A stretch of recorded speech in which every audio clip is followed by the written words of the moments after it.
Obviously, there's a lot of interest in this hearing. I thank the secretary for coming. Before I give my opening statement and Senator Durbin gives his opening statement, I think we can expect in a hearing this important that we ought to have utmost of decorum during this hearing. Both the witnesses and the members of this committee need to treat each other with respect. And I hope the people in the audience will likewise treat this very important oversight hearing with the respect that it deserves. Secretary Noem, if you get cut off before you're able to answer, I'll give you time to finish your answer after the member's 10-minute has run out. Also, at any time, if you need a break, just let me know. And I think we had a request from your office that take a break, maybe of 5 minutes halfway through the meeting, but if you want other breaks, just let us know. And for all the members, there's a 10-minute round of questioning. And I'm pretty liberal. If you got 5 seconds left in your 10 minutes and you start your question before the 5 seconds run out, I'll let you finish your question, but don't extend it into a 5-minute speech because we got to keep pretty much on time here.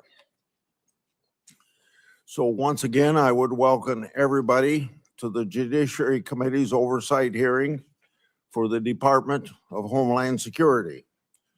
This hearing comes amid a Democrat-led funding shutdown for the Secret Service, for FEMA, for TSA, and the Coast Guard. These agencies are vital to keeping our country safe. The hearing also comes as our military is engaged with Iran, and I offer my prayers and thoughts to our brave servicemen and particularly to those families that have lost loved ones. Now more than ever, I hope the Democrats will decide to end the shutdown. The Trump administration has worked to deport those who don't have a legal basis in our country. Unfortunately, in the process, some DHS officers, migrants, and protesters have felt threatened, were injured, and in very rare instances, even killed. Mistakes have been made. Let's make it clear, one death is too many. But officers should never be threatened or harmed while enforcing our laws. And there is a clear difference between conduct protected by the First Amendment and unlawful obstruction. From my perspective, I believe immigration enforcement and dignity aren't mutually exclusive. Secretary Noem, I look forward to hearing how you're addressing these important issues while continuing the department's mission. And your department's mission is, of course, one of the most challenging in government. The responsibilities of the Department of Homeland Security are immense. Your department operates in a dynamic environment with increased threats against officers. According to DHS, ICE officers have faced an 8,000% increase in death threats. ICE officers have faced a more than 1,300% increase in assaults. Federal law enforcement officers risk their lives finding and arresting criminals. Those criminals have committed murder, sexual assault on women and children, and many have been part of criminal gangs. According to DHS, ICE has arrested tens of thousands of potential national security risks. And ICE has arrested over 1,500 known or suspected terrorists and made over 7,000 gang arrests. Criminals like this destroy the lives of innocent people and have no business being in our country. And many of them are here because the Biden administration's shameful open border policy. Under your leadership, the department has renewed focus on removing criminals from our neighborhoods. You've also accomplished what many of my Democratic colleagues have said could only be done through new laws. You did it by securing the border, and President Trump did as well. In 2025, border crossings decreased 93%. According to DHS and Customs and Border Patrol, 0 illegal immigrants were released into the country for 10 consecutive months. And Customs and Border Protection has seized over 617,000 pounds of drugs. For more than a decade, I've done oversight of unaccompanied migrant children. The Biden administration lost track of thousands of children. The Biden administration disgracefully released children improperly vetted sponsors with addresses including gas stations, shopping malls, movie theaters, and even Disney World. That ought to shock the conscience of every American, and we all love children. The Trump administration has located over 145,000 of these children lost by Biden's open border policy. And thank God for finding those children. The department has taken important steps to ensure these children are located and removed from harm. The examples I just shared are results that keep our communities safe. The example, Secretary Noem, you've also been more responsive than your predecessors to a favorite effort of my part, my oversight requests. Now, I say how you've been responsive, but to be intellectually honest, from the previous administration, that's a low bar to overcome. In August last year, you provided updates regarding my longstanding Afghanistan evacuee oversight. Since 2021, I've investigated the Biden administration's failure to vet Afghan evacuees. The Biden administration hid vetting failures from the public, and multiple inspectors general have since confirmed these vetting failures. As one example, the Biden administration failed to vet evacuees against all available Defense Department tactical data prior to being paroled. On September the 9th last year, DHS told my office that as of August 12th, 2025, thousands of Operation Allies welcome parolees were potentially national security risks. Records provided by DHS also show the Biden State Department recommended a special immigration visa to Afghan nationals charged with shooting 2 National Guardsmen here in Washington, D.C. According to the Biden State Department, at that time, the terrorist, quote, poses no threat to national security, end of quote. The Biden administration's failure to put this country at risk. Yet, my Democratic colleagues keep trying to ignore that historical fact. You all know I'm a strong supporter of inspectors generals and oversight. Inspector General Kafari has told my office several times that he's been restricted by DHS memo from speaking to certain congressional committees about classified report. That report is about covert testing of the Transportation Security Administration checkpoint security screening. I hosted last year a bicameral, bipartisan, classified briefing with senior DHS officials on that matter to do what I can to bring about transparency. I asked the Inspector General, Kafari, to attend, but he declined, asserting that there was a memo in the department preventing him from doing so. I've also commissioned the Government Accountability Office to review the matter relating to that classified report. Government Accountability Office has said they've been unable to obtain possession of the report and access to relevant Transportation Security Administration personnel.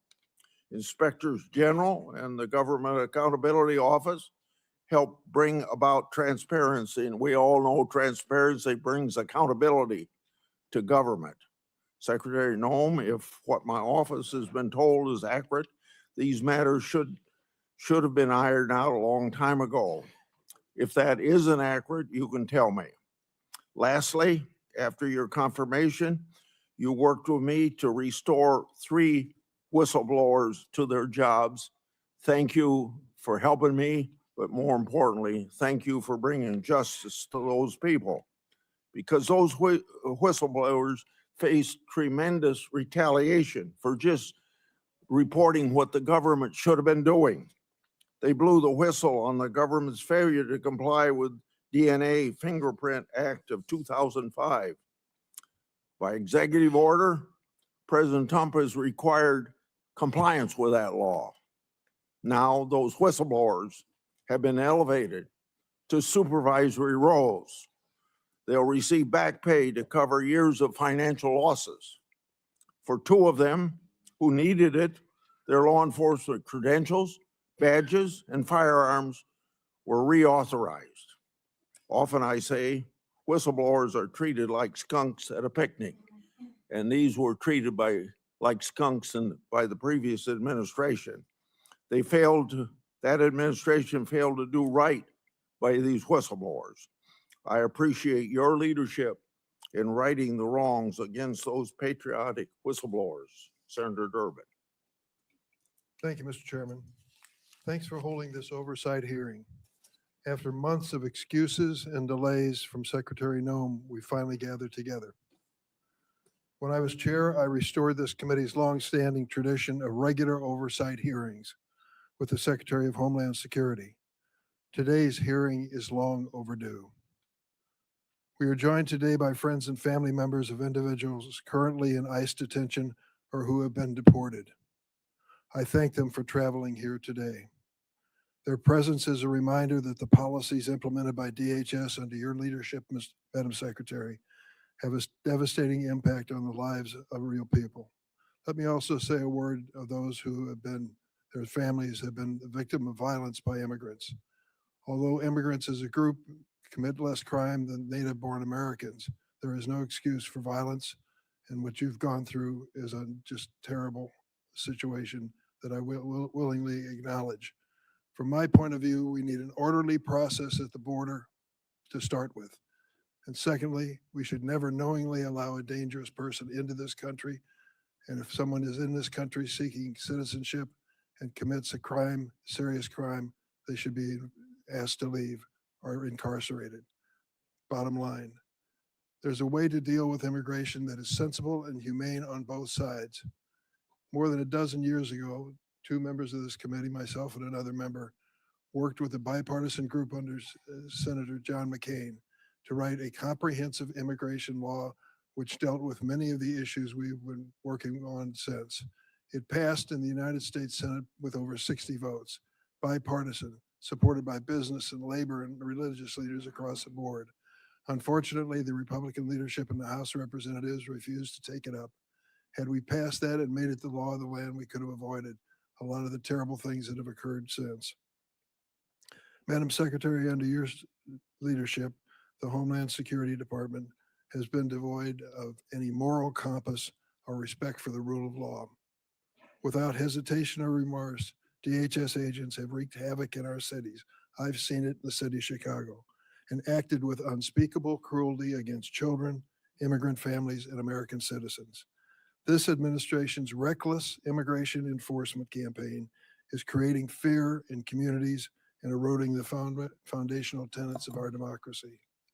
Democrats believe that Congress must do its job and rein in ICE abuses by requiring immigration agents to simply follow the same rules as local police. While Republicans claim the DHS shutdown is putting us at risk, the reality is this administration has engaged in mass layoffs of career national security officials and diverted many others from protecting the homeland of the president's with the president's mass deportation campaign. This is all while Secretary Noem is sitting on an unprecedented amount of appropriated funds, more than the United States Marine Corps. The Republicans in Congress gave her this and gave her virtual decision-making power in terms of the execution of policies. And she is spending nearly $300 million on a fleet of luxury private jets so she can travel in style. Really? Secretary Noem has repeatedly claimed that the department is arresting the, quote, worst of the worst and making American cities safe.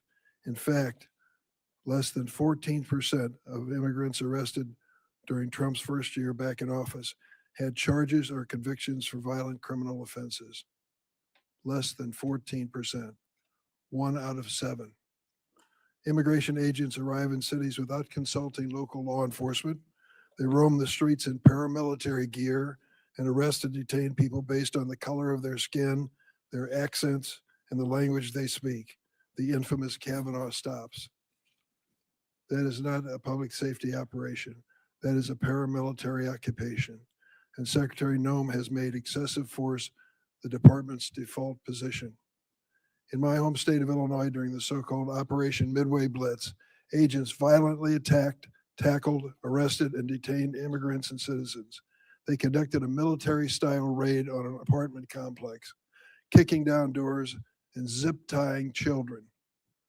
A Border Patrol agent shot an American citizen, Miramar Martinez, multiple times, 5 times.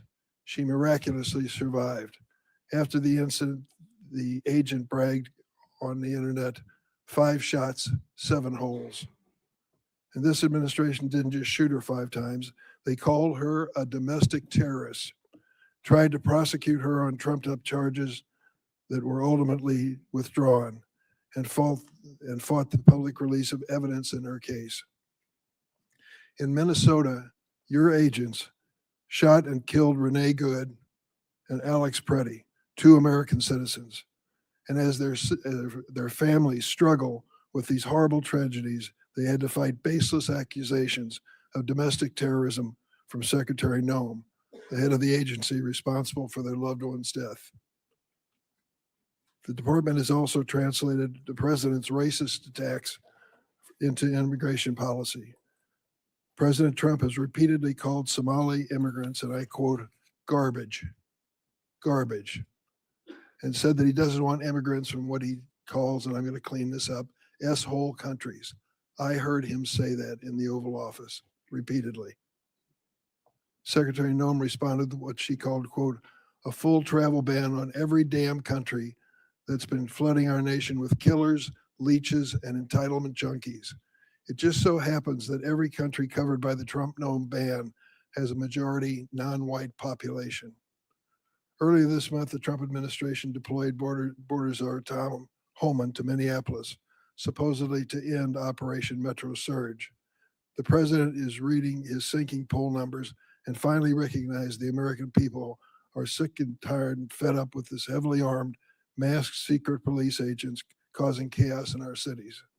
But the reality is the administration has not backed down from Stephen Miller's 3,000 person a day arrest quota.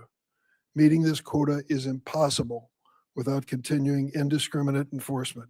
There simply are not enough of the so-called worst of the worst to do it. ICE agents are even arresting trafficking survivors like Luna, who was abused for years. In February 2025, the Trump DHS found Luna's application for a trafficking visa was bona fide. Today, Luna is still in detention. DHS has launched a cruel scheme to purchase massive warehouses for detaining immigrants, some designed to hold 8,000 people. To put that in perspective, our largest federal prison holds 4,000. Listen to what the U.S. Conference of Catholic Bishops said about this. The thought of holding thousands of families in massive warehouses should challenge the conscience of every American. Whatever their immigration status, these are human beings created in the image and likeness of God, and this is a moral inflection point for our country. Even with tens of billions of dollars at your disposal, the administration already cannot meet the basic needs of the 65,000 people currently in immigration detention.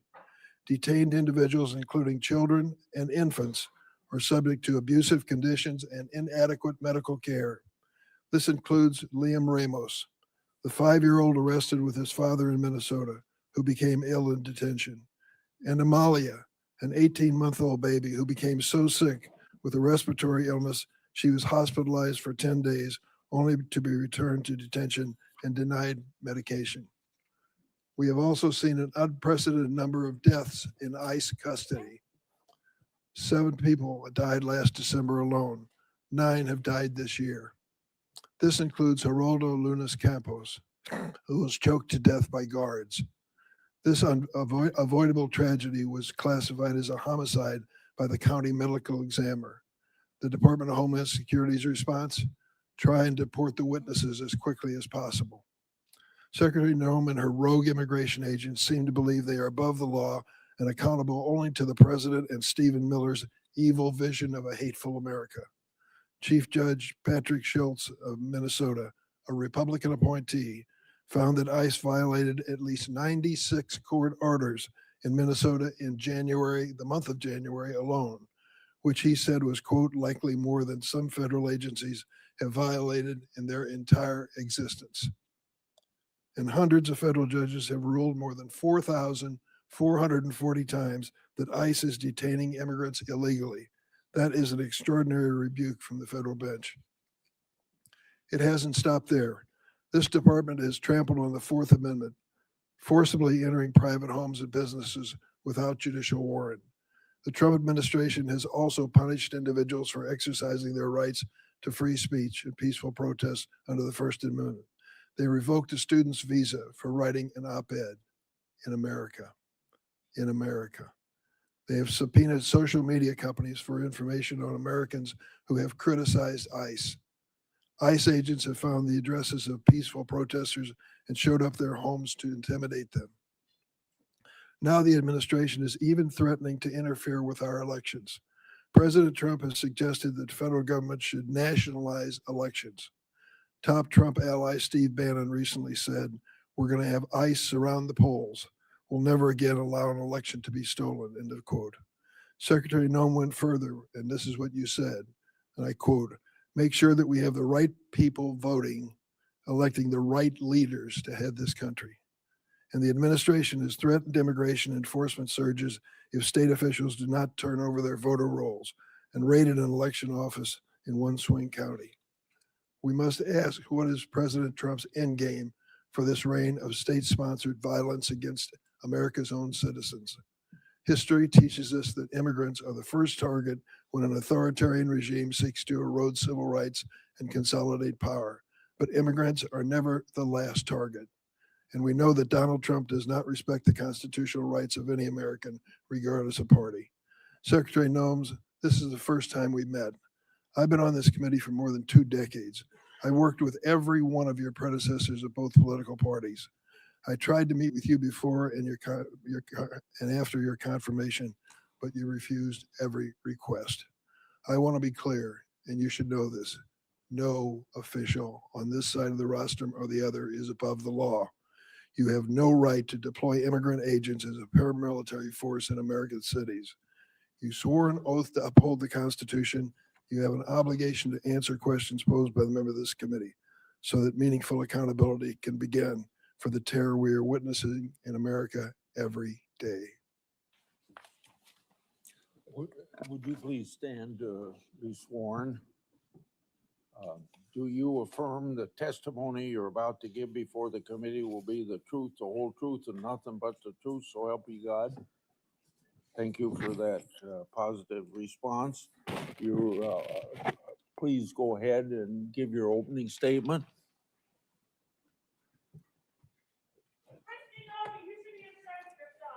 No. Okay. Well.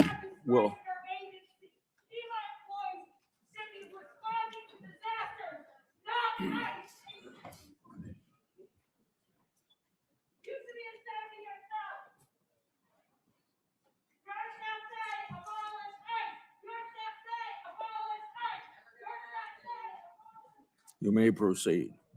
Thank you, Mr. Chairman, and thank you to the ranking member, Senator Durbin, as well, and the distinguished members of this committee. I appreciate the opportunity to be with all of you today and talk about the important matters and work that the Department of Homeland Security Is your does microphone every on? single day.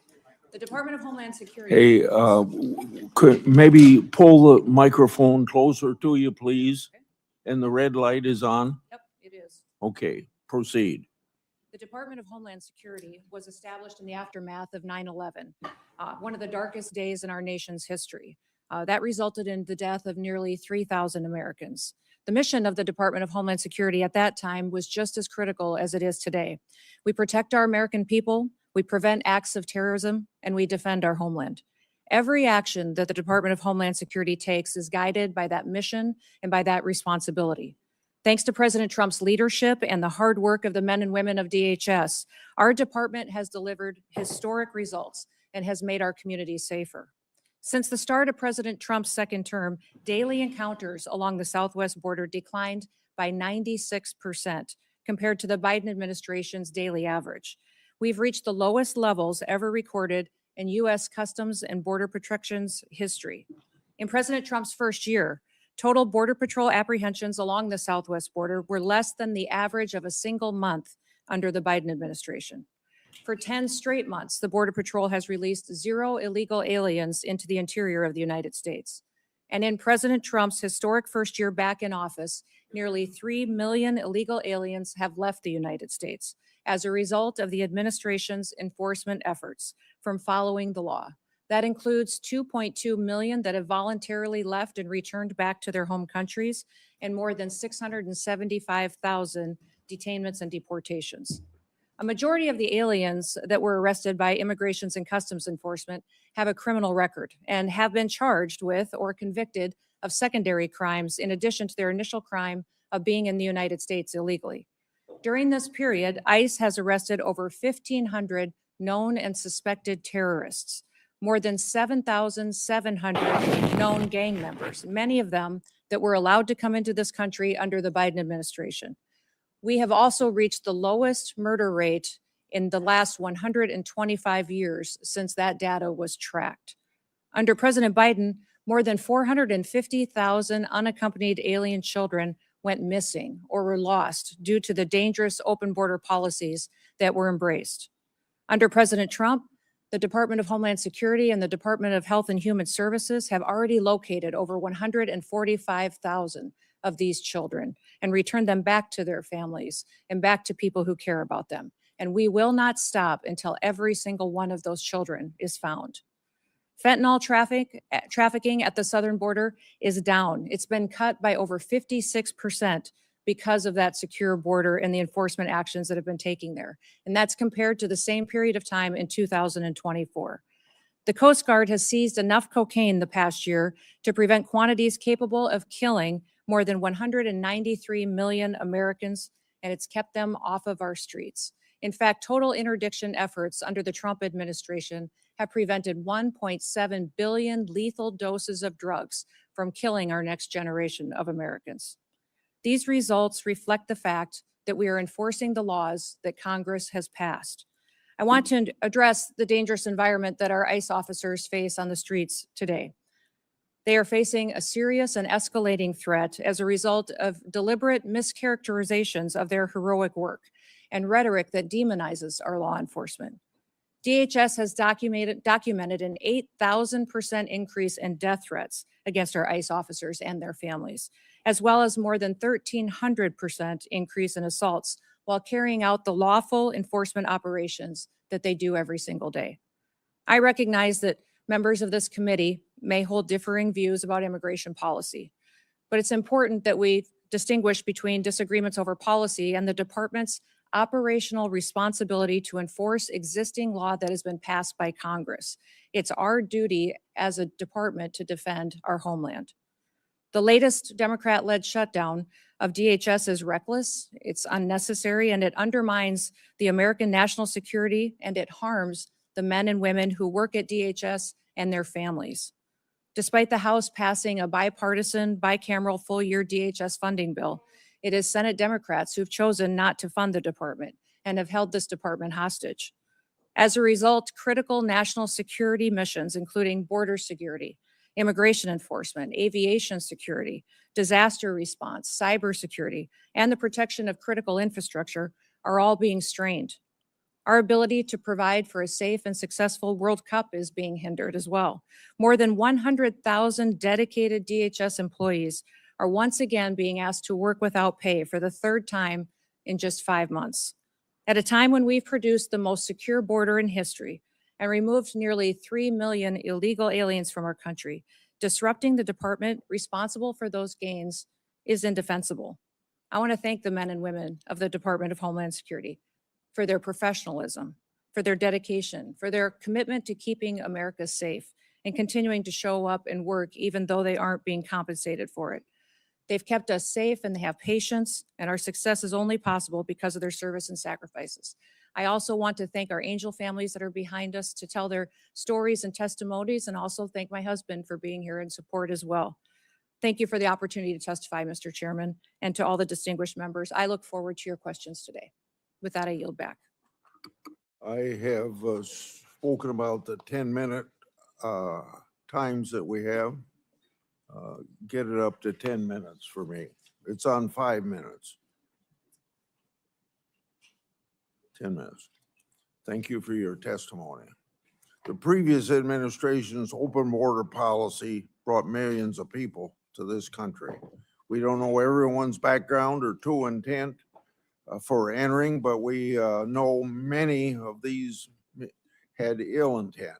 Given the Iran conflict, what steps has Homeland Security taken to protect the potential against potential Iranian sleeper cells and related terrorism? Well, thank you, Mr. Chairman. We work every single day with our intelligence agencies and law enforcement partners to make sure that we are investigating and finding any threats to the homeland here within our borders. We work with the FBI often, and Homeland Security Investigations specializes in this kind of work each and every day. Not only that, we go back and we are revetting some of the individuals and some of the programs that we may have concerns about, looking at social media, also going through those interviews that are necessary for some of our programs that the Biden administration abused and perverted under their time there as well. We look at the fact, Mr. Chairman, that over the last administration, when millions of people streamed across our border, we don't necessarily know who all came into our country. We know that we have many dangerous individuals that came in unvetted, and we are working every single day to find them and to make sure that we're preventing the next attack and preventing the next crime they may perpetuate against the American people. Yeah. You heard in my opening statement about the Inspector General's report on airport security screening. After Congress had been told of the report, you announced $1 billion in airport security upgrades. Press reports have sources attacking you for changing the shoe removal policy. Does the $1 billion investment relate to the issue in the Inspector General's report? And then I have a follow-up to that. Well, sir, I can't speak directly to that report because it is classified. I will tell you that all of the recommendations that the Inspector General had in that report have already been implemented, and that there was flawed data included in it. What I will tell you is the $1 billion investment is necessary at our TSA security checkpoints because it's been over a decade since a significant upgrade has happened. We have new technologies that can be used in X-ray baggage scanners, abilities to use information and new technologies to scan individuals that would be more efficient, allow people to get through the security checkpoint and get to their planes on time and ensure their safety.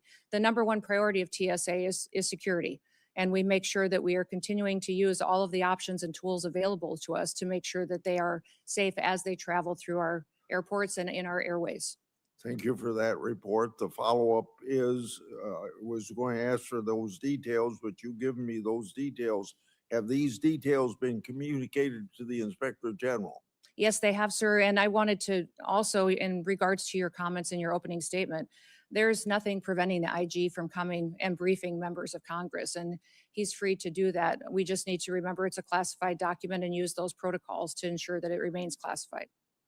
Regarding Afghan evacuee oversight of mine, you informed my office that thousands of Afghan parolees were potential national security risk. Nearly 1,000 was reported to me on August 12th last year. What steps have you taken with the interagency partners to investigate these parolees, and what, if any, national security concerns still exist because of the previous administration's failures to vet?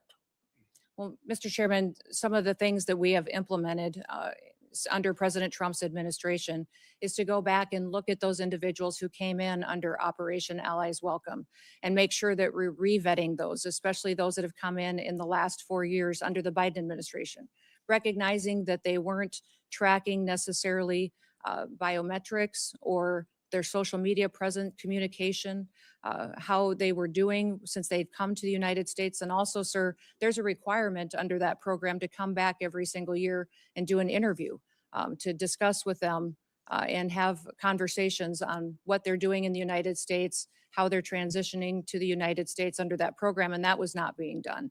So we're going back and re-vetting all of those individuals and making sure that we know that if someone is here in this country, that they love America, they want to be a part of our way of life, and they don't wish to do us harm.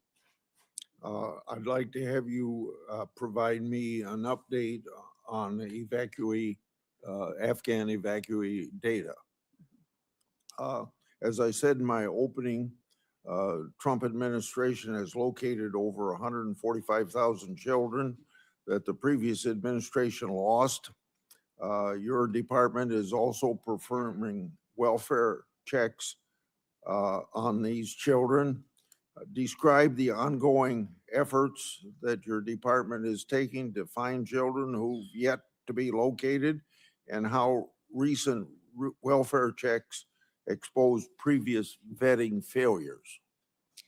Yes, I would say those 450,000 children that came into this country that were unaccompanied alien children were lost by the Biden administration, not tracked. We've located about 145,000 of them, and we've done that through the investigative work of our Homeland Security Investigations team. They are phenomenal at the work that they do, and they specialize in child trafficking, sex trafficking, and finding individuals that would perpetuate that harm against our children. The one thing that has been challenging is that under the Biden administration, the government paid sponsors in HHS in order to host these children. And those sponsors, many times, we found instances where they trafficked these children themselves. So under that administration, we not only had children that were in this country as a part of a program, the government was paying individuals that were knowingly trafficking them and abusing them. That has stopped. We have gone through and found these children and put them back with their families when we have the opportunity to do so, and with loved ones that will care for them. And I would say that even in one case, we have other countries where we've been working with them to get their children back home, where we've been prevented returning these families back and helping them to be reunified by activist judges. But we will continue to work to ensure that these individuals and these children that were abused by the trafficking over the border have the opportunity to be brought back to their families and to their loved ones going forward. I want to bring up administrative warrants. There's been questions raised about your department use of them. Immigration laws include complex and specialized legal processes. For the record today, please briefly discuss how the administrative warrant works and how often they're used. Well, an administrative warrant is utilized on a regular basis because it's the process that Congress has given us. It's the process in immigration law that you've given us to ensure that someone is returned back to their home country. And I would say that most of the time when it gets talked about, it's inaccurate. In the 400,000 cases that ICE has used these administrative warrants, only 28 times have they been used to enter a home. So it is the legal process that we have, that we follow as given to us by Congress, and it's been affirmed by the Supreme Court as the correct way to follow the law. We will continue using this tool as it's important in the duties that the Department of Homeland Security is responsible for. Under both Democrat and Republican presidents, I've conducted oversight of employees called special government employees.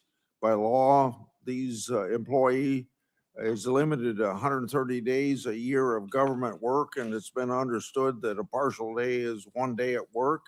Have you ensured the SGE personnel follow all laws, rules, and regulations as intended?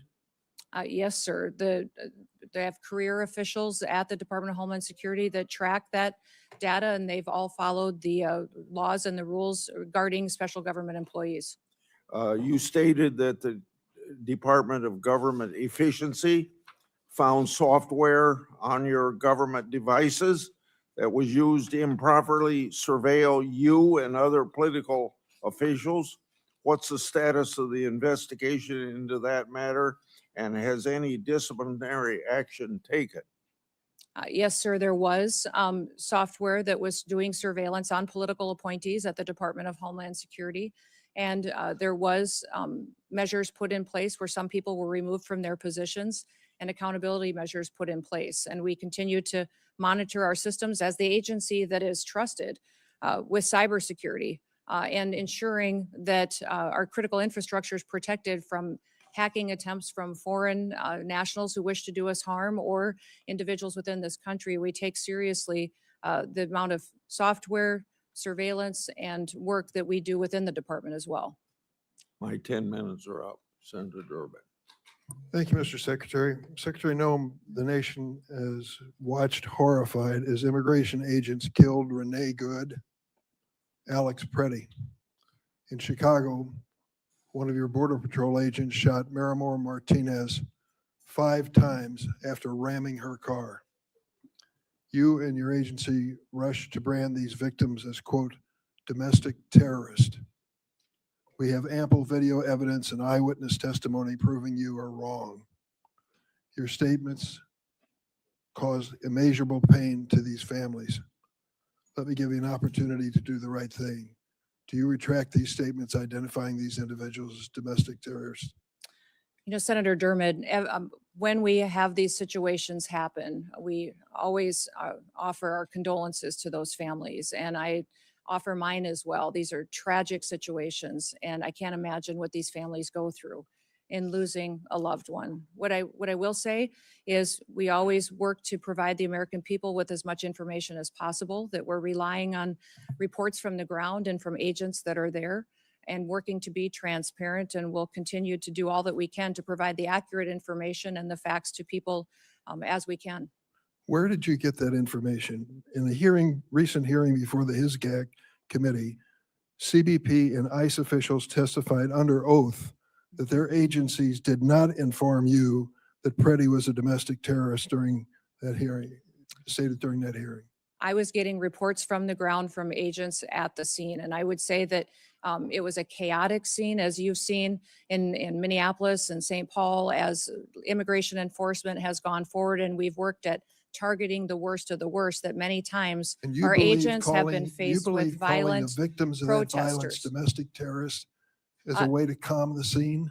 These violent terrorists have put them in a situation where it's unprecedented what these agents have faced it. So that situation on the ground that day was chaotic. And it was something that they were transpiring and sharing information brand them as with domestic us. terrorists. Can you explain why you decided to brand these victims that we all saw on video, who were out protesting the activities of your agency and were killed as a result of it? How did you think that calling them domestic terrorists at that scene was somehow going to calm the situation. You know, Senator, we are working in those situations where there's a tragic loss of life and that there is something that our agents are involved in, that Is we it so continue hard to to say you deliver were wrong? information. Is it so hard to say you were wrong? We and continue, issue a as these retraction? investigations continue to go, we will provide, I absolutely strive to provide factual information and will And continue when to you do fail, that. do you admit it publicly? Absolutely. We always know Will you that there's admit it room for now? improvement, that we will. Stop the talk, so. Steve Porter Jr. and Dr. Linda Davis. They were Americans killed by ICE. You have not given their family any justice. Say their names. Their Black Lives Matter. Their Black Lives Matter. Their Black Lives Matter. Their Black Lives Matter.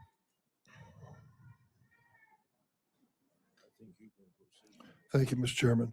I want to turn to another incident where DHS is concealing the facts from the American public. Geraldo Luna Campos died in an immigration detention. DHS claimed he killed himself, but an independent medical examiner found his death was a homicide. Witnesses stated Mr. Campos was strangled by the guards at a detention facility. Instead of investigating this death, your department tried to deport the witnesses to the crime. It took a judge intervening to ensure the fact that these witnesses remain in the country for investigation. Secretary Noem, who ordered those witnesses be deported?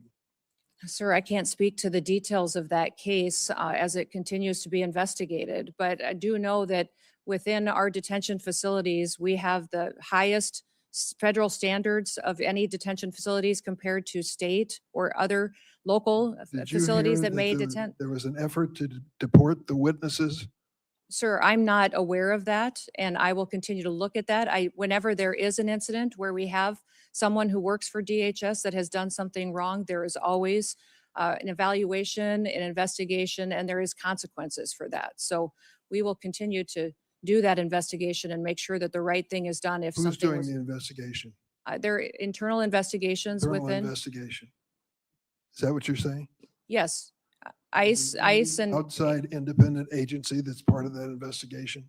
Not that I'm aware of at this point in time, but I may not be able to speak to the details of this case because I'm not fully Shame, a informed on it. man lost his life. Just last week, the Republican-appointed chief federal judge in Minnesota identified over 200 court orders that ICE officials had violated in the last 2 months. He wrote, quote, "The court is not aware of another occasion in the history of the United States in which a federal court has had to threaten contempt again and again and again to force the U.S. government to comply with court orders."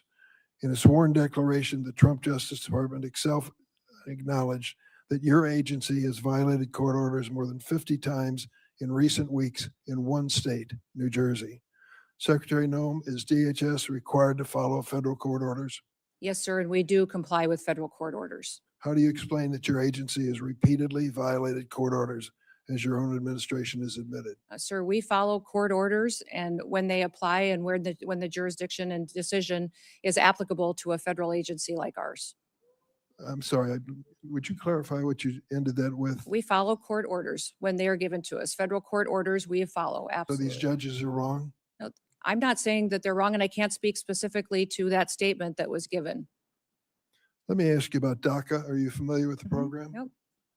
Do you understand the people that are covered and protected by DACA have to go through a background check, which includes a criminal check? Yes or no? Yes, You do? Last week, your agency informed us that last year ICE arrested 261 DACA holders and deported 86 of them. We learned about a DACA recipient who'd lived in this country for decades, was arrested by ICE at her green card appointment. In tears, she hugged her daughter goodbye. She was deported to Mexico within 24 hours. Madam Secretary, why have you deported dozens of DACA holders who had to comply with a criminal background check to be eligible for DACA? Sir, we follow all laws as applicable to the Department of Homeland Security Why and did you how we deport handle them? detainment and deportations. Why did you deport them? I don't know the details of that specific case you just read, but I'll look into it, sir. But we ensure that we follow the law that applies to our department and who we detain and who we deport back to their home And you countries. clearly violated the law if that is the case. Let me ask you about the fact that 85% of the 400,000 immigrants that ICE arrested during President Trump's first term in office had no violent criminal record. The president said over and over at his rallies, we're going after the worst of the worst, the terrorists, the murderers, the rapists. And then it turns out that 85% of the people you've gone after have no criminal history whatsoever. How do you explain that? Sir, when you talk about violent crimes, what you're saying, the crimes that don't matter, that you aren't counting, are ones that affect American families every single day. You're not counting DUIs. You're not counting embezzlements. You're not counting theft. And you're not counting the other crimes against people and drug trafficking and proliferating that. So if you don't count those as crimes, I that know these they do individuals count them. and They count them, impacting and families in this They country, are counted, and they calculate Those- that 14% of those that those you've are not arrested. counted in your 14%. If you were counting crimes that these individual illegal aliens in this country have committed, it would be well over 65 to 70% of the individuals that are detained today have those crimes on their record, besides the crime of being in this country You're going to back illegally. that up with some information for me? Absolutely, I will. I certainly hope you will. How does taking a father from a child dying of cancer qualify? Where would that be? Is that a violent crime? I don't know what you're speaking or I'll tell you referencing exactly to. what I'm speaking of. Ruben Torres, 2 weeks ago, buried his daughter Ophelia. When he was arrested at the Home Depot in Norridge, Illinois, he said to those your agents, please let me go home. My daughter is dying of cancer. I would like to be with her in her last days of her life. They said no. They arrested him and deported him for 2 weeks. Finally, he returned for a court hearing. His daughter lived to see that hearing where the court said he was treated unfairly by your agency, and she died 3 days later. I was at her memorial service. Is that really necessary? Was he a violent criminal? Sir, we enforce the law. The laws that are passed by What this law? body and signed into statute on the process for individuals that are in this country illegally, that have final removal orders, and the process given in immigration law. We continue to follow that. And if you don't like the law, I would suggest you change the law. But that is what we do We every tried to single change the day, is law go out with- there. We tried to change it with comprehensive immigration reform, and it was stopped by the Republican House of Representatives. Our job at the department is to follow the law and make sure that we are a nation of laws, because I don't a think nation you're- that I doesn't don't think follow you're the even law close when it comes to that. is no nation at all. I yield, Mr. Chairman. Senator Graham. Thank you very much for coming. Can you hear me? Yep, Thank now you. we can. Thanks very much. Well, let's talk about the scope of the problem you inherited here. My Democratic friends said that sensible immigration is what they've been pursuing, talked about the Gang of Eight and a lot of things I've worked on with. Would you say that the 4 years of Biden was sensible immigration? No. I wouldn't either. I would say it's obliteration of the border. 11 million people came into this country during President Biden's term. He obliterated all controls. We sent them all over the country in planes, trains, and automobiles. And what's the scope of the problem you inherited? How would you describe the mess that Biden gave you very quickly? Our country was in a chaotic time and invaded over our southern border. Millions and millions of people came into this For country. 11,000 unvetted. murderers, right? Yes, that is correct. 2,700% increase in people on the terrorist watch list, right? That's correct. During his 4 years, President Biden allowed 2,700% increase of people on the terrorist watch list to come into this country. In 2023, 172. Do you know where those people are? No, not So necessarily. we don't know where they are. They're here, but we don't know where they are because they didn't care if they came and they haven't really looked very hard.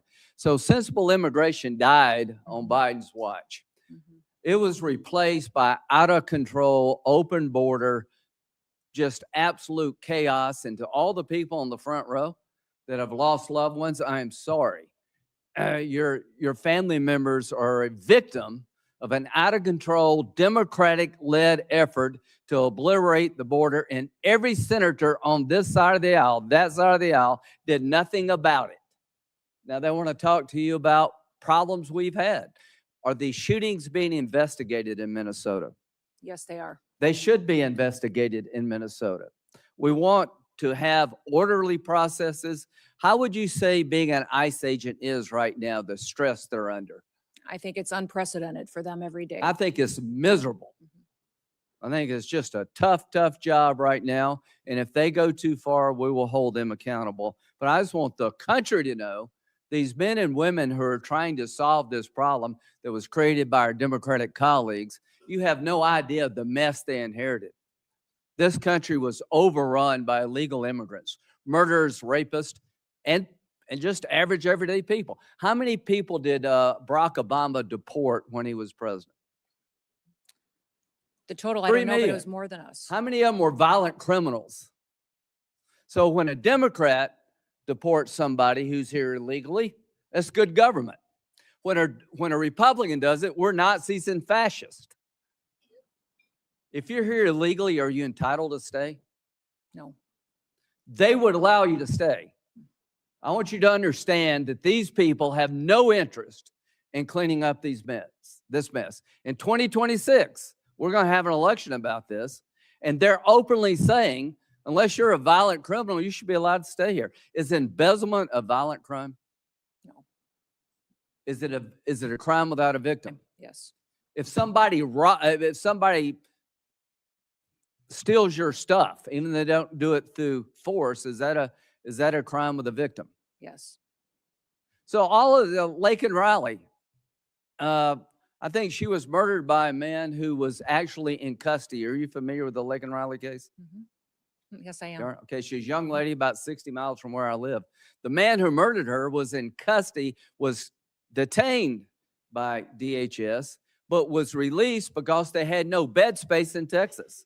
He went to New York and committed a bunch of crimes. He winds up in Georgia and he murders this young lady. He was in our control. He was released not because he wasn't dangerous, because we had no place to put him. Do you agree those days are over? Yes. Do you agree the most secure border in American history has been achieved by you and those under your control, Yes. working with President Trump? Are you proud of that? I am proud of that. So we're down to like nobody coming across. We went from a invasion to almost nobody. And I hope the American people appreciate that's a good thing for you. Mhm. Now we're engaged in military action against the mothership of terrorism, Iran, which I hope will sink pretty soon. Do you think the threat level against the United States is up or down when it comes to radical Islamic terrorists? It's up. It's up? Yep. So you mean they actually may want to come here and hit us because we hit them in Iran? I don't think you have to be, a general to figure that out. Mhm. Is the Coast Guard without funding? Portions of it. We're keeping some of the salaries paid, but So there's no built- funds in the appropriation bill for the Coast Guard. Is that correct? that is correct. Because your agency is not being funded. It's the one part of the appropriations bill where we haven't agreed on funding. Is that correct? Correct. So FEMA, Mhm. no money, right? Coast Guard, no money. Really? Really? ICE, Mhm. they have money because of the bill we did before. The Secret Service, are these people being paid? Yes, they are. They're But being paid, but Yeah. do we have money? Our law enforcement is paid, but their resources, their administrative They're not staff, being their paid out of contracting. appropriated funds this Correct. year, right? Correct. So in the appropriations process, we've got no new money for the Secret Service. Does that make any sense to anybody in America? Can we not understand America is under siege now? Likely to be attacked because radical Islam is under siege and they're going to hit back. And we're sitting here looking at each other and not funding DHS. If you want to reform ICE, great. Count me in. If you want to make DHS more professional, count me in. If you want to investigate bad shootings, count me in. If you don't want to do away with sanctuary cities, count me out. What's a sanctuary city? A city that protects itself from our federal immigration efforts in their city. They Are have- there sanctuary cities and states in this country? Yes, there are. Look at this chart. There are 200 plus sanctuary counties. There are 12 sanctuary states. 8 million illegal immigrants reside in sanctuary jurisdictions in defiance of federal law. A sanctuary city refuses to turn over to the federal government people that are subject to deportation. Is that correct? Correct. They make a choice, these sanctuary states, counties, cities, not to cooperate with federal officials, and the laws have been on the book long before Donald Trump, right? Correct. Do you think it would be good for the country to abolish sanctuary cities and states? I do. Do you believe as long as they exist, it will be a magnet for future immigration, illegal immigration. Yes, I do. So if you're a legal immigrant and you can get to one of these sanctuary cities, states, or towns, you believe you'll never leave. Until you fix this, you're going to have a legal immigrant magnets. Do you agree with that? Yes. Would you urge the Congress to abolish sanctuary cities Yes, I would, sir. and sanctuary states? When it comes to the threat level against our homeland, how would you characterize it right now? Right now, I would say, sir, that we should have our every effort within the Department of Homeland Security out protecting people 24/7, because we face not just enemies from overseas that threaten our way of life and our American values. The Biden administration let them here. They let them in our borders. They're in our hometowns. They are unvetted, thousands and thousands of people that are dangerous criminals, gang members, known and Who's this suspected guy? terrorists. Who's this guy? He is the man that conducted the horrific act down in Austin. Okay, what country did he come from? I think Senegal, Okay, and he was killed in Austin, Texas, right? he was. And the shirt said what? Property of Allah. Property of Allah. And when you went to his house, you found a what kind of flag? Iranian flag. Iranian flag. Wonder how many people are like that here, waiting to pounce. And DHS doesn't have appropriated funds. This is insane. There are more people like this. We obliterated our borders. 1.7 million people came into this country from countries that were designated to be a problem. Special interest aliens. Are you familiar with that? Yes, I am. So 1.7 million came from countries that would make you a special interest alien because the nature of the country. Libya, Nigeria, North Korea, Afghanistan, China, Cuba. Do you know where those 1.7 million people are? Not all of them. Yeah, I don't know. I don't know where they are either. But they let them in. We don't know where they are. They came from countries that are so dicey. We made you a special interest alien if you came from those countries.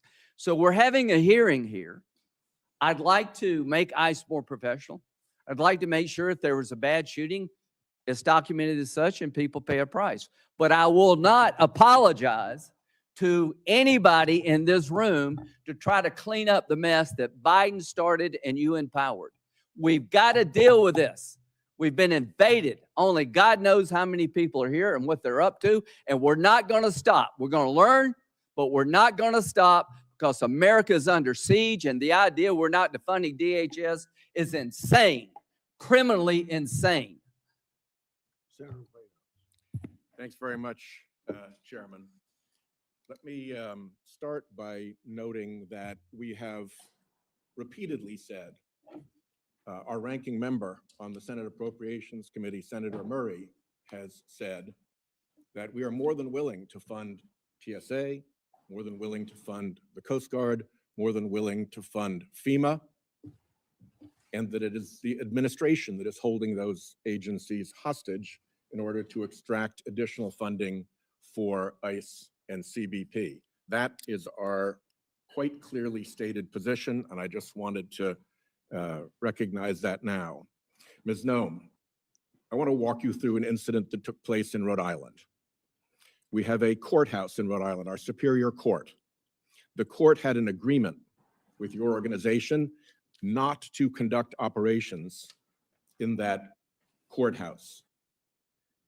Despite that agreement, your officers went in to conduct operations in that courthouse. They went in plain clothes and masked, so maybe they were aware of the agreement, maybe they weren't. Either way, it was unprofessional not to honor the agreement with the court. There is also a court rule against photographing people in the courthouse. They were photographing people in the courthouse. They either didn't know or didn't care about that court rule. Either way, it was unprofessional. They were pursuing an intern and taking photos of this young intern who was not the person supposedly sought. The intern was in high school the person sought was in his 30s. It shouldn't be too hard to tell the difference. They couldn't. It was unprofessional. A state judge escorted the intern out to his car to take him back to high school. The agents didn't recognize the judge. They operate against the agreement in a courtroom and don't bother to know who the judges are. Again, unprofessional. They followed the judge out to his parked car, which was parked in a spot reserved for judges. Whether or not they already knew he was a judge, it does not take much in terms of powers of deduction to understand that the person getting into a car in a parking spot reserved for judges is probably a judge. Again, unprofessional. Then they threatened to smash his windows and drag him from the car. A judge with a high school intern in the car who's not the guy they're looking for. That kind of escalation seems unprofessional and irresponsible. Then they held the kid for half an hour in another vehicle while they figured out that, in fact, the high school kid was not the 30-plus-year-old person that they were supposedly looking for. Nobody was hurt, but there was nothing professional about that entire exchange. And I would ask you to send a signal down to your folks to stop that kind of dangerous and unprofessional nonsense, particularly in our courthouses. Let me ask you, why don't you deconflict with local enforcement when you operate? Our officers do. We welcome cooperation from local law enforcement and want them at the state level, at the local level, to cooperate with us so that we can continue to conduct our federal operations That's the difference. with the safety of the cooperation that comes from those types of agreements. Deconflicting Mhm. and cooperating are two different things. They can overlap, but they are two different things. You deconflict when you plan an operation in another law enforcement agency's jurisdiction, like here, the court sheriffs, and let them know what you're going to do. This all could have been headed off if you'd spoken to if your people had spoken to the sheriffs first and said, we're concerned about this guy. Oh no, he's an intern, he's in high school. None of this was necessary if they had bothered to deconflict. So please, send the message down to your people that there's a reason that deconflicting is standard law enforcement practice for, among other things, officer safety. Will you do that? Yes, sir, but I will tell you that our law enforcement are being doxxed at unprecedented levels. So at times we've run into situations in sanctuary cities or in sanctuary states where notifying that local law enforcement on some of these operations has doxxed them and their families and leaked a law enforcement operation, which puts people's lives in jeopardy. So they absolutely Well, want to work I'll with ask a question cooperative for the local law record enforcement. about that, And because in that case I strongly specifically, suspect that there's a big difference these between individuals- non-cooperation and actual interference with your operations, but I'll reserve that to a question for the record so you can substantiate that. Could you explain this? Sir, I'm looking at a picture of an interior, looks like a bedroom. Of an airplane. Yes, sir. You're not familiar with that? These photos are not accurate. If you're referring to the airplanes that the Department of Homeland Security has purchased and are purchasing, we're using them for long-range command and control aircraft that is dictated in statute by Congress for the So you Department of did Homeland not Security to use have a plane. luxury jet with a bedroom in it? Yeah, we used a 737. I've been on it once, but it is being used by other administration officials and it is used for command and control flights for the department. The department has Well, found that in purchasing our aircraft, that we will save the taxpayers hundreds of millions of Does it dollars. have a bedroom in In it? fact, we spent $1.42 billion on ICE deportation flights Does it have a last bedroom year. in it? Believe it's being refurbished and not having a bedroom in it. So it Another is being photograph of the other refurbished. part of the room. What kind of This, deportee justifies being flown out of the country in a luxury jet with a bedroom and accommodations like There- this? There are aircraft being purchased that will be utilized for executive air travel and for deportations. Well, your If you people remember said in that the this past, was we gonna have be used deportations. jets of this size and this configuration for deportations in the past. If you remember In this the, configuration, by this Well, configuration, you mean I with a didn't see bedroom the and inside luxury of 'em. accommodations like this? That you've used plane- for deportations. Is that true? sir, we have 737s that are being purchased by the department to replace contracts that we have on ICE deportations. That's what they're going to be used for. And in fact, the Coast Guard is the only entity within the Department of Homeland Security that has jets at this point in time. They had two G5s that were 20 to 25 years old Let me ask that are you being about replaced so the that they can response continue to serve our from Coast Guard and our some military. senior for administration years to come. officials about these aircraft. They've been reported as saying, although they don't want to say publicly this, but individuals described as senior administration officials have described these airplane purchases as the world's worst deal and an abuse of federal funds. Can you tell me what the Republicans on this committee who voted for what I call the billionaires bill that gave you the money to buy these jets knew about your plans to acquire luxury jets when they voted for that money? The dollars for these airplanes was appropriated by Congress. In fact, it's mandated from Congress and rules that you've given us that we need to have a long-range command and control aircraft that will seat up to 17 people in the Department of Homeland Security for national security purposes. We are complying with the law. Those planes are being refurbished and will be utilized we'll for that, see. and they'll be Two utilized quick by questions in my members of last the minute, if you don't administration and mind. other components.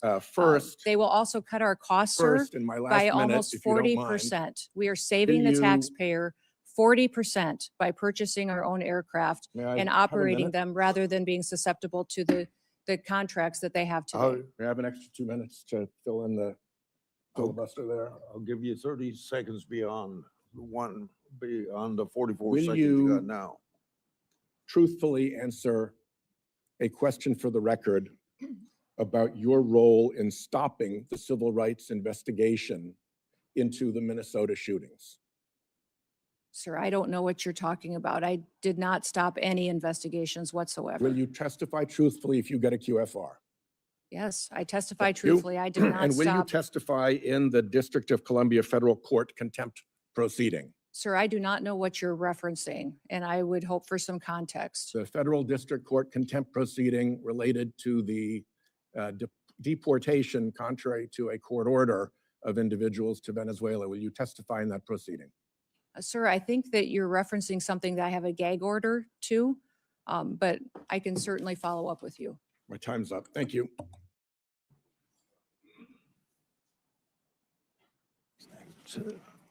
Senator Kennedy, you're next. Thank you, Mr. Chairman. Thank you, Madam Secretary, for being here. President Trump, ably assisted by Mr. Stephen Miller, quickly in the President's second administration developed policies to secure our southern border, policies that you and the Department of Homeland Security implemented. And I congratulate all of you on your success. Properly vetting people at the southern border is not racist, is it? No, Could you answer for the record?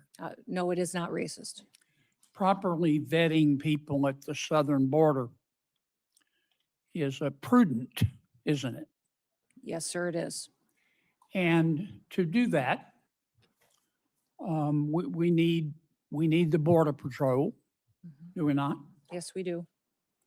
And we also need ICE, do we not? Yes, we do. I just wanted to get my congratulations on the record. I believe you have a policy, Madam Secretary, that you have to approve all contracts at your department over $100 million?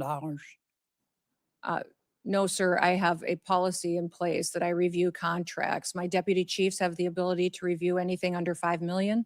Above that, I evaluate and look at. Okay.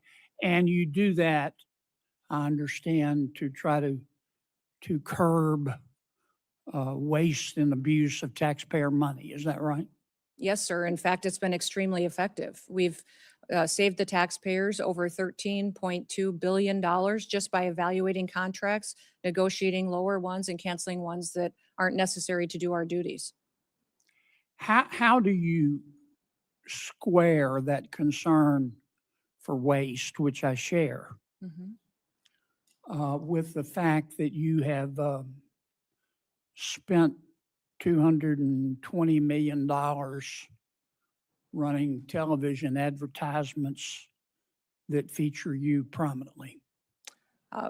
Sir, the president tasked me with getting the message out to the country and to other countries where we were seeing the invasion come from, with putting commercials out that told them that if they were in this country illegally, that they needed to leave, or we would detain them and remove them, and they'd not get the chance to come back to America the right way. That has been extremely effective. Ask you to run these advertisements, is that right? We had that conversation, yes, before I was put in this position and sworn in and confirmed, and since then as well. Okay. Did you bid out those service contracts? Yes, they did. They went out to a competitive bid, and career officials at the department chose who would do those advertising commercials. And the people that you ended up picking were people who had formerly done your political work back in South Dakota. Is that right? No, that's not correct, sir. I think it is. No, it's not, sir. The individuals who, I believe the careers who they chose were two different media firms. There's been conversation about their subcontractors, but we have no legal authority to look into subcontractors on work like that. Okay. And you're saying that you're testifying that President Trump approved this ahead of time. Is that my understanding? We had conversations about making sure that we were telling people. No, ma'am. I'm asking you, sorry to interrupt, but the president approved ahead of time you spending $220 million running TV ads across the country in which you are featured prominently. Yes, sir. We went through the legal processes, did it Did the correctly, president worked know with you were gonna do OMB. this? Yes. He did. Yes. Okay. And one thing, Senator, I think would be helpful to know is how effective that communications has been. That Well, they were overwhelmingly. effective in your name recognition. I mean, I personally just, I mean, to me, it puts the president in a terribly awkward spot. And I'm not saying you're not telling the truth. It's just hard for me to believe, knowing the president, as I do, that you said, Mr. President, here's some ads I've cut and I'm going to spend $220 million running them, that he would have agreed to that. I don't think Russ Vogt at OMB would have agreed to that. It's something we have to defend. I'm on the Appropriations Committee. My research shows that you did not bid them out, that you pick, in fact, one of the people you picked, the strategy group, Safe America Media was a company formed 11 days before you picked them, and that the strategy group got most of the money, and the head of that is married to your former spokesperson. Look, we all have friends who are qualified. I'm not quibbling with that. It troubles me. A fifth to a quarter of $1 billion of taxpayer money when we're scratching for every penny and we're fighting over rescission packages. I just can't agree with Madam Secretary. Are you still running those ads? No, Senator, I did not have anything to do with picking those contractors. I know politicals at the Department of Okay, Homeland Security did. I understand. Are you Career still running officials those followed the ads? competitive bid process Are for you that. still running Everything those was, ads? I think the ads are due to end here in March, I think within a week So or two. they I'm are not sure still of the running? update. The one that is running is focusing on angel families. Have you seen that? It is the one that's talking about this is our why. This is why we work every day. Okay. Is for I've- the angel I've gotta families move and their on. victims that need to. After the two killings in Minneapolis, and I think there's a lot of video on them, Madam Secretary. I think people can see the video and draw their own conclusions. Are you and your department conducting an investigation of those?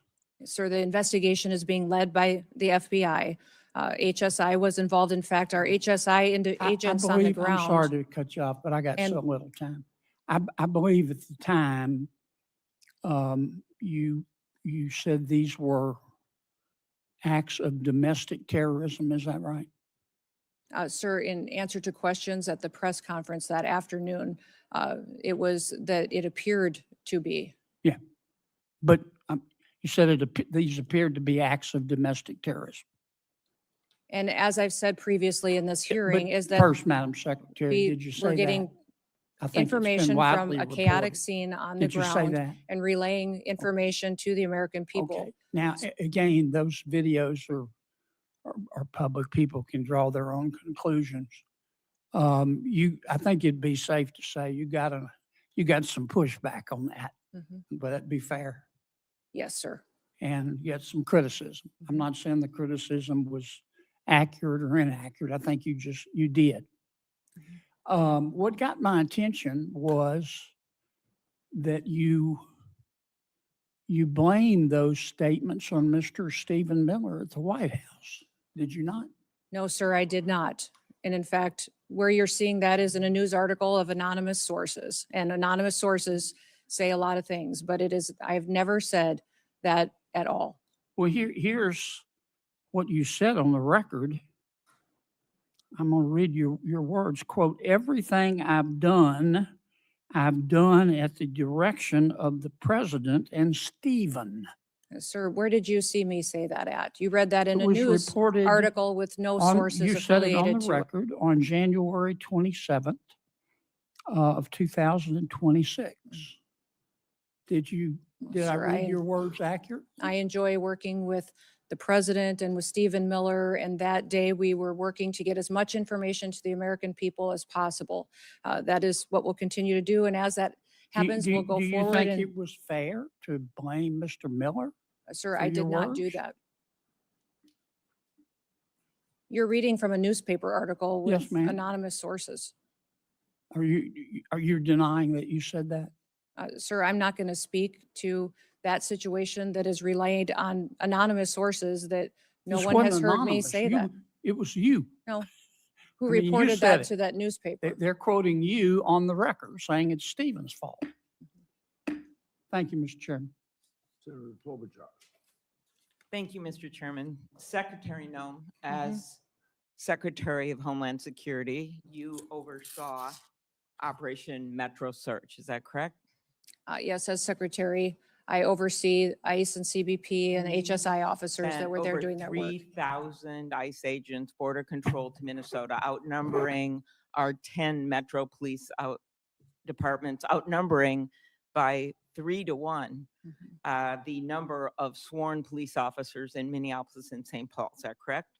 We were working to do targeted operations against Just if you could criminal answer yes illegal or no. aliens, and we needed to do that in a safe manner to make sure that we could ensure the safety of our law enforcement Two officers. of my constituents, Renee Good and Alex Preddy, were killed. They should be alive today. In fact, in 1 month in the city of Minneapolis, when you look at the 3 fatalities that were results of shooting, 2 of 3 were committed by federal agents. Are you aware of that? Yes, I am.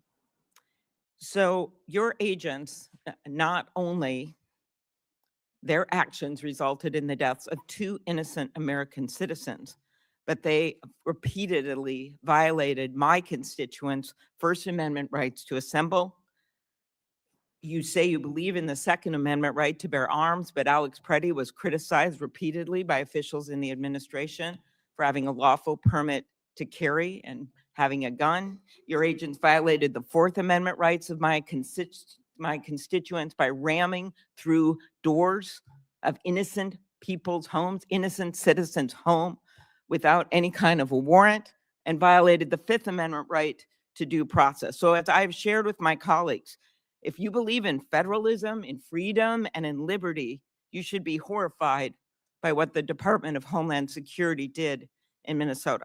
So my first question is, having spoken to Mr. Holman, what is the exact number of DHS agents still in Minnesota?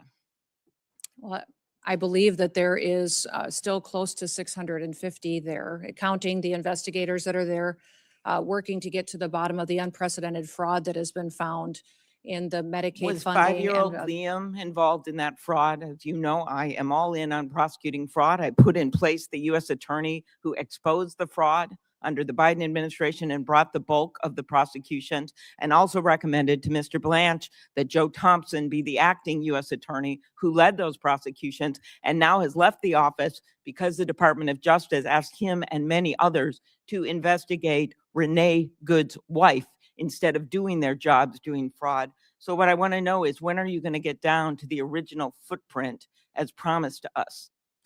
We're continuing to work at that, although those investigators will continue to stay there to get to the bottom of that fraud, to make sure that those vulnerable people that rely on those programs actually get services from those federal dollars that are spent, that it's not stolen by criminals and used by individuals Okay, to enrich Let's use themselves one and send it out example of the here, country. Secretary.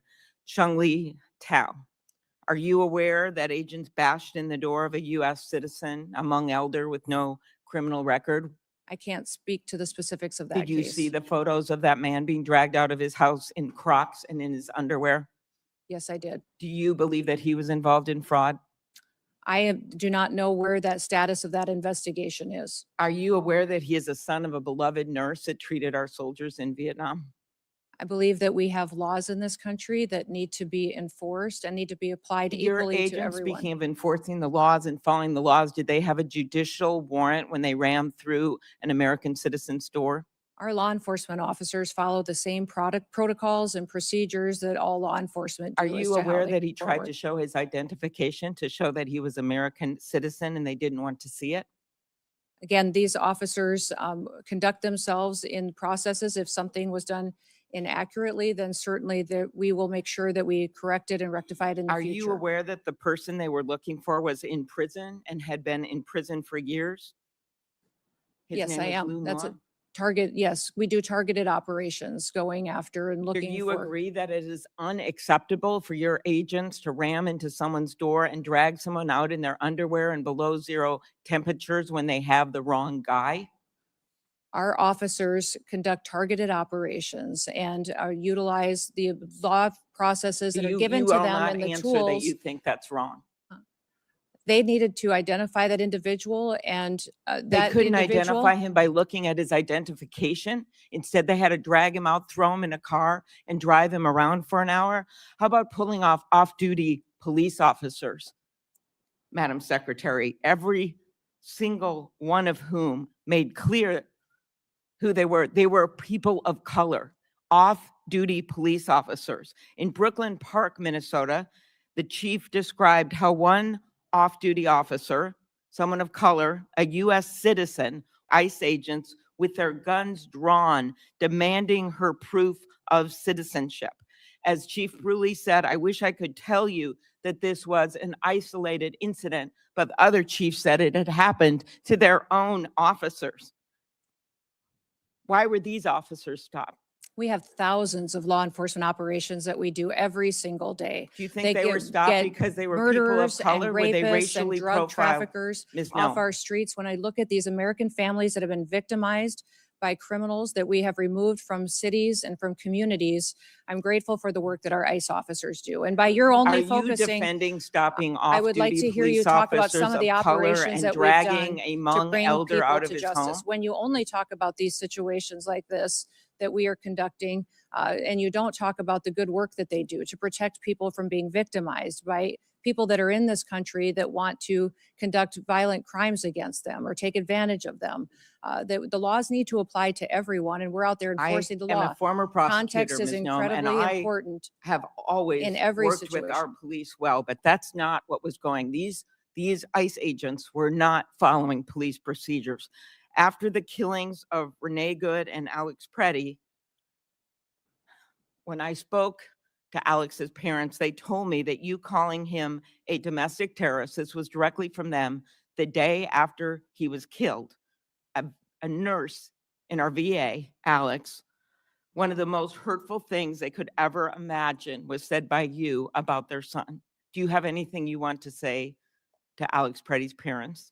We were relying in the hours after that incident that was so horrific on information we were getting from the I ground from just our asked if you agents. had But I would anything you say wanted to say to the but I would parents say or to the family that's of what I'm Renee doing Good right after now, is you that called I them domestic can't even terrorists. imagine what they have gone through in the loss of their son and the loss of their family members. But It's how about absolutely specifically tragic. calling them and I domestic send terrorists them without any evidence of this. that? Sir, ma'am, I did not call him a domestic terrorist. I said it appeared to be an incident of. I think the parents saw it for what it was. After the killings, the federal government refused to cooperate with state law enforcement. Agents blocked Minnesota investigators from accessing the scene. I know because I got directly calls from the mayor. I tried to call the DOJ. I tried to do everything I could because they were very worried about what was going to happen immediately, especially after Alex Preddy's death. Do you think that blocking local law enforcement from the scene of a shooting makes people safer? Yes or no? Actually, our HSI law enforcement officers risked their lives on that scene, preserving evidence and keeping the violent rioters away from the evidence so it What could be life was preserved for lost the at that investigation. scene, Secretary Noem? Yes, I It was understand that. Alex Preddy's life And that was after it lost. became I very, believe it is in the interest of justice to have a full and transparent investigation.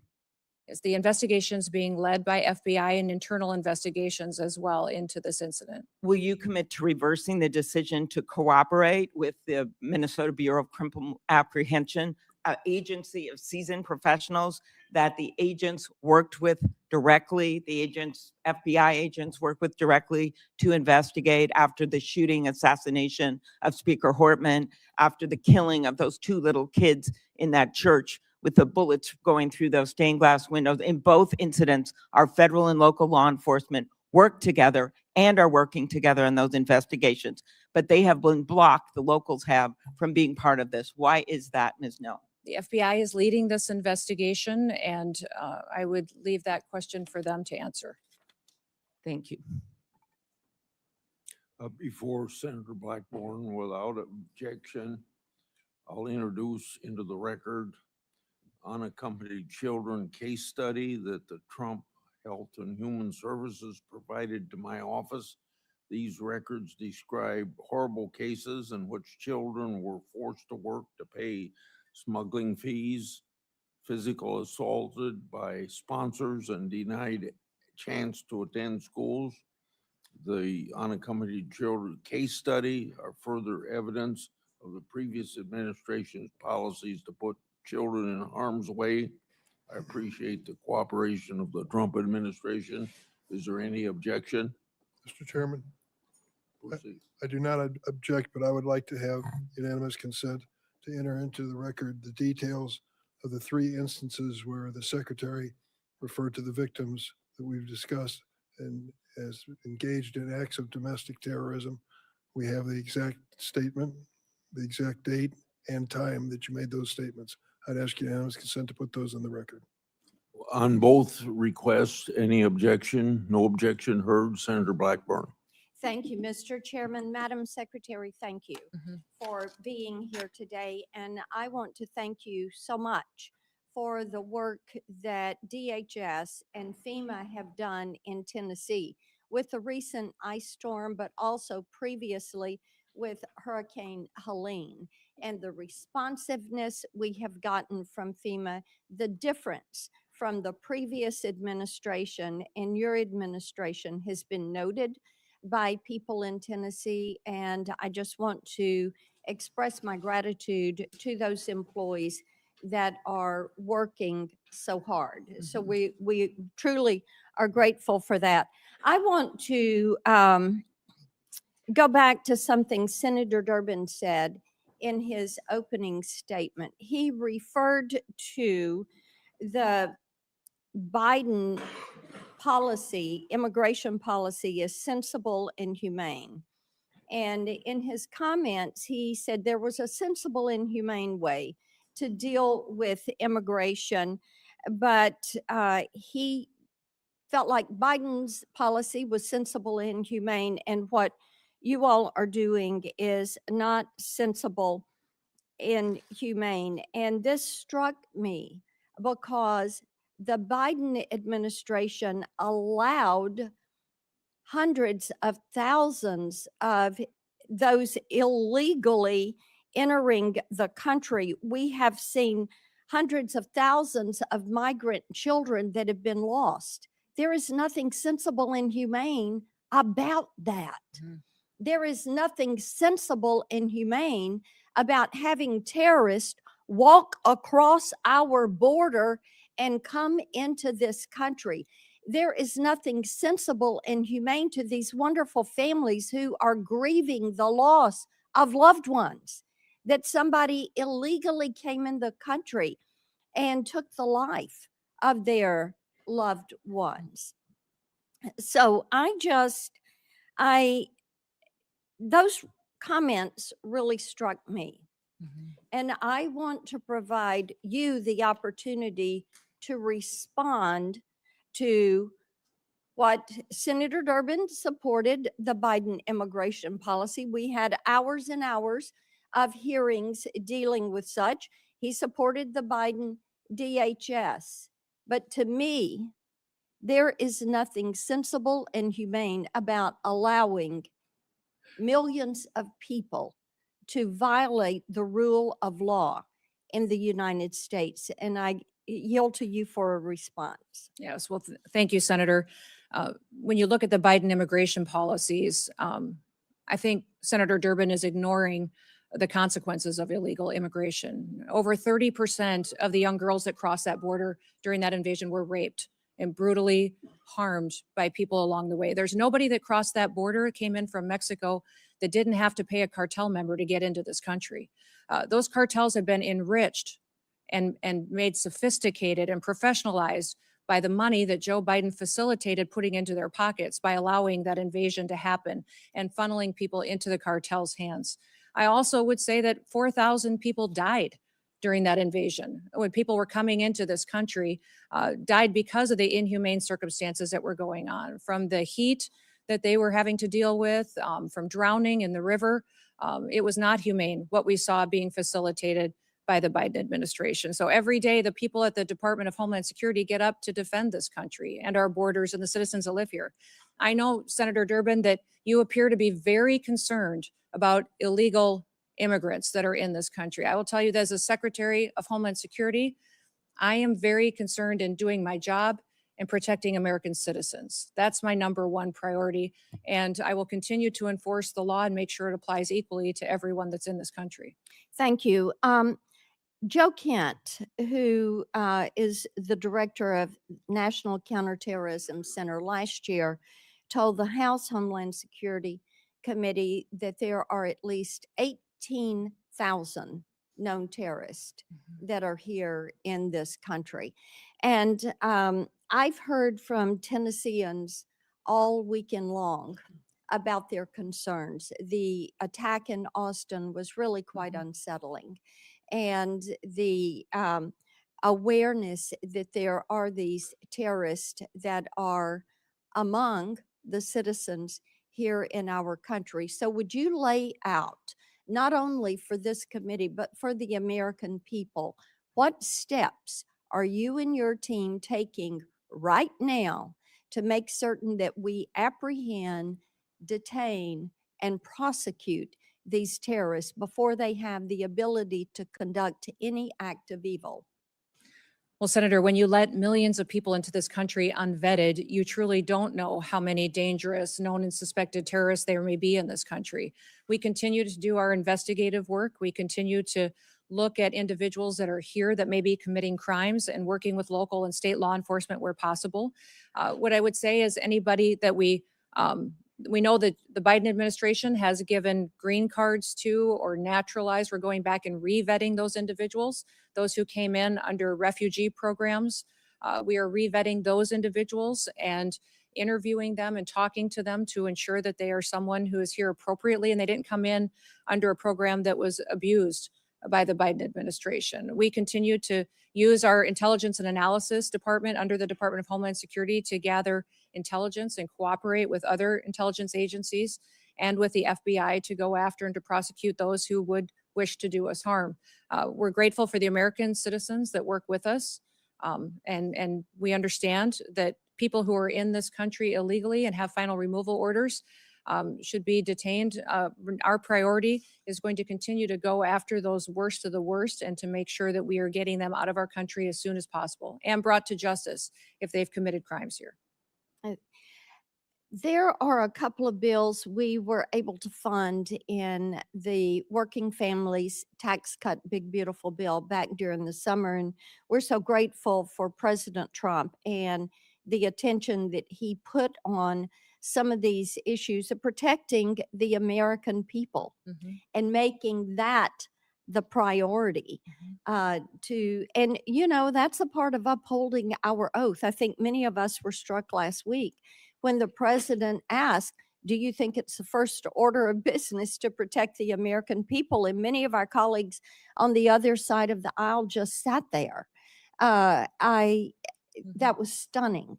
So we're grateful for this focus on protecting our people. There were two bills, the Prince Act and the End Child Trafficking Now Act. These are pieces of legislation I've pushed forward.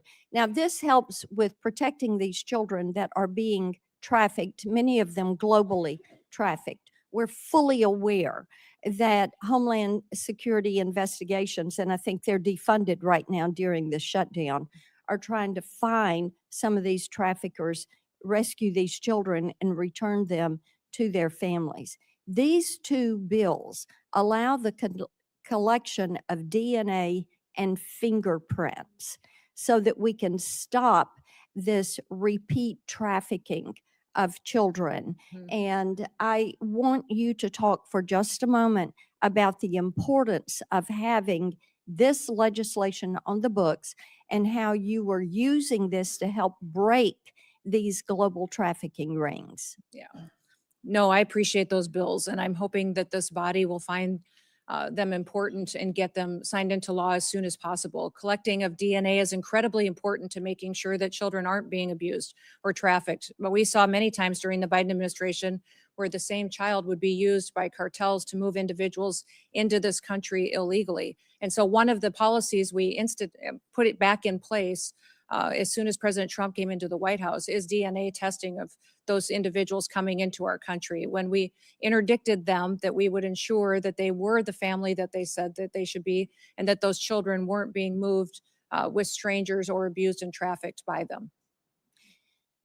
One of the things that has come up regularly when I'm out and about around Tennessee is that we have some of these mayors and governors that have recently demanded millions of dollars in taxpayer reparations for having ICE in their communities. Now, in the case of Minnesota, they're looking at as much as $18 billion in fraud.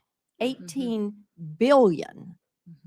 And what they've uncovered there, what they allowed to happen, whether they want to say they knew about it or they didn't know about it, but it appears they knew about it, and we'll let the investigation bear that out. What do you say to these mayors and governors who are defying the law by having a sanctuary city for illegal immigration that are allowing rampant fraud of taxpayer money? It is not their money. It is taxpayer money. They allow it to happen. And then they are so brazen and calloused and disrespectful of the taxpayer, they stand up and demand reparations. What do you say to them? Yeah, it's impossible to take them seriously. The hypocrisy of saying that you care about your economy and you care about your citizens when you've allowed that kind of fraud to go forward that they have in these programs. And these programs are there to care for individuals and give services to some of our most vulnerable in society. Those individuals that have developmental disabilities, individuals who need special services in order to care for them and to help those families for a period of time with individuals and their family members that need to be that specialized care. They have stolen that from them, allowed individuals to abuse those programs, and have done it to the detriment of not just their families there, but also the businesses there and the educational entities and even their credibility to speak. You know, those are the same individuals that called our ICE officers the Gestapo and demonized them. And their rhetoric is very detrimental to the environment that we face every day on our law enforcement operations. So my hope is that we'll continue to get to the bottom of those investigations and bring those criminals to justice. Before Senator Coons, Senator Durbin. Mr. Chairman, the senator from Tennessee invoked my name several times, so I'd just like one moment to respond. What she said is simply inaccurate. I didn't mention the Biden administration at all in my opening statement. What I said, and I still believe, is that if we work together in a positive, good faith, bipartisan effort, we can come up with a sensible, humane immigration law for America. You've heard the witness say repeatedly, we write the laws. She's correct. We need to accept the responsibility of writing a law that is sensible for this country. What I think is happening now in this administration is neither sensible nor humane. I yield. Senator Coons. Thank you, Mr. Chairman. Madam Secretary, thank you for appearing before us. It is your duty and mine, all of ours here, to protect our American homeland and our citizens, but to do so in a way that is legal, that is humane, that is effective, and principally constitutional. So let's get to that.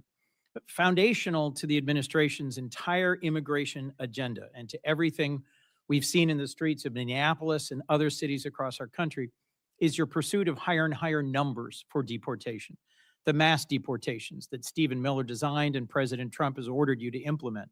It's why we have roving patrols, racially profiling whomever they see and creating a show me your papers state. It's why you go into sensitive locations like churches and hospitals and schools.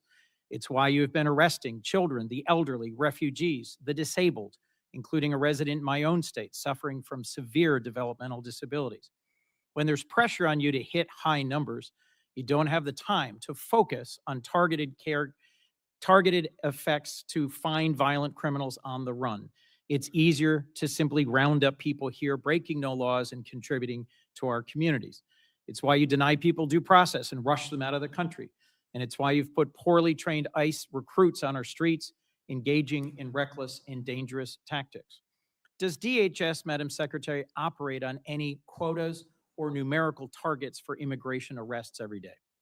No, Senator, we do not. We do targeted law enforcement operations going after those worst of the worst criminals that are here I would certainly illegally. prefer it if you did targeted operations against the worst of the worst. But just last year, Stephen Miller, who's the president's Homeland Security Advisor and Deputy Chief of Staff, went on Fox News and said, we're setting a goal, a minimum of 3,000 arrests for ICE every day. And President Trump is going to keep pushing to get that number higher and higher.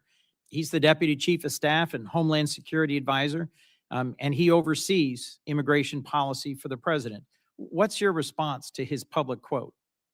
Sir, there is no quotas at the Department of Homeland Security. When we do law enforcement operations, we do them on targeted enforcement, getting public safety threats off of our streets and out of our communities to protect the American people. Thank you. And you agree that setting quotas would actually put improper pressure on law enforcement to conduct themselves in ways that might not be in the best interest of their safety or the public. Senator, we don't have any quotas on our law enforcement Have you ever operations at the issued any department. guidance rejecting the use of numerical targets or quotas? I usually put out notices on things that are impacting our operations. There's been no discussion or requirement on numerical quota targets. Therefore, there would be no need to reject them in a memo unless I feared that they were being implemented, which Ma'am, they're here's not. why I think there might be real value in your putting out a memo saying, I reject any quotas. It's not just what Stephen Miller said last May. He's reportedly, and I have many press accounts of this I can submit for the record, making conference calls, berating agency officials, threatening to fire them, threatening to fire the leadership of field offices that are in the bottom 10% of arrest numbers. I would suggest that it's this constant drive for higher numbers that has been behind a lot of what we've been seeing in terms of the failure to actually focus on the worst of the worst and targeted enforcement, and to instead do things like roving patrols and profiling. Let's move on. Steve Bannon, long an advisor to the president, one of his earliest public supporters, recently said that ICE should be deployed at the polls in the next election. Will you rule out the deployment of ICE or CBP to polling places this November? There are no plans to have ICE officers at our polling locations. And I'm glad Do to you- hear that, but would you rule it out? Would you say it will not happen? do you plan on illegal aliens voting in our elections, I Senator? do not. In Okay, fact, then the there should be Heritage no need to, Foundation, unless you plan on illegal Madam aliens Secretary, the voting. Heritage Foundation recently concluded that over a 20-year period where they reviewed hundreds of millions, billions of voting cases, they found only a small handful of actual cases of illegals voting. So I'm concerned by your rebuttal, which suggests you may be unfamiliar with 18 USC Section 592. Are you familiar with this federal statute that relates to sending armed men to polling places? There are no plans to send any of our law enforcement officers to But polling Madam locations. Secretary, you're sir. clear it would There be a have been federal illegal crime for you aliens. to do so. There are illegal aliens that have voted, and it's been proven in the past in certain cases in certain states. We provide a program to states. I think we have 27 different states that utilize our SAVE program now to verify individuals that are eligible to vote in their elections. And as states run their election systems, we encourage them to use that to make sure they maintain their election integrity. Madam Secretary, can you understand how when Steve Bannon says publicly, we should have ICE at the polls, and you say there are no plans, that's not enough to rule out the possibility of a violation of this longstanding federal law? Will you issue a directive that ICE and CBP should be nowhere near polling places this November? We have no plans to have ICE officers or law enforcement at polling locations. States are responsible for running their elections, and we're giving them tools and mitigation efforts that they can utilize in order to make sure they maintain the integrity of those elections and that individuals can trust their systems to ensure that their vote counts. Let me move on to training. I was long responsible for the second largest police agency in Delaware. I understand and recognize the critical role that training plays in keeping law enforcement officers safe, in making sure that they perform their important duties as effectively as possible, and that they understand the obligations of policing in a democracy. A whistleblower recently testified that ICE's training process is, quote, deficient, defective, and broken, raising concerns about how you cut training time in half, reducing training hours by 240, and cut out key courses on the use of force and constitutional obligations. He also testified to a culture of fear that pervades ICE and a constant effort to churn out more trained officers in order to achieve higher numbers. Your department put out a statement that the training is the same number of hours that officers have always received. So let's be clear. Is it your sworn testimony today, Madam Secretary, that training hours have not been reduced for any recruit compared to where they were, say, a year ago? Senator, our ICE officers are trained when they come on board the department 56 days. We've changed the format of those days. Instead of 5 days a week, 8 hours a day, they now do 6 days a week, 12-hour days. We also give them 28 days of on-the-job training so they can have more hands-on experience with individuals that have served a longer period of time in law enforcement and have that experienced officer supporting them going forward. What I would say about your whistleblower is that your whistleblower came to FLETC, which is the area academy where we train over 130 different federal law enforcement agencies. He came there after we had changed our program and didn't experience how we trained our ICE officers previous to that on those 5 days a week, 8 hours a day. I don't know how he would speak to how ICE used to do that. And this individual was only detailed there for a short period of time, a few months, and was a trial attorney, not an expert in a number of places around the country have faced protests for how they've been conducting their policing. Do you specifically train your new recruits on how to handle peaceful protesters in the context of the First Amendment and their rights? Yes, they are trained in that. And they are annually trained and updated with legal guidance, with constitutional provisions, de-escalation techniques, in driving techniques, medical aid, intervening, use of force. All of those are things that our individual officers are trained on. What January has happened, 22nd, you put out a press release that said enforcement and removal operations, ERO training, was 42 days. But on February 23rd, just a month later, the same day that the whistleblower testified, you issued a new press release saying it was 56 days. You seem to be making it up as you go along. Help me understand how you square those quite different numbers in terms of the total number of training days. our training for ICE officers is at 56 days with 28 days of on-the-job experience that they get as well. That continues their training, and their specialized training is above and beyond that as well. And we're grateful for those individuals, many of those individuals that have come and joined ICE. We had over 220,000 individuals apply to become ICE officers. We've hired approximately 12,000 of those, and many of those had previous law enforcement experience when they came to serve with us. Last question, Madam Secretary, about Afghans. Americans fought, served, and died in Afghanistan over 20 years. Many of our service members critically relied on translators and on Afghans who served and fought alongside them. I've gotten to know a number of them who came to this country and were thoroughly vetted and were frankly heroes who had risked their lives alongside Americans. At the moment, I believe your leadership at DHS has abandoned our commitment to the Afghans who served alongside us. There are currently many trapped in a center in Qatar, and at least 150 of them are the family of current active duty U.S. military forces. It is within your power to create a process for them to seek waivers of the refugee ban so they could come into the United States. Will you consider doing so?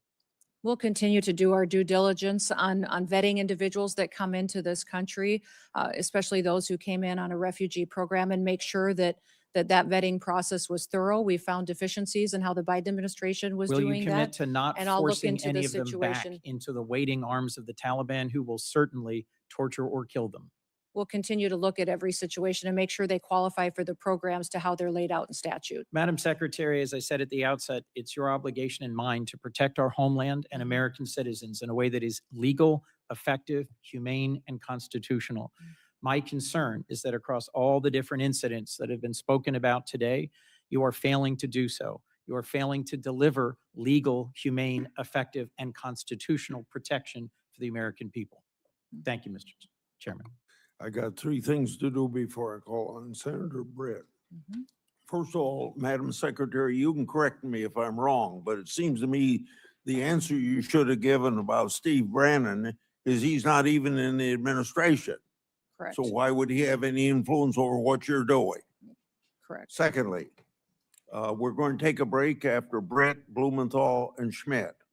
Lastly, without objection, I'd like to introduce evidence of potential human trafficking that I sent to the Biden administration as part of my unaccompanied children oversight.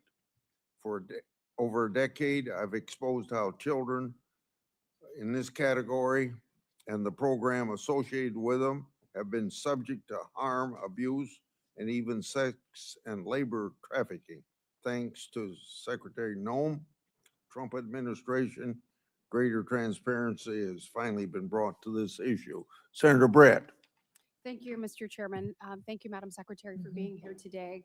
To echo what my colleague Senator Kennedy said, I appreciate you actually securing our border. The work that President Trump has done and you alongside him to make sure that we don't have just an actual invasion happening every day, like we saw under the Biden administration. I believe we had about an average of 5,000 people a day that came over the border during the Biden administration, many of which are unaccounted for. When we're looking at kind of what is ahead of us, I've heard Senator Blackburn and others kind of bring this up to you, but I am thinking about the children that we know that came unaccompanied, many of them with a phone number written on their arm or taped to them. Senator Blackburn mentioned that the Biden administration did away with the DNA policies. We know many of these children have been trafficked into our interior. You mentioned the rape, that 30% of women, is that right? That That's came correct. across our border were most likely raped in the process. The 4,000 people that died, the inhumane circumstances that were created, and the enriched cartels as a result.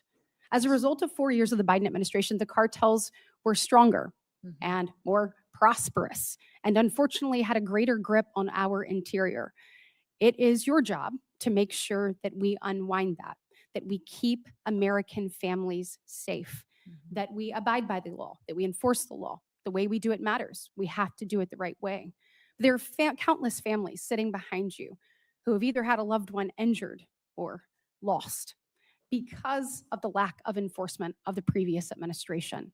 Do you commit to me today that you will ensure that no family has to go through this again, that you will use the tools at your disposal the right way to protect American citizens? Yes, I will use every tool I have available to make sure that we're protecting as many Americans from having to go through what these families have had to go through. And Secretary Noem, I want to talk to you about these children. Where are they? Yeah. We didn't have hearings about them under the previous administration. I want to know where they are. How many children do you think are in our interior unaccompanied for? Are they being sex trafficked, labor trafficked? Where are they? Yeah. And how many have you found? And what is your plan to find all of them? Every one of those children deserves to be seen, deserves to be found. And I appreciate the president's commitment to making that happen. I want to know what you're going to do to follow through with it. We're going to continue to do our work. We found 145,000 of those children so far, identified them, returned them back to their loved ones, and taken care of them. We will continue until we find every single one of them. The Homeland Security investigations teams are the most specialized law enforcement officers for getting into these networks, these trafficking networks, and making sure that they're not just finding one child, but finding the network that is trafficking hundreds of children, and make sure that we're bringing them back home and helping them heal. Well, let's actually talk about HSI. We have heard ICE be vilified across the nation, called Nazis, called Gestapos. I want to talk about ICE HSI for a second, because you just mentioned it. When we are looking at finding child predators, when we're looking at finding people who are exploiting children, when we're looking at cyber crimes, human trafficking, when we're looking at drug smuggling, weapon smuggling, HSI does the hard work, do they not? Yes, they do. I want you to see behind me. These are some of our most notorious and high-profile criminals in recent years. Sean P. Diddy Combs, El Chapo, R. Kelly, Jared Fogle, Josh Duggar, the Merchant of Death, Victor Boot. And what do all of these criminals have in common? All of them were brought to justice with the help of ICE, HSI. Does that sound like the work of Nazis or Gestapo, Madam Secretary? No, it does not. This sounds like an agency that is working for the American people, who is taking bad actors off the streets and is doing the hard work for our most vulnerable. Can you speak a little bit to the work that you've seen HSI do? These HSI officers are, I believe, the most exceptional law enforcement officers that we have at the federal level. They specialize not just in identifying sex traffickers and human traffickers, but also any kind of money laundering, financial investment. They partner with our other intelligence agencies to use that information to build cases that we then win in prosecutions and hold those people accountable. And they all have families. They all have families that they care deeply about. And when you talk to them, they will go on and on about how they do their work to make sure that families in the United States can be safe and that they have a future and they can walk down the streets and continue to be entrusted that their kids won't fall victims like they see so many times in their work when they do these types of cases. Changing gears a little bit, when we're talking about just immigration enforcement in general, I know I've had a number of questions from constituents over the weekend about the number of known and unknown terrorists in our interior. We know the numbers that came through the border, but we also know the countless numbers of known gotaways that we don't know who they are, where they're going, or what their intentions are. Madam Secretary, what we saw in Austin, I think, was chilling to so many people. We want to make sure that we are doing everything possible to locate terrorists in our interior, and to obviously capture and get them out. Tell me what you're doing to make sure that that happens, and what the American people need to hear from you. Well, first of all, Senator, let me thank you for your work to get the Department of Homeland Security funded so that we can use everything and every tool available to us to go after these threats that we face, both foreign and domestic. These individuals that we've brought to justice already include over 1,500 known and suspected terrorists that we have already found in the last year that President Trump has been in the White House, and we brought them to justice and removed them from our country. We also have thousands and thousands of gang members, MS-13, TDA members that have partnered to victimize people and perpetuate violence upon them. We're continuing to do that work and will every single day, but we need funding to make sure that all of our law enforcement agencies have the tools they do to bring them to justice. Well, let's actually talk about that. So when we are looking at the department having gone unfunded now for 17 days, Mhm. I'd like to know what are the real implications of that. So I think a lot of people, when you look at the Department of Homeland Security, we've obviously seen in the news, ICE and CBP. We just talked about some of the good work that ICE has done, particularly ICE HSI. We look at the border, customs protections, people coming through, making sure whether it is weapons being smuggled or whether it is drugs, that those things are caught by those men and women there at the border. Mhm. Then we look at the other missions that fall under the Department of Homeland Security, our courageous men and women in the Coast Guard. Mhm. You look at those serving in FEMA. We have been ravaged by storms both in the South and up the Northeast. Mhm. And these people need assistance and they need help. That all comes through your department. You look at the Secret Service and you look at where that is. You look at the Center for Domestic Preparedness, for example, in Anniston, Alabama, which I hope I have your commitment to Mhm. continuing to make sure that Mhm. our law enforcement officers are trained there in the Mhm. event of something unthinkable. Mhm. Yes, yes, And absolutely. as we look at all of this and our TSA officers, I was struck by what I saw. Actually, you have put this up here behind me. When you see what's happening with people going without pay again. So you have people like a TSA officer that went without pay for 43 days in the previous Democrat-led shutdown. And here they go once again. The financial insecurity that comes from that is tremendous. We heard reports of officers sleeping in their cars at airports to save money on gas, selling their blood and Mhm. plasma, and taking on a second job to make ends meet.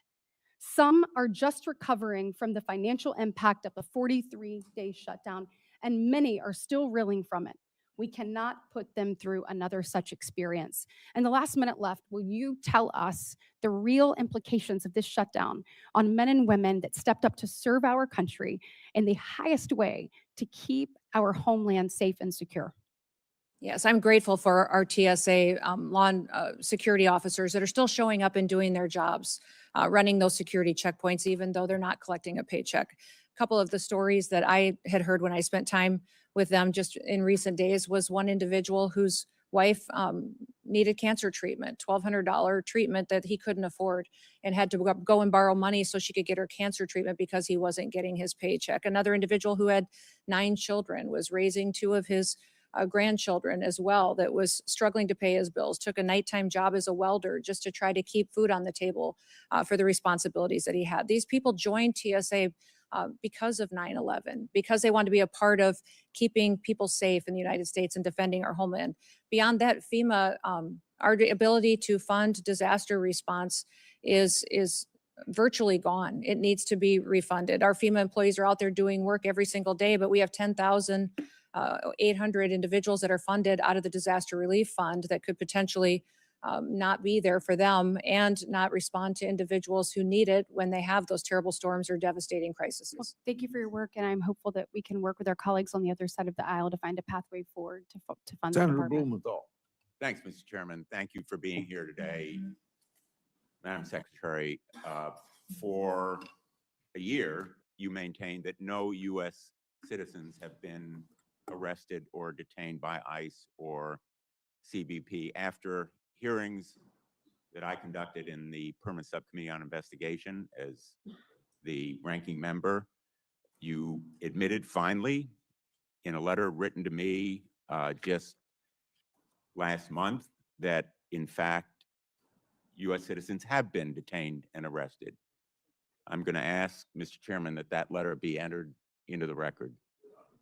Thank you. You put the number as 38. Far more American citizens have been arrested by ICE and CBP, probably in the hundreds, perhaps the thousands.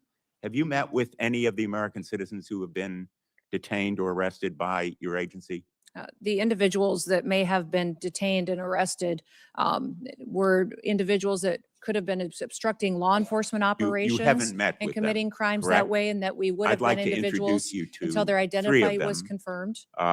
Leo, Javier, and Marimar, would you please stand? These 3 individuals, Madam Secretary, were arrested by your agency, Leonardo Garcia Venegas, Javier Ramirez, and Marimar Martinez. Do you know what your agents did to Leo Venegas? I'll tell you. On May 21 of last year, they entered the private property at a house that he was constructing without consent, without a warrant, illegally. Again, on June 12th, they entered private property, a home where he was doing construction. He is a United States citizen, born in Florida. They seized him and ignored and disregarded his proof of citizenship. Wouldn't you agree with me that no U.S. citizen simply working lawfully should be arrested? In law enforcement operations across the country, there are times when U.S. It's a simple citizens yes or may be no. arrested or detained until Would their you agree identity is with me, confirmed Madam and that they Secretary, haven't that committed a U.S. crime. citizens should not be arrested when they are obeying the law, they have no criminal record, and they are engaged in a lawful activity? Sir, in situations where law enforcement, regardless of the agency across the country, when there is probable Let me cause, tell an you about individual Javier may be- Ramirez. Do you know what your agents did to Javier Ramirez? He was on his own private property when he was assaulted by masked agents, his own property, without a warrant, without consent. They said, get him. He's Mexican. He was violently slammed into the ground while being handcuffed and taken into custody, despite telling officers that he is a United States citizen and even showing them his passport. And when he was asked what he was being arrested for, you know what they said? We don't know. Wouldn't you agree that targeting someone just because he is or looks like he is Mexican when he is a United States citizen is wrong? Senator, we do not target people based on their race or ethnicity. We do targeted operations Well, based on criminal backgrounds and this story information goes that we on, have. Madam Secretary. Javier was detained for over 4 days. He was denied medicine that he needed for severe diabetes. He lost consciousness. He had severe hypoglycemia. Wouldn't you agree with me that medical treatment should have been provided to him? He Senator, was denied. medical treatment is provided to individuals wasn't in for our him. Wouldn't processing and you agree that detention was wrong? centers. Within 12 hours, they have a medical examination. We get them the prescriptions and medication that they need. They also have a full Will you evaluation. commit to take including- action and to look into why he was denied medical treatment? Yes, I will look into that case specifically for you, Senator. Marimar Martinez is with us Mhm. today as well. She's standing right behind you. She was on her way to donate clothing at her church when she came across an unmarked car. The agents sideswiped her car. 3 masked agents in camouflage stormed out, and one of them pulled out his gun and fired at her moving vehicle, hitting her 5 times. She almost bled to death. Wouldn't you agree that shooting Miramar Martinez on her way to donate clothing at her church, a United States citizen, from Chicago is wrong? Sir, I don't know the situation or the case. I'll look into it to ensure that all the Well, I'm glad procedures were you'll look followed into properly. it. Miramar, by the way, was falsely charged with impeding law enforcement, but the case actually fell apart. The judge dismissed it as being trumped up. He dismissed it with prejudice.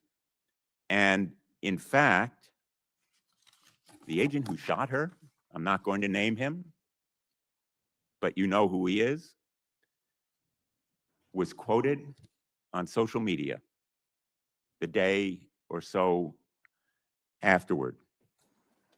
And he said, quote, "I fired 5 rounds and she had 7 holes. Put that in your book, boys." And quote, "Cool, I'm up for another round of around and find out." Will you join me in condemning that agent? Sir, that situation, I don't know the details of, but I will look into that. I don't know why you can't join me in saying it was wrong to shoot Miramar, almost cause her death, and then brag about it. Wouldn't you agree with me that it was wrong? Well, sir, the way that you have portrayed it, it appears to be, but let me look into the case so I can speak to the specifics of it. In fact, apparently, contrary to what you just said, you actually supported the agent who shot Ms. Martinez 5 times.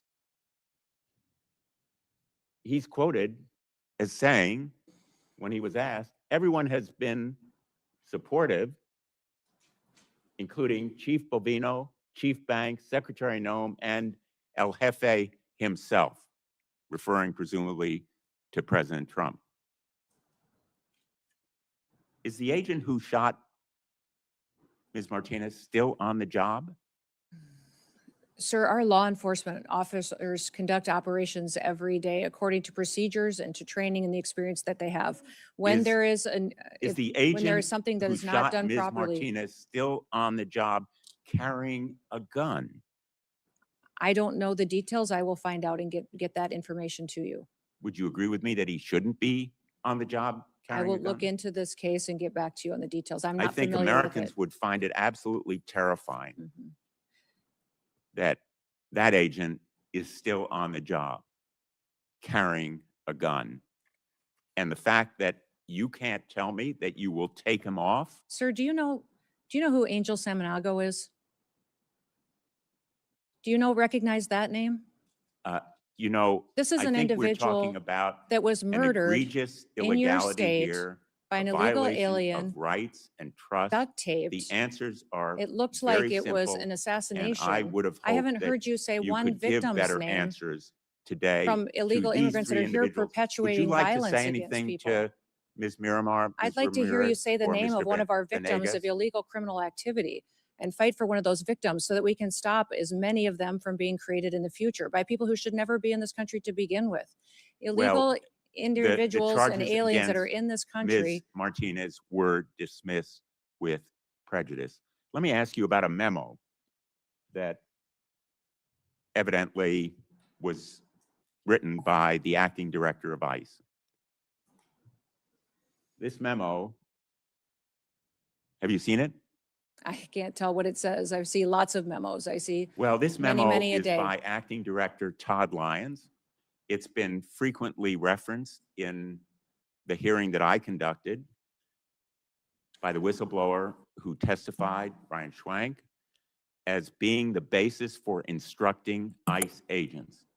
It specifically says that ICE agents should violate the Fourth Amendment and break into people's homes without a judicial warrant. Do you agree with it? I will look at that memo, sir. I can't read it from here, but if it's referencing administrative warrants, that is the proper legal tool that this body has given us to utilize on immigration enforcement operations. Those administrative warrants were provided and affirmed by the Let me Supreme ask you Court, one last and we'll question, continue to use those. Madam Secretary. Does Corey Lewandowski have a role in approving contracts? And if so, what is that role? His role as a special government employee And special government employees work for the White House and the administration. There's thousands of them. So he does have a role. Oh. Senator Schmidt. Thank you, Mr. Chairman. Since we're having folks stand up, I would have Lakin Riley stand up. I would have Kayla Hamilton stand up. I would have Jocelyn Ngari stand up. I would have Rachel Morin stand up. I would have the beautiful sons and daughters who were murdered by illegal immigrants stand up, but they can't because they're dead. They were murdered by illegal immigrants that were led into this country by Joe Biden.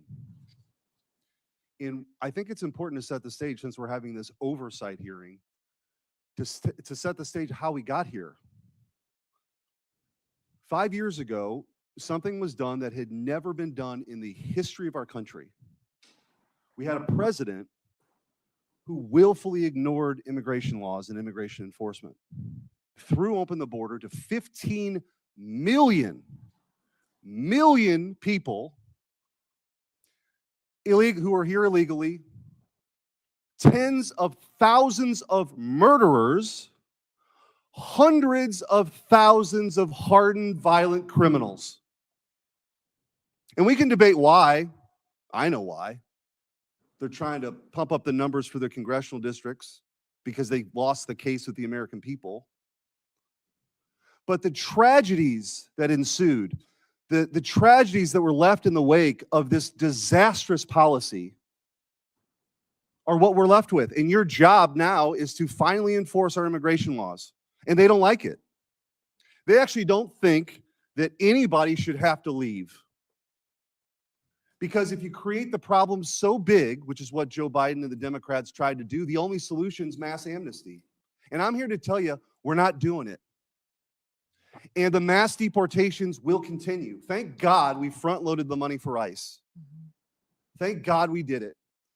Because it was just a matter of time. Now, by the way, the outrage machine has moved on to something else, so I actually have hope that maybe we'll actually approve DHS funding. But we're not kneecapping ICE. We're not doing it. We're not going to take away the tools that they have to deport criminals in this country who are raping and murdering sons and daughters. So for all the spectacle that the Democrats want to create, the American people will not lose sight of what this mission is, which is to restore American sovereignty. No country, no sane country would ever do this. We lived through it. Now it's time to fix it. And the sanctuary status that many of these jurisdictions, there's about 11 that matter the most in this country. But what is that about? What does that really mean? It means that the local leaders will not tell ICE when rapists and murderers and criminals are released from prison so they can be deported. Think about that. Think about that. That's what's happening. And by the way, it's happening in Northern Virginia.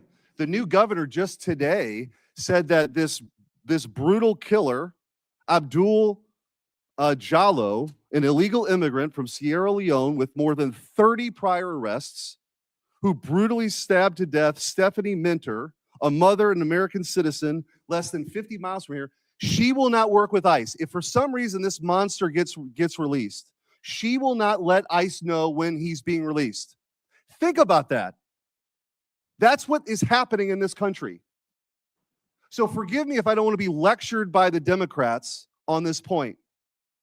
I would think in a different time, in a different place, that we could all actually agree that if somebody is here illegally and they're being released from prison, that we would let federal law enforcement know about it. Apparently not.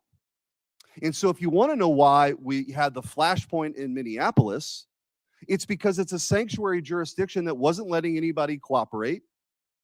It wasn't responding to 911 calls for law enforcement and encouraging people to engage in this kind of confrontation. So I just want to go through a few of these. I mentioned Abdul Jallo. Let's talk about the difference between states that actually work with ICE and states or jurisdictions that don't. This is the contrast. Cecilio Lopez Vaquez was an illegal alien from Guatemala. He was arrested by the Missouri Highway Patrol for DUI. Cecilio had previously been deported in 2006 and had an active rape warrant in Guatemala. Missouri is not a sanctuary state and turned Cecilio over to ICE. He was deported. Thank God. Hernando Garcia Morales was an illegal alien from Mexico. He was arrested multiple times in New Jersey for crimes including burglary. New Jersey is a sanctuary state, failed to notify DHS or ICE. He was released. On January 9th of this year, he threw a baseball-sized rock at a school bus, shattering a window and hospitalizing a third grader. Ariel Nunez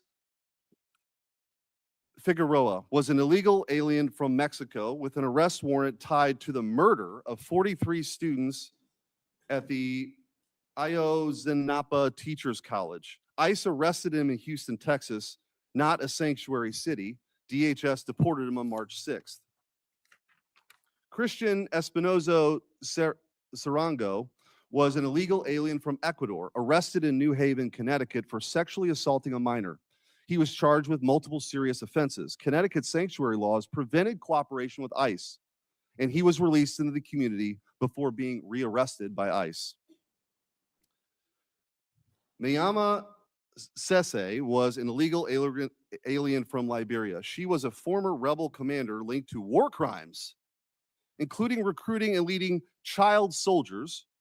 Despite a removal order entered in 2022, she was not taken into custody by ICE until April 19th of 2025. The previous administration refused to deport her. She has now since been deported. Hector Balderas Ahorne was an illegal alien from Mexico arrested in California for a felony hit and run that killed an 11-year-old boy. California, a sanctuary state, rejected DHS's detainer. Hector has a bond of $100,000 that could allow this guy back on the streets. We don't know. If he's released, they're not going to tell ICE. Luis Elias Santos was convicted of statutory rape in Boone County, Missouri. Missouri cooperated with ICE. ICE took him into custody on February 20th, 2026, and assuming he will be deported. Finally, Hugo Rene Hernandez Mendez was arrested in Prince George's County, Maryland, for DUI. The county did not cooperate with ICE and released him. Months later, he murdered Dakara Thompson, a 19-year-old woman. She would be alive today had Maryland cooperated with ICE. I don't know how you explain this away, but I just want to ask you, Madam Secretary, how critical is it for the operations of ICE to deport these monsters to be able to work with local leaders? Oh, it's absolutely critically important. It keeps our officers safe. It allows them to do their operation in an efficient manner to make sure that the public is safe as well. And when you talk about these sanctuary jurisdictions turning murders and rapists loose on the street, I picture every time listening to Rachel Morin's mom telling the story of how she died, how she was brutally raped and murdered, and a mother of 5 children that no longer have a mother. And that individual who raped and murdered her was released 3 different times, back out to perpetuate more crimes. And that's what I don't understand, the argument that these Democrats are making. Do we have to wait until someone who's in this country illegally creates another victim before we hold them accountable and get them out of our country? Why do we have to wait until there's more murder victims? We need it in More- sanctuary cities. I want to ask you real quickly, we talked about illegal immigration, the time I have left, legal immigration and the abuses we've seen. I've written to you about H-1B and OPT, and for those listening, the H-1B program was marketed as a program to bring in the best and the brightest for people for jobs that we don't have people for. That's been patently false. What's happening is this abuse is that American citizens are being displaced by cheaper, more obedient foreign labor. The abuse has been pretty rampant. I've written to you about that. And the OPT program, which has become visa mills for universities, taking away opportunities for American students because they don't have to pay taxes on the foreign labor for at least a year if you have this visa for OPT. Anyway, there's been rampant abuse we've seen. I've written to you about this. I appreciate your response. I want to just with the remaining time, you committed in that letter to reevaluate OPT's scope and duration. I just want to ask you, what's the timeline for that review? And will you commit to completing that reevaluation this year? Yes, we are. We're continuing to do that review now, and it will be completed here in 2026. Thank you. Thank you, Madam Secretary. Thank you. In 30 seconds, we'll take a break. I want to say law enforcement continues to face a record amount of threats in the course of their duties. This is unacceptable. As I mentioned earlier, any loss of life is a tragedy. When rare instances occur, potential misconduct is investigation, and these investigations should play out. We'll take a stand at ease for a few minutes.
You say she's coming down the hall?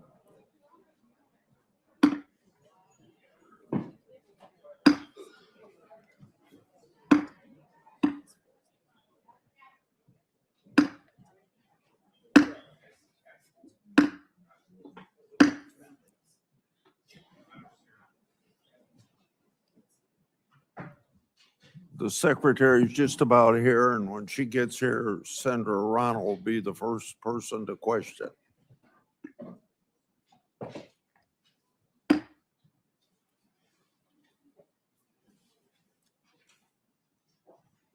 How'd you know she was in the hall? She'd be here by now.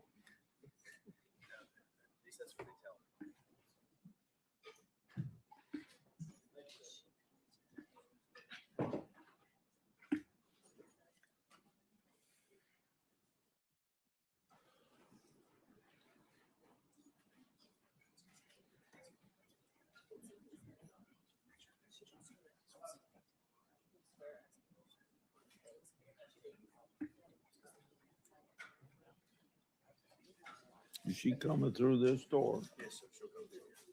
Go see if she's coming down the hall. She's down the hall. She's walking. She's walking down the hallway now, sir. Yeah. I just checked, the secretary is coming.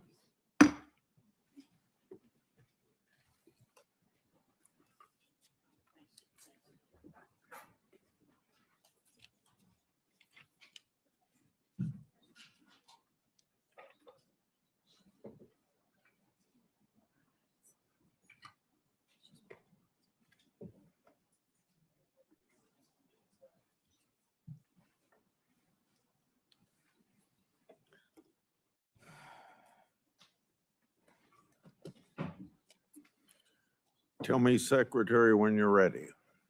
Yes, Mr. Chairman, I'm ready. Yes, sir. You're ready? I'm ready. Yes. Senator Ronald? Thank you, Mr. Chairman. Over the last year, the American people have watched in horror as DHS agents have terrorized our communities. We've all seen pictures and videos of ICE agents dragging people out of their cars, shooting them with pepper balls or worse, murdering people in the streets. This is not normal, but it's what communities being targeted by ICE are forced to face every day under this regime. It is why Americans of every background across the country are up in arms and raising a hue and cry about ICE. My first question, Ms. Noem. Last August, DHS attempted to deport 600 children to Guatemala in the middle of the night. When challenged in court, the lawyer representing DHS said a request had been made by either their parent or legal guardian to justify deporting these children. A federal judge found that statement had no support. In other words, no evidence that the parents have been asked. That statement by the lawyer representing DHS was false. That was a lie, yes or no? Ma'am, in that situation and in many others, we're working to return children back to their parents so they can be with their families. And specifically in Guatemala, we were stopped by an activist judge from returning those children to Ms. some of their Noem, family the members. And we'll answer continue to work is to reunite that them was a lie so that because we the can keep judge people said together. you lied. These poor Your Angel families attorney behind me will lied. never have their children again. And Reclaiming that's my one of my time. motivations every day. After DHS agents shot Marimar Martinez 5 times, 5 times, your department was quick to label her a domestic terrorist and claim that she ambushed and rammed federal agents with her car. She was even criminally charged, only for those charges to be completely dropped when body camera footage showed the truth that during the incident, the DHS agents announced that it's time to get aggressive and then rammed her car. Secretary Noem, DHS was lying when it said Ms. Martinez was a domestic terrorist who ambushed federal agents? Yes or no? That was a lie. Every day, our law enforcement officers face tragic situations on the ground they Ms. work Noem, every day to I am bring not public hearing safety yes or threats to no. justice. You know what? You actually had to dismiss the lies that you alleged against Ms. Martinez. So that was a lie. Next. After DHS agents shot and killed ICU nurse Alex Pretty, you were also quick to label him a domestic terrorist. Even before an investigation began, you said he was brandishing a gun, a firearm. You also said he was apparently trying to do maximum damage and massacre law enforcement. The videos show that Pretty had a phone in his hand while helping a woman who was pepper sprayed. He never touched his gun. After DHS agents pinned Pretty to the ground and your agents removed the gun, they then shot him at least 6 times, killing him. Secretary Noem, when DHS claimed that Mr. Pretty was a domestic terrorist who was brandishing a firearm, that was a lie. Yes or no? That investigation is still ongoing, being led by the FBI, but when that horrific day happened in that tragic situation, we continued to relay information from agents on the I'm not ground hearing to get your answers information to to a the American simple public. yes or no question. So moving on. Secretary Noem, in this photo, this man is on the ground and there are multiple people holding him down. Yes or no? Yes. You see? Yes or no? Yes, he's laying on the ground and there are multiple Yes. people with their hands on him. Yes. So that is what the American people saw. This man is completely subdued on the ground with multiple DHS agents on top of him. Despite being pinned down, a DHS agent soaks him with pepper spray, which can blind and burn a person. You can't even see his face. That yellow substance is pepper spray because your agent deemed it necessary to cover his face with pepper spray. Next photo. In this photo, the man with the clergy collar is surrounded by multiple DHS agents. Yes or no? Yes. Showing you a picture, yes or no? Yes, ma'am. That is what the American people saw. This man is Reverend David Black, who is the senior pastor of the First Presbyterian Church of Chicago. He had his arms up in prayer when ICE agents fired pepper balls directly at his head. They shot him 7 times, including twice in his head. Next photo. In this photo, do you see the woman on the ground? Yes or no? Yes. That's what the American people saw. This is just after your DHS agent violently shoved her against the wall and down to the ground in front of her 2 young children. She later went to the hospital. Secretary Noem, under your leadership, DHS attacks Americans and acts as if the law doesn't apply to them. That recklessness and lack of accountability stem from the lies that you and your partners in this regime are constantly telling. Oh, it's domestic terrorists. They were aggressive, whatever. Meanwhile, Stephen Miller, a top White House official, declared to an ICE officer, you have federal immunity in the conduct of your duties. To all ICE officers. That is Stephen Miller. When DHS agents hear what you and the White House say, those agents think they can do anything. They know there will be no accountability for their lawlessness. They know that when they fire their weapons without restraints, you will immediately and reflexively blame the victims and label them domestic terrorists, regardless of the circumstances or facts. That is exactly what happened when DHS officers shot and killed Renee Good. DHS agents pulled up to her car, surrounding her.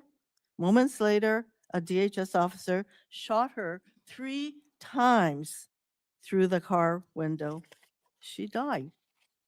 In response, you blamed Renee Good, saying she committed an act of domestic terrorism. Vice President Vance was then quick to say that the ICE officer who killed Ms. Good is protected by absolute immunity. No wonder we saw DHS shoot and kill another innocent person mere weeks later.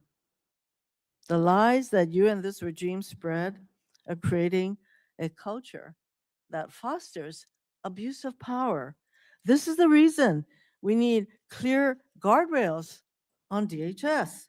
No more masks, no more warrantless searches, no more roving gangs of officers terrorizing our communities. We need DHS to meet the same use of force standards that local police need to meet. They have the same requirements to identify themselves like local police have, and use the same warrants that local police use. In other words, we need immediate guardrails to rein in the lawlessness that you have unleashed. Mr. Chairman, I am done with this witness.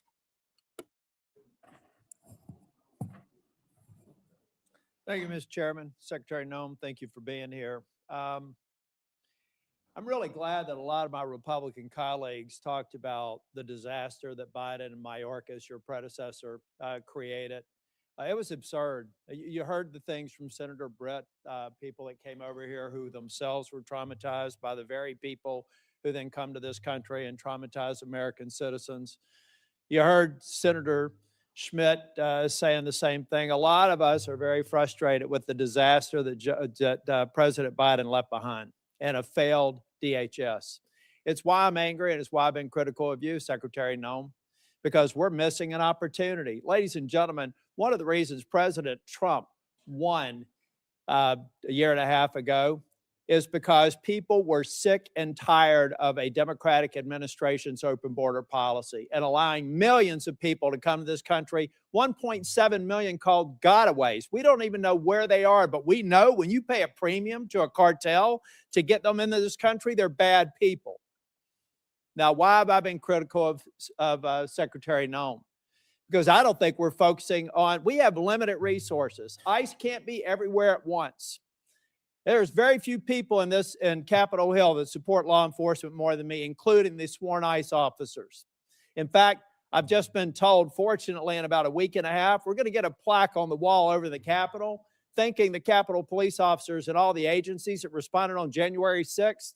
All those thugs have actually been pardoned, and yet we haven't thanked the Capitol police officers for their work here. So when I say I'm unapologetically pro-law enforcement, you can count in every single sworn officer in Homeland Security. So why am I disappointed with Secretary Noem? Because we're not going after enough people who did this damage at the expense of running numbers that Stephen Miller wants out of the White House. We just want numbers. We want 1,000 a day, 6,000 a day, 9,000 a day, because numbers matter, right? No, they don't matter. Quality matters, not quantity, quality. And what we've seen is a disaster. Under your leadership, Ms. Noem, a disaster. What we've seen is innocent people getting detained that turn out are American citizens. I could talk about the culture that's been created here with Stephen Miller aiding and abetting. I heard first reports that he was the one that said it was a domestic terrorist situation where 2 people lost their lives in Minneapolis. I've heard that report. Maybe you can refute it. I don't know that we'll have time for you to respond because I'm giving you a performance evaluation here. I'm not looking for a response. And I'm saying, Ms. Noem, that time after time after time I've been disappointed. But before I get back to looking at the vicious people that did this damage to these families, I want to talk a minute about FEMA. You have a policy right now that anything over $100,000 has to go through your desk for approval. I asked my staff, because I'm a management consultant, I don't try to do cheap shots in here, but the facts do not lie. This is your administration for FEMA response. This is President Trump's first administration. Which one would you like to have? If you're a state that has a $60 billion disaster, your biggest disaster in South Dakota that I can tell that when you were an elected official was about $500 million. So 1/100th of this single storm where thousands of people are hurting in North Carolina and you're just barely catching up. This is what competent FEMA leadership looks like. This is what incompetent FEMA leadership looks like. And people are hurting in Western North Carolina from the most significant storm they've ever experienced. This is what we need more of. I'm convinced you can't do it. If you're requesting a review of $100,000 and up, then it begs the question, why? Why would you be involved in that? Why would that be a policy? And in a minute, I'll ask about some people that are involved, some special government employees. Why are they involved in it? Thank you. Senator, No. that You 100, can finish that after my $100,000 10 only minutes are had to done, do. And I will hold the clock until I finish. Okay. The bottom line is I've done the analysis, and you can say whatever you want to. I've worked with a Democrat governor. I've worked with a Republican governor. I've worked with fiscal research. We have people contacting my office now to get the information to better understand the failure of this department. You failed at FEMA. And in fact, if I get to it, actually, why don't I cover this right now? The Homeland Security Act of 2002 expressly prohibits the Secretary of Homeland Security from restricting or diverting FEMA resources from the agency's mission. Based on your disaster response, the chart that I just showed you, I have reason to believe that you're violating the law, either knowingly or unknowingly. So I'll be asking and getting a submission to the record, submitting a question for the record, what the total amount of FEMA reimbursements are currently being held by DHS, awaiting for final approval.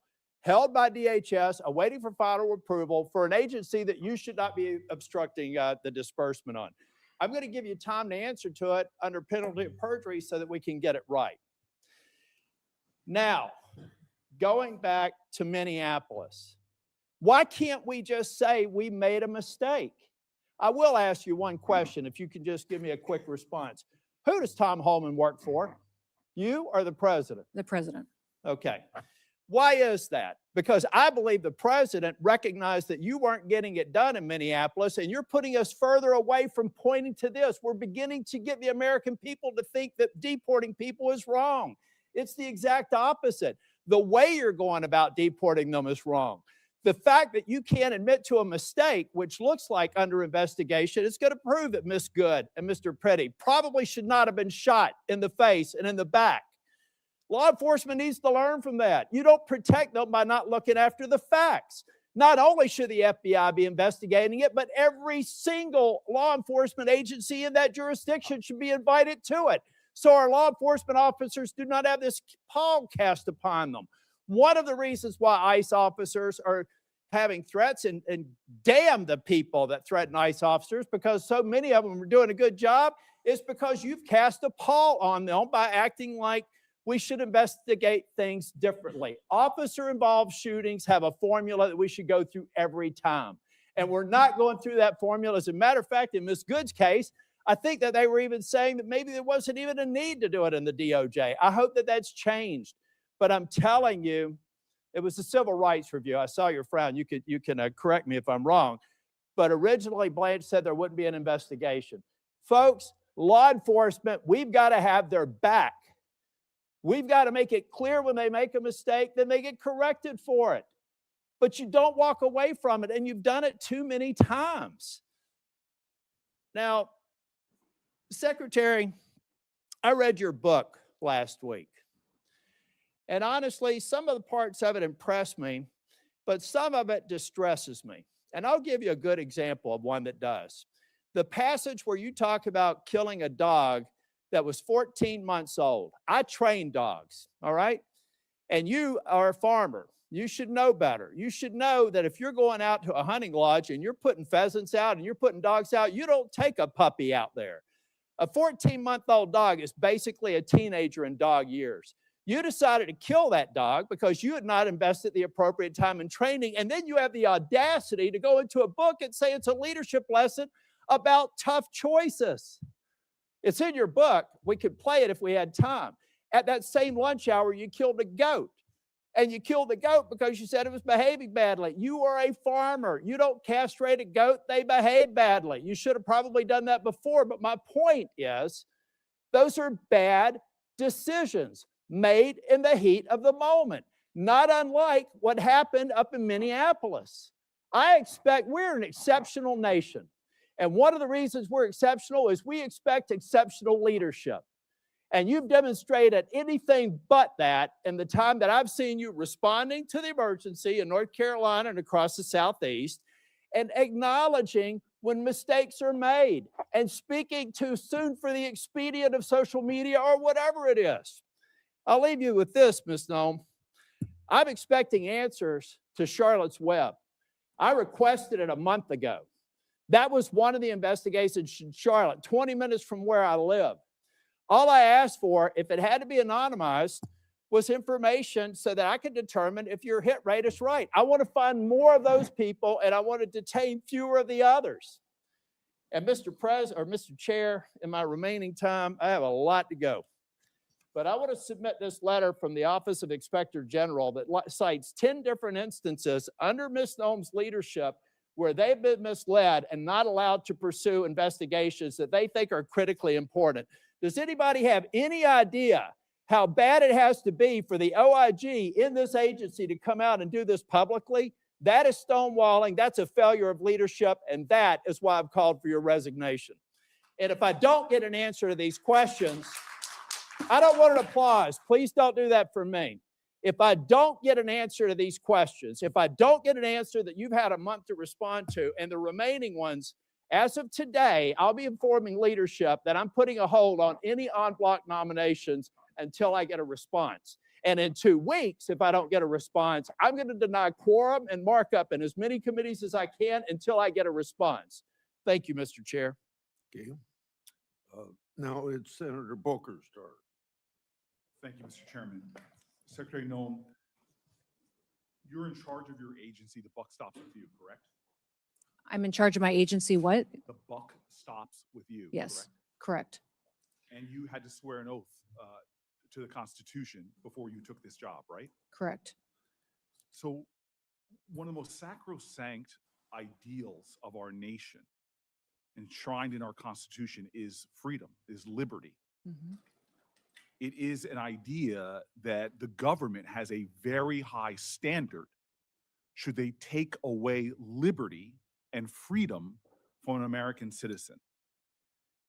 How many U.S. citizens has DHS detained as of last October?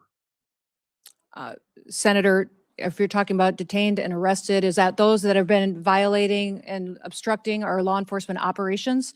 Is that what you're referencing? Because it could be hundreds and hundreds. We have faced violent riots across the problem. country, You are saying specifically that in the Portland people, and the in only Minneapolis. people you've detained are committing crimes, but you and I both know No, I that's haven't not true. said that. I So didn't then say that. I how asked many which ones you were people referencing. have you detained? I can't give you an accurate number because we've literally detained and arrested many for those obstruction of law enforcement operations, and So also public others that had records, probable let me tell you what cause my staff researched. and then released May, once may I, they- may I yes.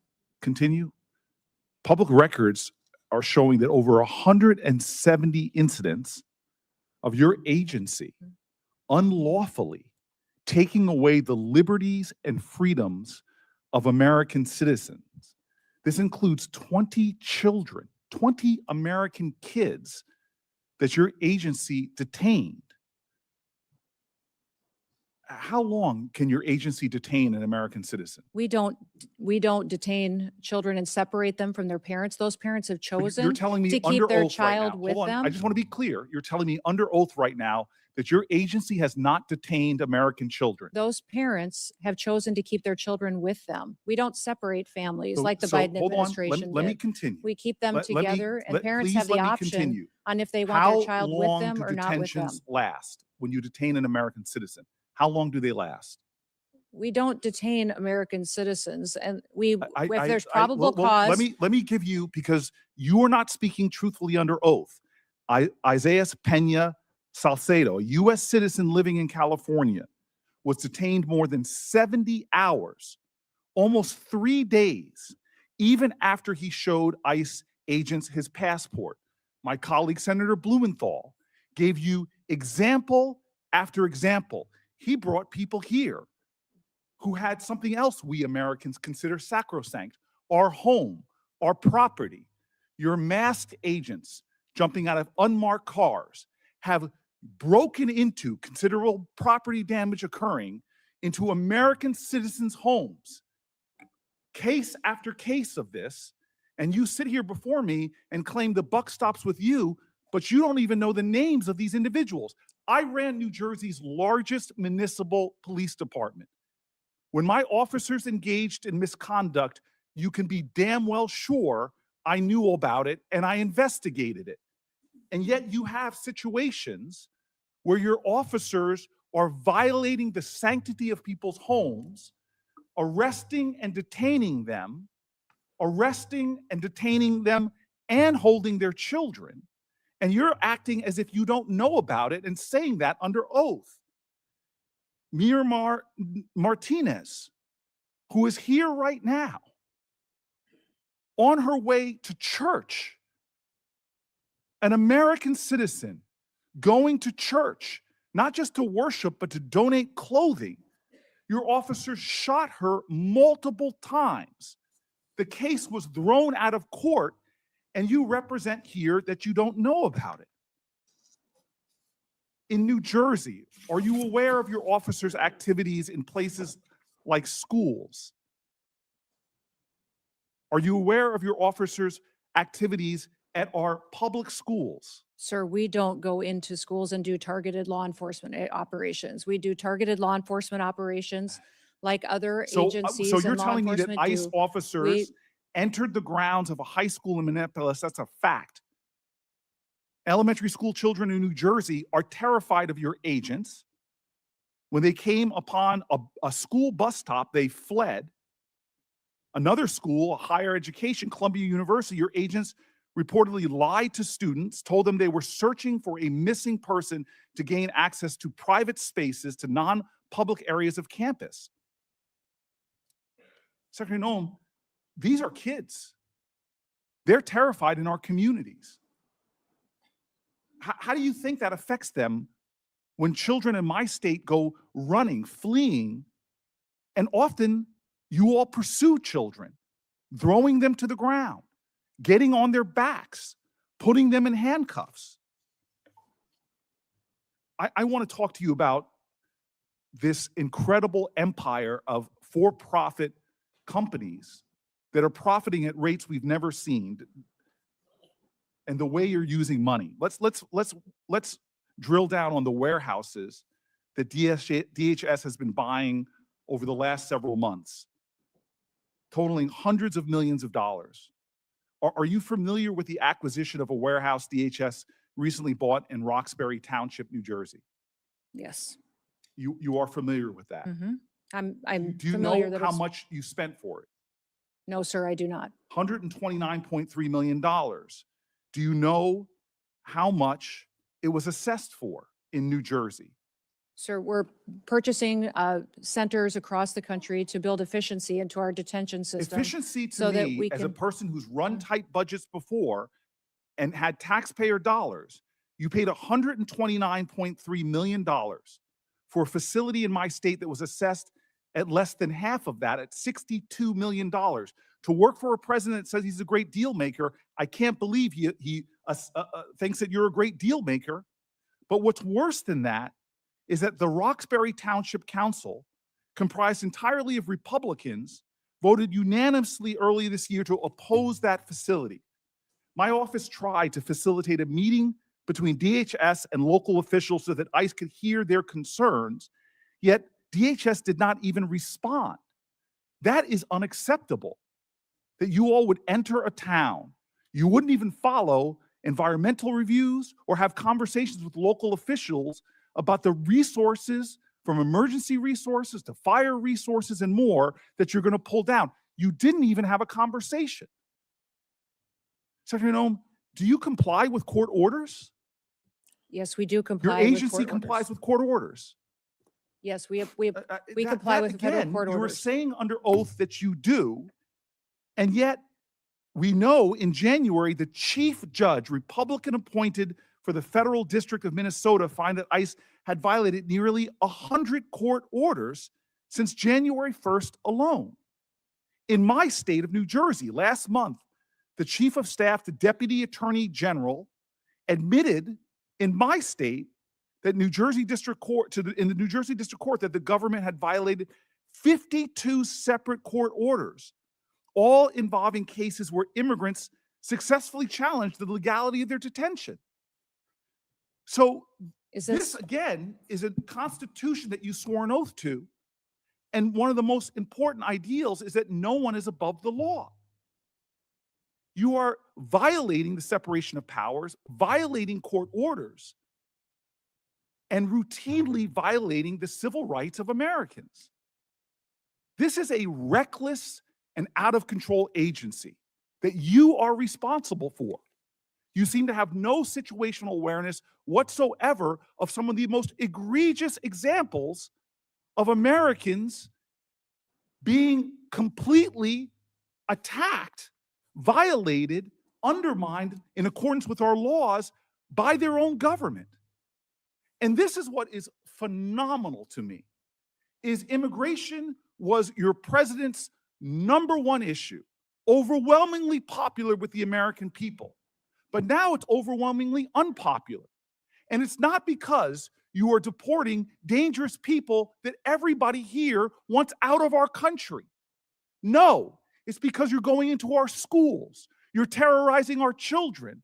You're detaining children. You're arresting Americans. You're breaking into our homes. You're terrorizing our streets. You're violating our rights to peacefully protest again and again and again. None of And then that when a is true. court tells you None to of that stop, is true. and then when a court You are tells you trying to stop, to you impede us violate from enforcing judges' the law orders, not in and a getting partisan dangerous way, criminals off of our streets Republican-appointed and so we don't have more Democratic-appointed. families like the ones that are Don't sitting sit behind there me. and tell me that Lost you are their children. They're responsible gone forever. for the running of your agency when you're not even aware. Either you are utterly incompetent or you are violating laws with impunity. You should step down from your position. If you don't, you should be removed by this president. And if not, Congress should impeach you. Yeah, I appreciate the encouragement.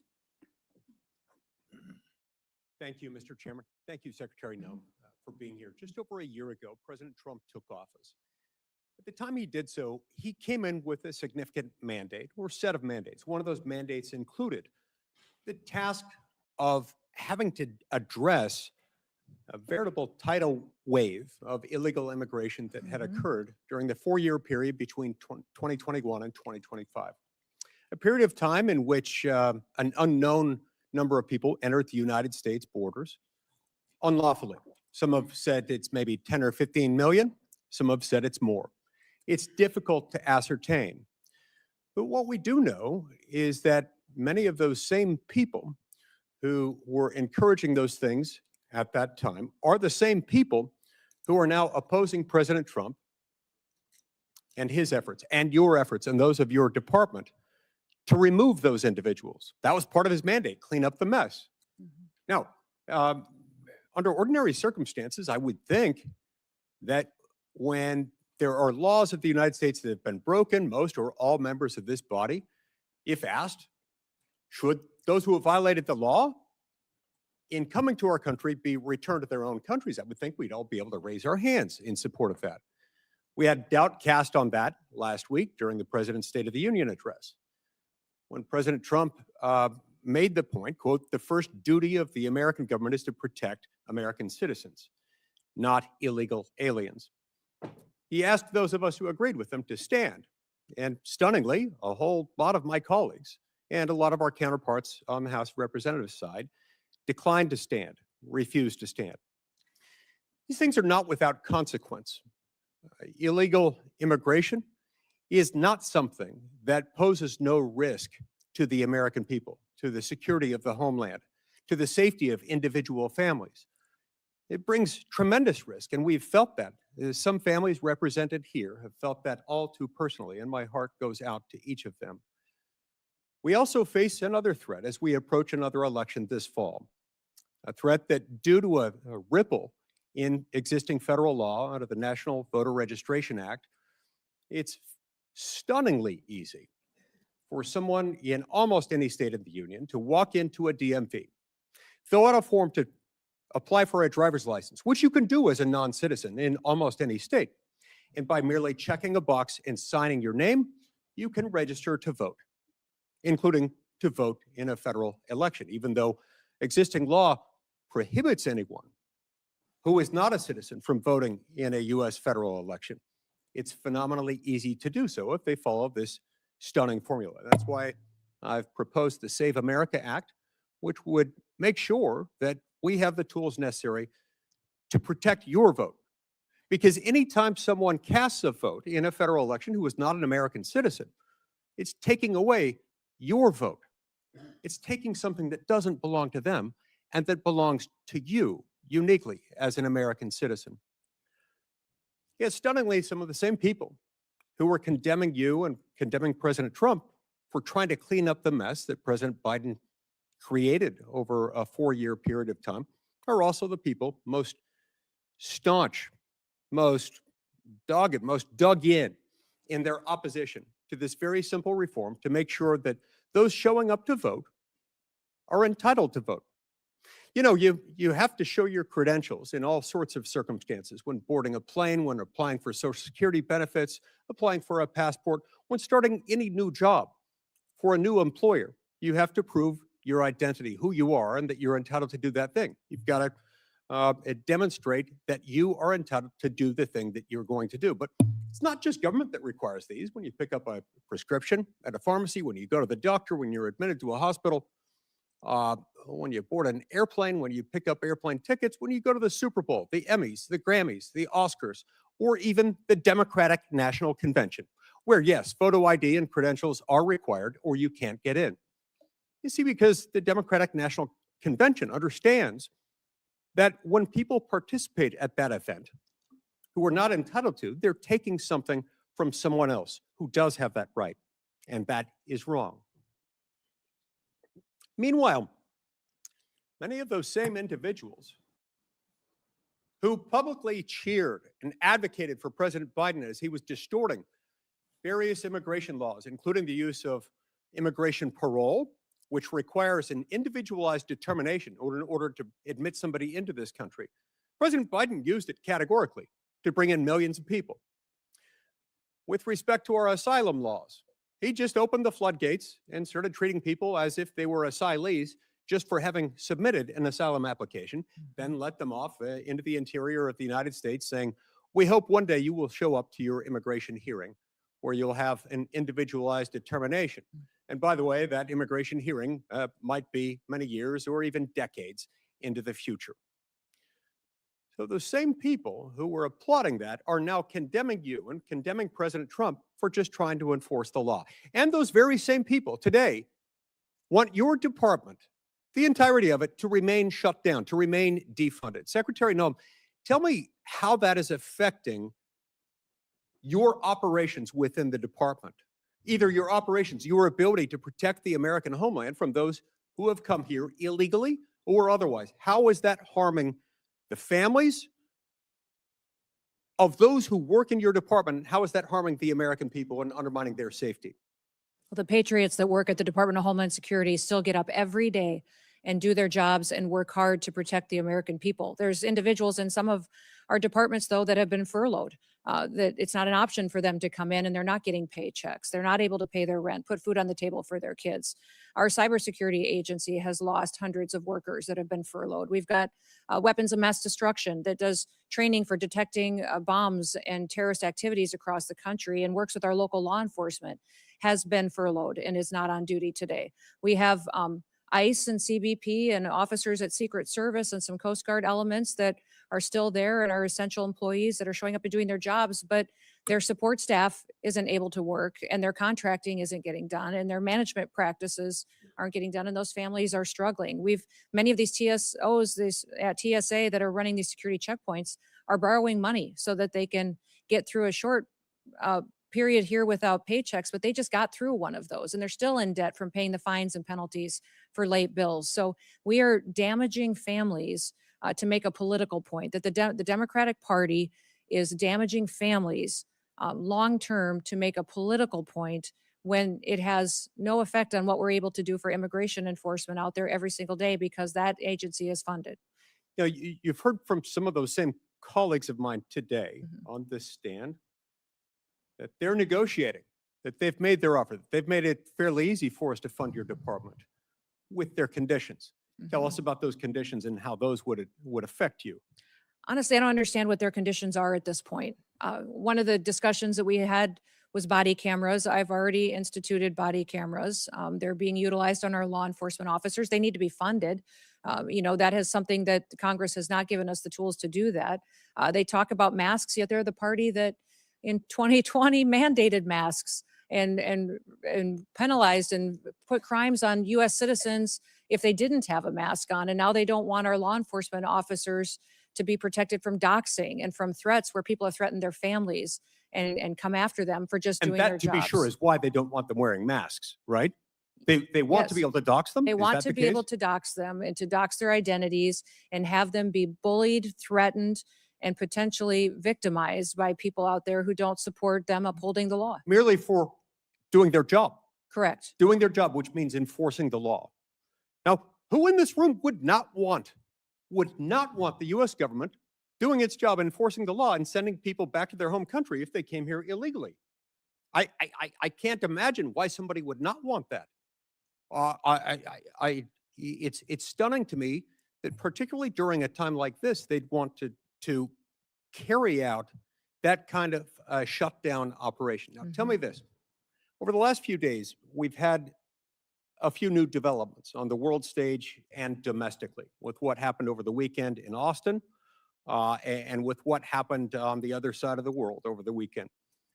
Tell me how that has uniquely intensified the effects of the now 2.5-week-old shutdown of the Department of Homeland Security, which has been shut down a couple of times now in the last 5 or 6 months. We have known and suspected terrorists in this country that we don't know where they are. We have always faced threats here on our homeland, and that is our department's duty, is to do all that we can to protect the American people. But when we have conflicts overseas, we see that the ramifications are higher threats here at home as well. And more resources are needed to be out there to do due diligence, to try to do everything we can to prevent any kind of attack on our homeland against our American citizens.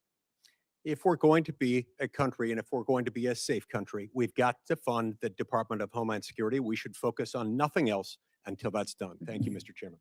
Before I call on Senator Padilla, I expect DHS, just like any other executive branch agency, to comply with all lawful court orders. That's why we have an independent judiciary. All local and state law enforcement ought to support their federal law enforcement partners. Our laws need to be followed, even in instances where officials might disagree with them. We have this public safety issue because previous administration refused to enforce our immigration laws.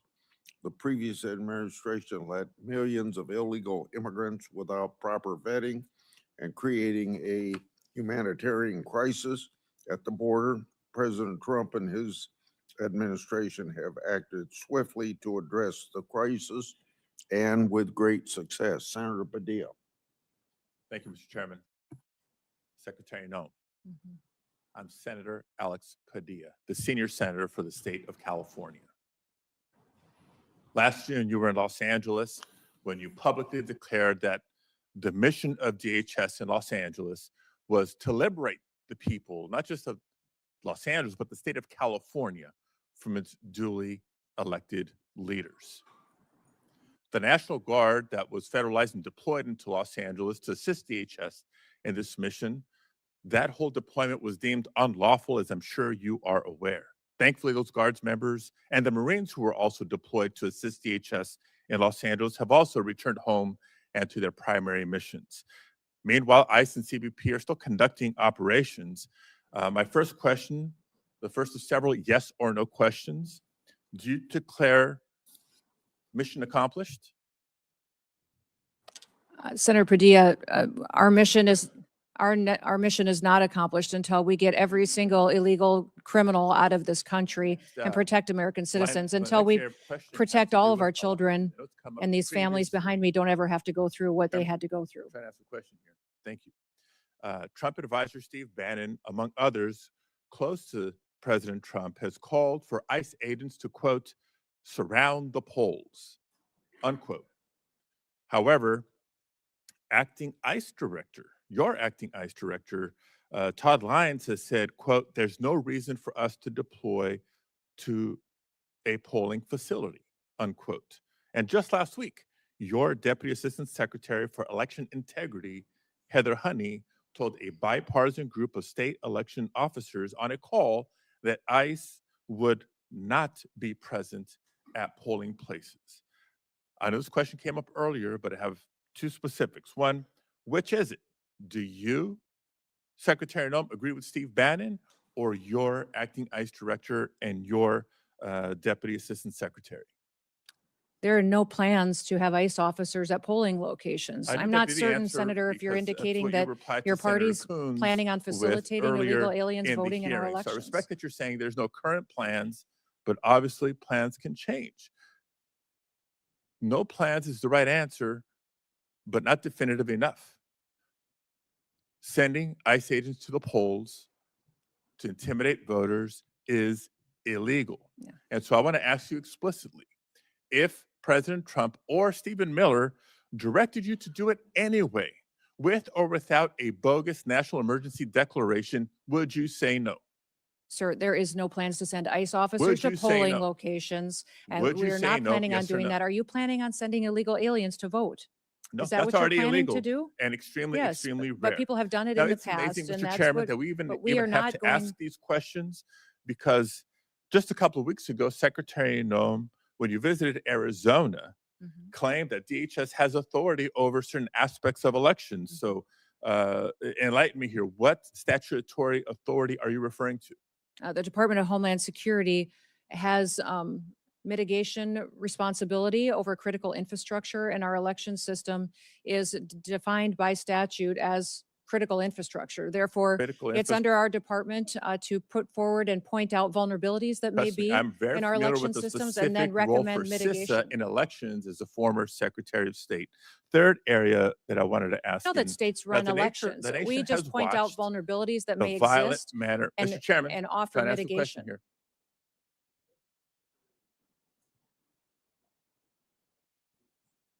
Okay. So the nation has watched the violent manner in which many immigrants and citizens alike have been taken into custody by your officers and your agents. In addition to that, 32 people died while in ICE custody last year, and at least 8 more have died in the first 7 weeks of this year. The numbers are a big increase from prior years.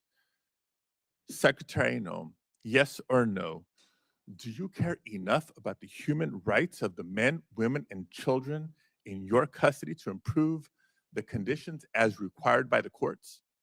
Yes, absolutely. We adhere to our federal detention standards, which are higher than virtually all state and local detention standards. We provide medical care to all of our detainees, 3 nutritious meals a day. We take care of them. Well, We I keep families together. I appreciate the We continue response, to do but I that. have You to tell talk you about that I when we believe have my own unfortunate eyes. situations where And individuals I have believe passed my away. own eyes when I saw firsthand the poor conditions in which people were treated when I visited the detention center in California City. Now, Mr. Chairman, I'd like to enter into the record reports from California-based and national non-governmental organizations, as well as the California Attorney General's office, about the deplorable conditions at the California City Detention Facility and a recent court order requiring DHS to address these conditions. If I may, without. Thank you very much. Now, maintaining basic standards should not require court orders. The deplorable conditions at facilities across the country are the result of Secretary Noem's failed leadership. Now, since the beginning of the administration, federal judges have found DHS not in compliance with judicial directives on a number of immigration matters.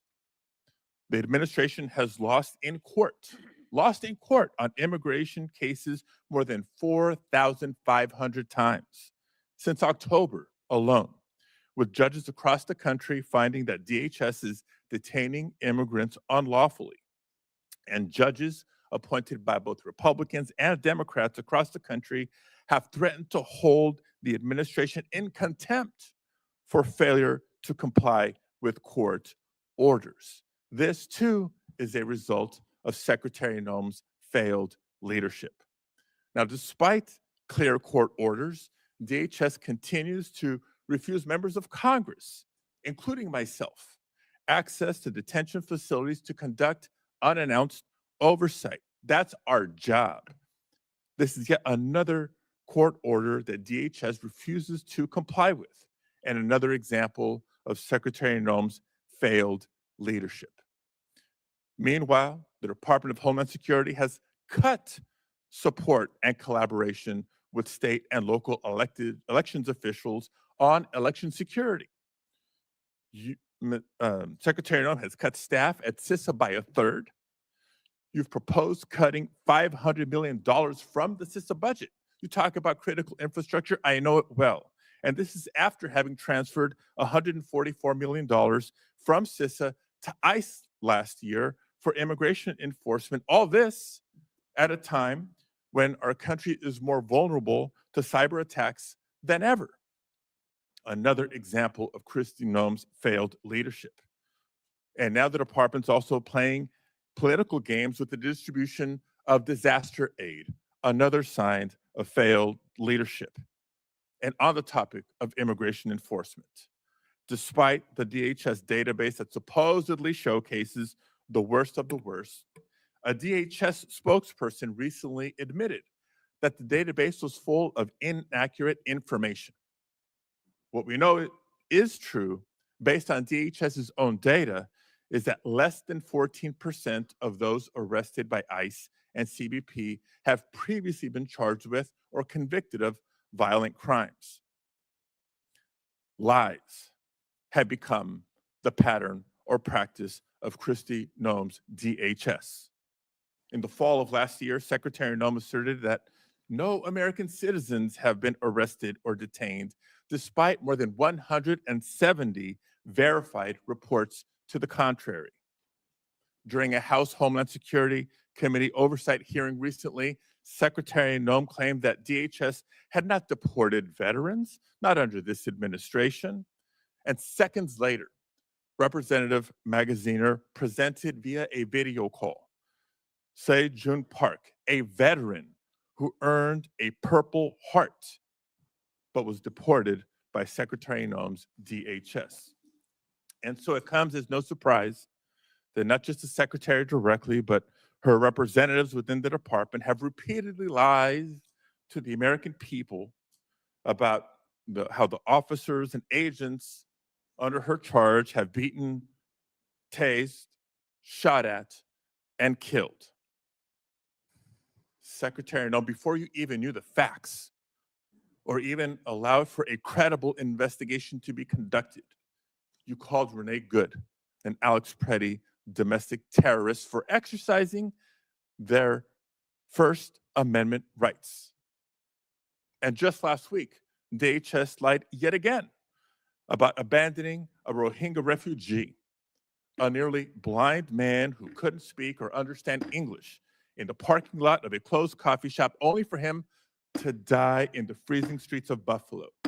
These are not accusations, colleagues. I submit for the record reports, declarations, other documents confirming these lies. For all these reasons and more, Secretary Noem, you should resign, or the president should fire you, or the House should vote to impeach. Did you want those put in the record? Without objection. Secretary Noem, in a couple minutes, if you want to respond. If you don't want to, I'll go to Senator Moody. I just wish that Senator Padilla would have used his time to talk about Kate Steinle or other families that lost loved ones that aren't here anymore because of violent, illegal criminals that are in this country that we are charged with removing to protect American citizens. He didn't use any of his time to talk about victims that have been perpetuated by Joe Biden's invasion over the southern border. He didn't talk about the 1.7 billion lives that were saved by the amount of drugs that we've stopped in the last year from coming into our country and killing Americans and many other people. He didn't talk about the fact that we have the lowest murder rate in the last 125 years because of President Trump and the work that he has done to keep Americans safe. He didn't talk about the fact that American citizens should be the priority in this country because they're American citizens. I know he's very concerned about illegal aliens, but my job as a Secretary of Homeland Security is to get up every day and to put American citizens first and keep them safe here in the homeland. And I'll continue to defend the homeland every moment of every day that I get the chance and that I'm blessed to. Thank you. Senator Moody.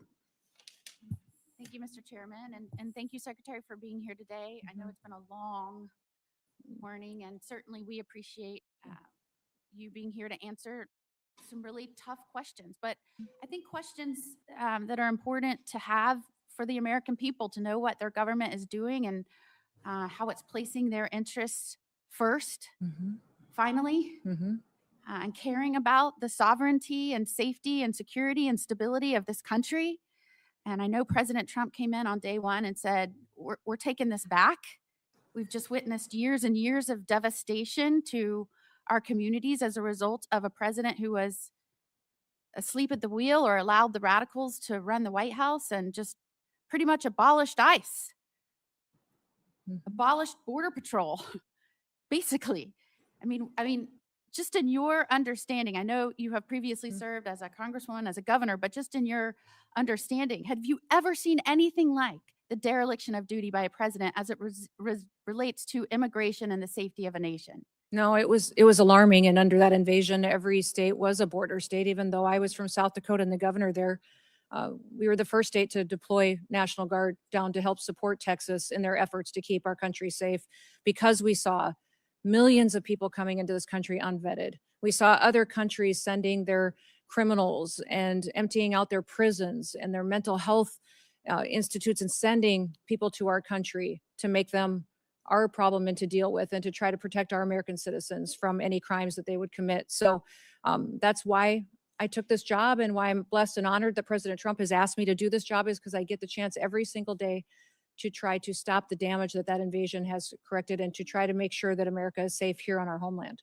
Your predecessor sat right there in front of this committee. I sure wish I would have been on this committee at the time. At the time, I was the Florida Attorney General dealing with the effects and consequences, the jeopardy to the safety of Floridians as a result of President Biden and his policies. But your predecessor, Mayorkas, sat right there and said under oath that the border was secure and that they were following the laws.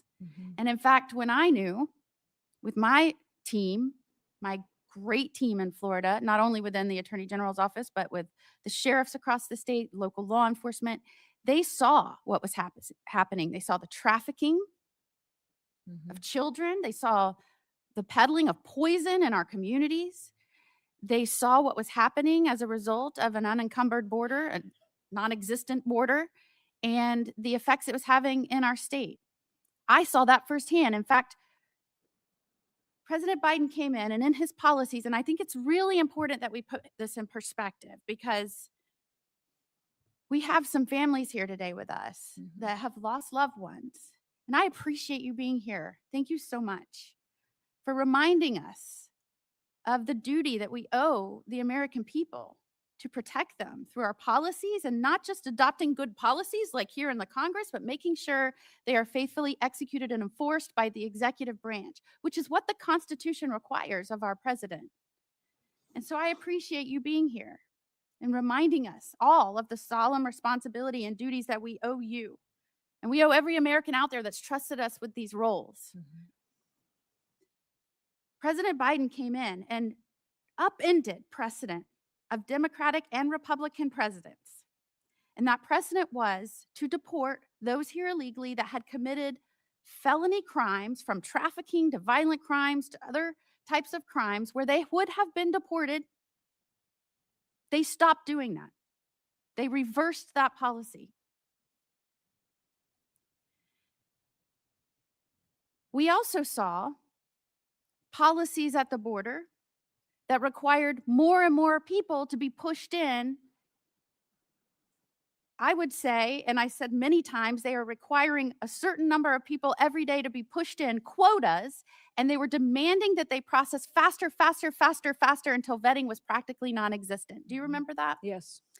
Do you remember that anywhere between 11 million and the 20 million people that came in, we were talking about the fact that encountered people were on the terrorist watch list, had been murderers, had been rapists, had been drug traffickers. We had encountered those people that were trying to come in.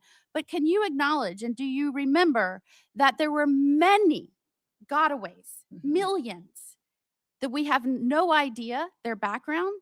We have no idea why they didn't walk up and go to the welcoming committee, which was what President Biden rolled out. We don't know their backgrounds and we don't know where they are today. Is that correct? Yes, and because the Biden administration pulled Border Patrol agents off the border and used them to process people and to feed people and to move paperwork, great chunks of our border had no surveillance at all. There was no security on other chunks of our border, and the cartel used that as a mechanism to divert attention. They would push thousands of people across the border in locations so that the other part of the border miles down could be exposed and they could move their human trafficking and their drugs across the border unimpeded.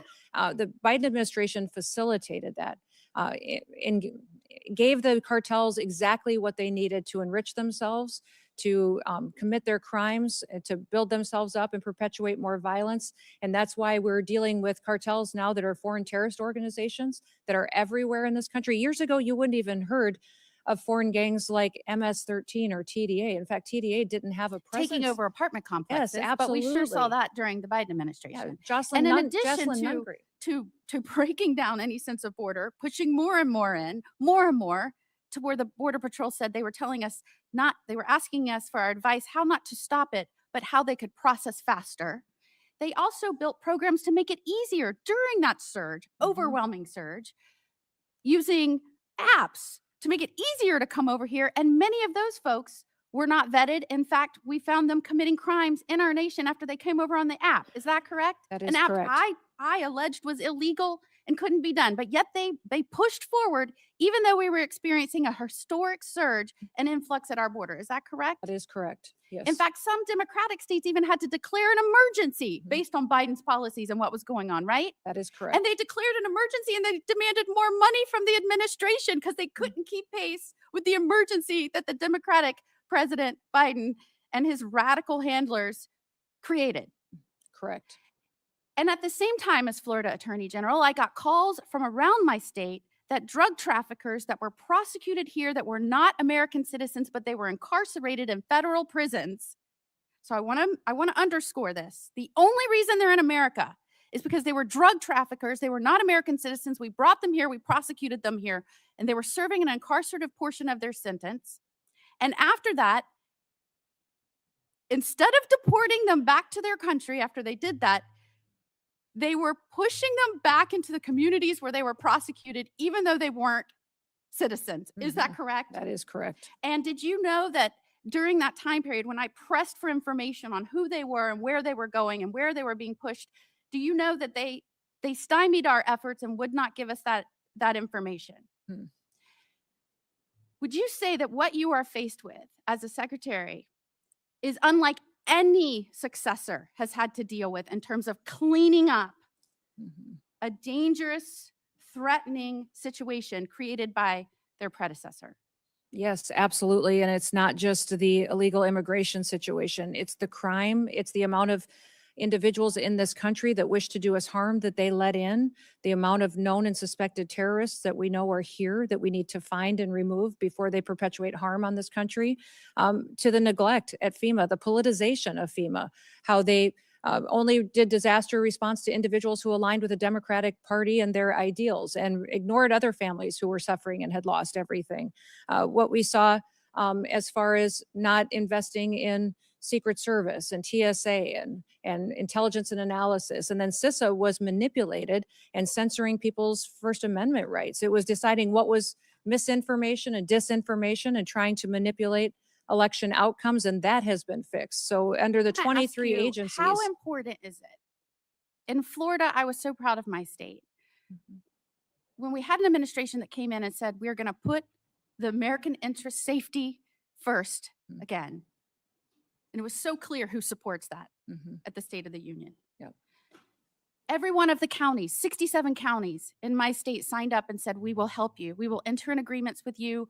We will help you track these people down that should not be here, that have committed crimes. We will work with you. I, as a senator, said, let's get you money to help reimburse them for those efforts. Does that make a difference? And did you see a difference in the way you engaged with states and the stability and safety of all involved when you didn't have people working with you hand in hand? Oh, absolutely. And we're thrilled. We have over 1,400 law enforcement agreements through the 287G program at the state and local level that have partnered with us to do operations to address public safety threats and to get them out of communities. And those individuals that are local law enforcement are critical partners in the success and safety of the American people. And I would just ask for you to keep engaging with those sheriffs of the local communities, asking how they think best to safely do these operations. I think Just that spent yesterday with all of our sheriffs, with That's all great 4 to hear. associations and hundreds of sheriffs, thanking them for the work they do. Thank you for being here. Senator Schiff. Thank you, Mr. Chairman.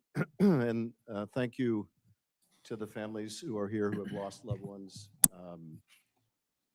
both who lost loved ones to violence perpetrated by immigrants, but also to those who have been seriously injured by ICE agents, and to those watching who have had family members killed by ICE agents. Madam Secretary, I want to ask you about one of the first claims you made in the immediate aftermath of the shooting of Renee Good and Alex Preddy. You accused them both, I think, within hours of engaging in domestic terrorism. You've testified earlier that you did so based on preliminary field reports. Who told you that these 2 victims were engaged in domestic terrorism? Where did you get that information from? I've said before and will repeat again for you, Senator, that those reports were coming from on the ground agents that were there. It was a chaotic scene. So you And- spoke to agents on the ground who told you they were domestic terrorism? Yes. Domestic terrorists?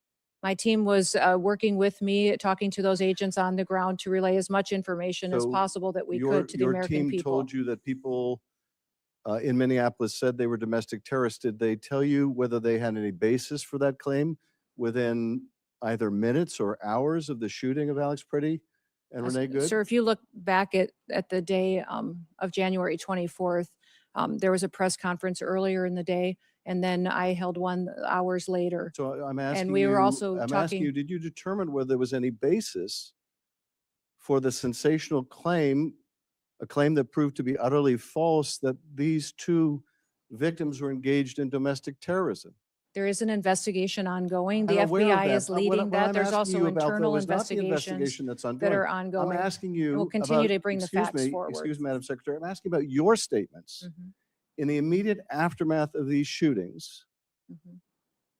Your statements based on completely unvetted information that if it was even provided to you proved to be utterly false, that you were content to tell the whole country.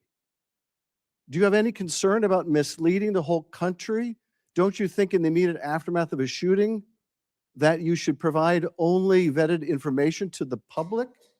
How do you imagine you're going to gain the trust of the American people if you're pushing out false information about the shooting of American citizens? I work every day to get factual information to the Well, American you didn't people. on And that when, day. and You the- didn't on the day that Alex Preddy was shot, and you certainly didn't on the day Renee Good was shot. You weren't getting out good information. You were making a spurious claim that has caused endless injury to the victims' families on the basis of God knows what. And then your agency doesn't allow local investigators. They essentially push away independent investigators.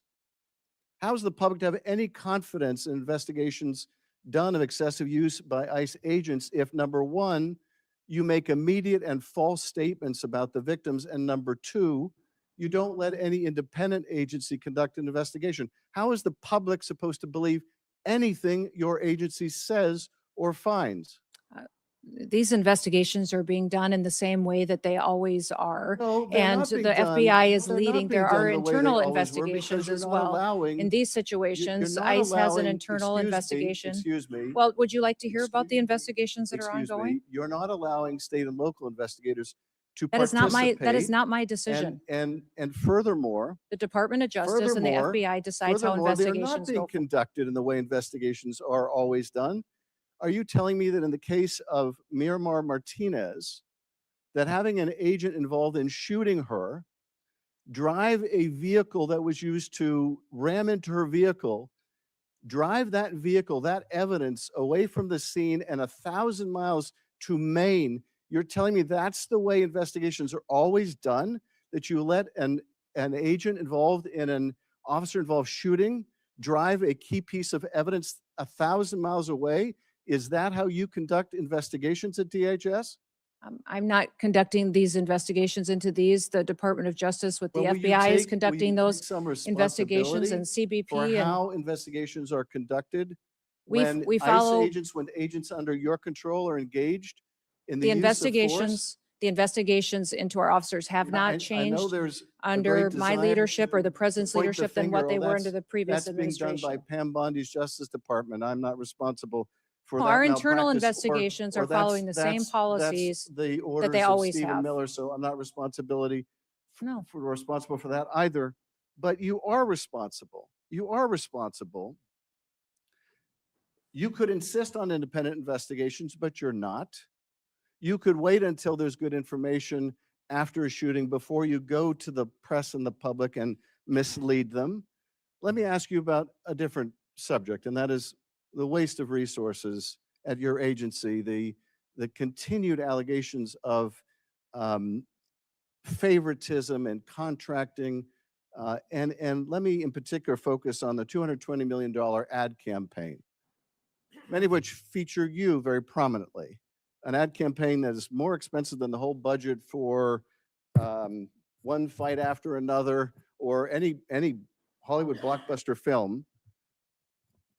So let me ask you, you said that the president approved this vast expenditure on a media campaign that largely profiles you. How do you know that? Did he approve it to you personally?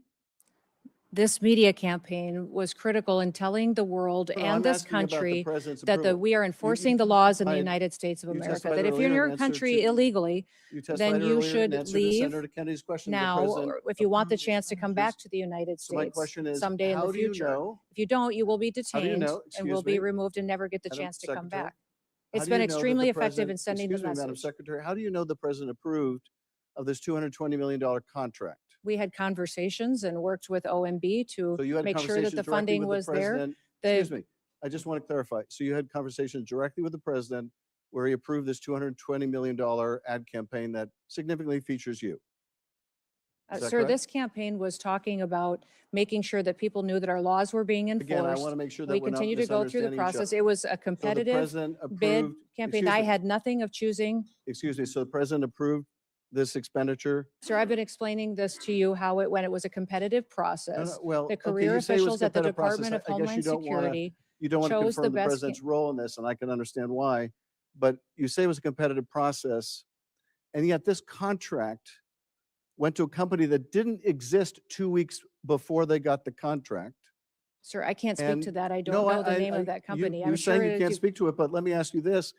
Are you saying it's just a coincidence? It's just a happy circumstance? It's just a saying that- a fortuitous event that 143 million of that went to a subcontractor that you worked with extensively as governor in South Dakota or during your campaign, that is just coincidental? The same process was followed for this So it's- media so it- contract than any other so media just a- contract that's just- happened. just a At the coincidence then. Department of Homeland And- Security, I had and- nothing to do and no political, You had had nothing any, to do with it, nothing to no do with it. So it- choosing of who the just a contractors. coincidence- And we don't excuse have a me, legal process just for a weighing in on coincidence subcontractors. It also- doesn't exist. Excuse me, just a coincidence also then that this $143 To ask million. questions, you should want Excuse the me, I'm answers. trying to ask a question. You're trying to So say that this was just- a political just- decision and it just absolutely was another- not.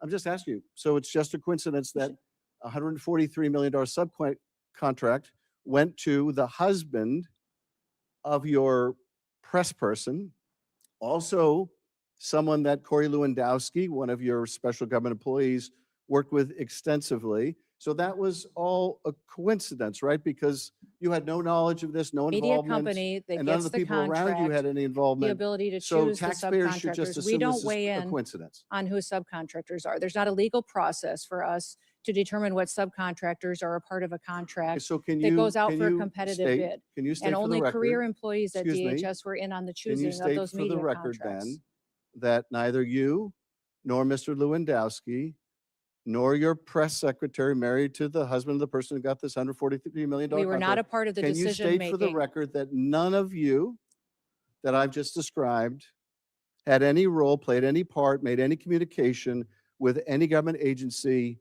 that was involved in deciding who would get that contract? To the best of my knowledge, none of us were involved in deciding who got those contracts for the media Undeciding, but campaign. were any of you involved in advocating, communicating, or expressing a Not to my preference knowledge, in any Senator, way not to with my the government? knowledge, Excuse Senator. me, let me just finish the question.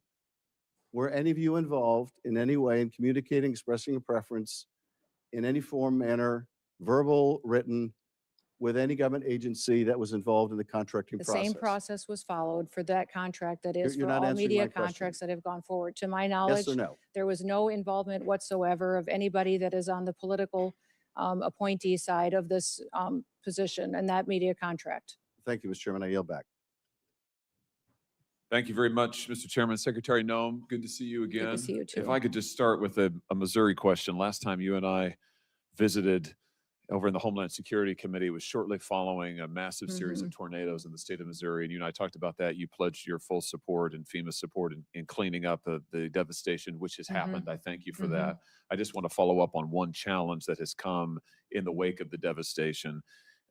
In the partnership with the state of Missouri, the city of St. Louis has stood up a debris removal project. Local officials currently estimate that about 10,000 homes, these were very significant tornadoes, about 10,000 homes in the area will require some assistance, debris removal assistance, by the time that efforts are completed. FEMA has very helpfully helped to fund this debris removal. Thank you for that. My question for you is, some of the conditions that have been placed on the funds by FEMA mean that only 100 or 200 homes out of those 10,000 can actually get access to FEMA debris removal funds. Here's my question for you. Would you be willing to work with me and the state of Missouri to see if we can remove some of this red tape so that more folks, more residents in the city, we're talking about thousands and thousands of people now, can get access to the debris removal and cleanup and get back in their homes if they need to, have their homes appropriately remedied so that folks can get a roof over their head? Yes, I will. Thank you. Thank you again for all of your help on this. It's really been tremendous. I've heard a lot of complaining. You've heard a lot of complaining today. Let's just take a second to talk about the unqualified success that you have enjoyed since coming to office and been a big part of. Since the president has taken office, daily migrant encounters are down 92% from their peak under Joe Biden.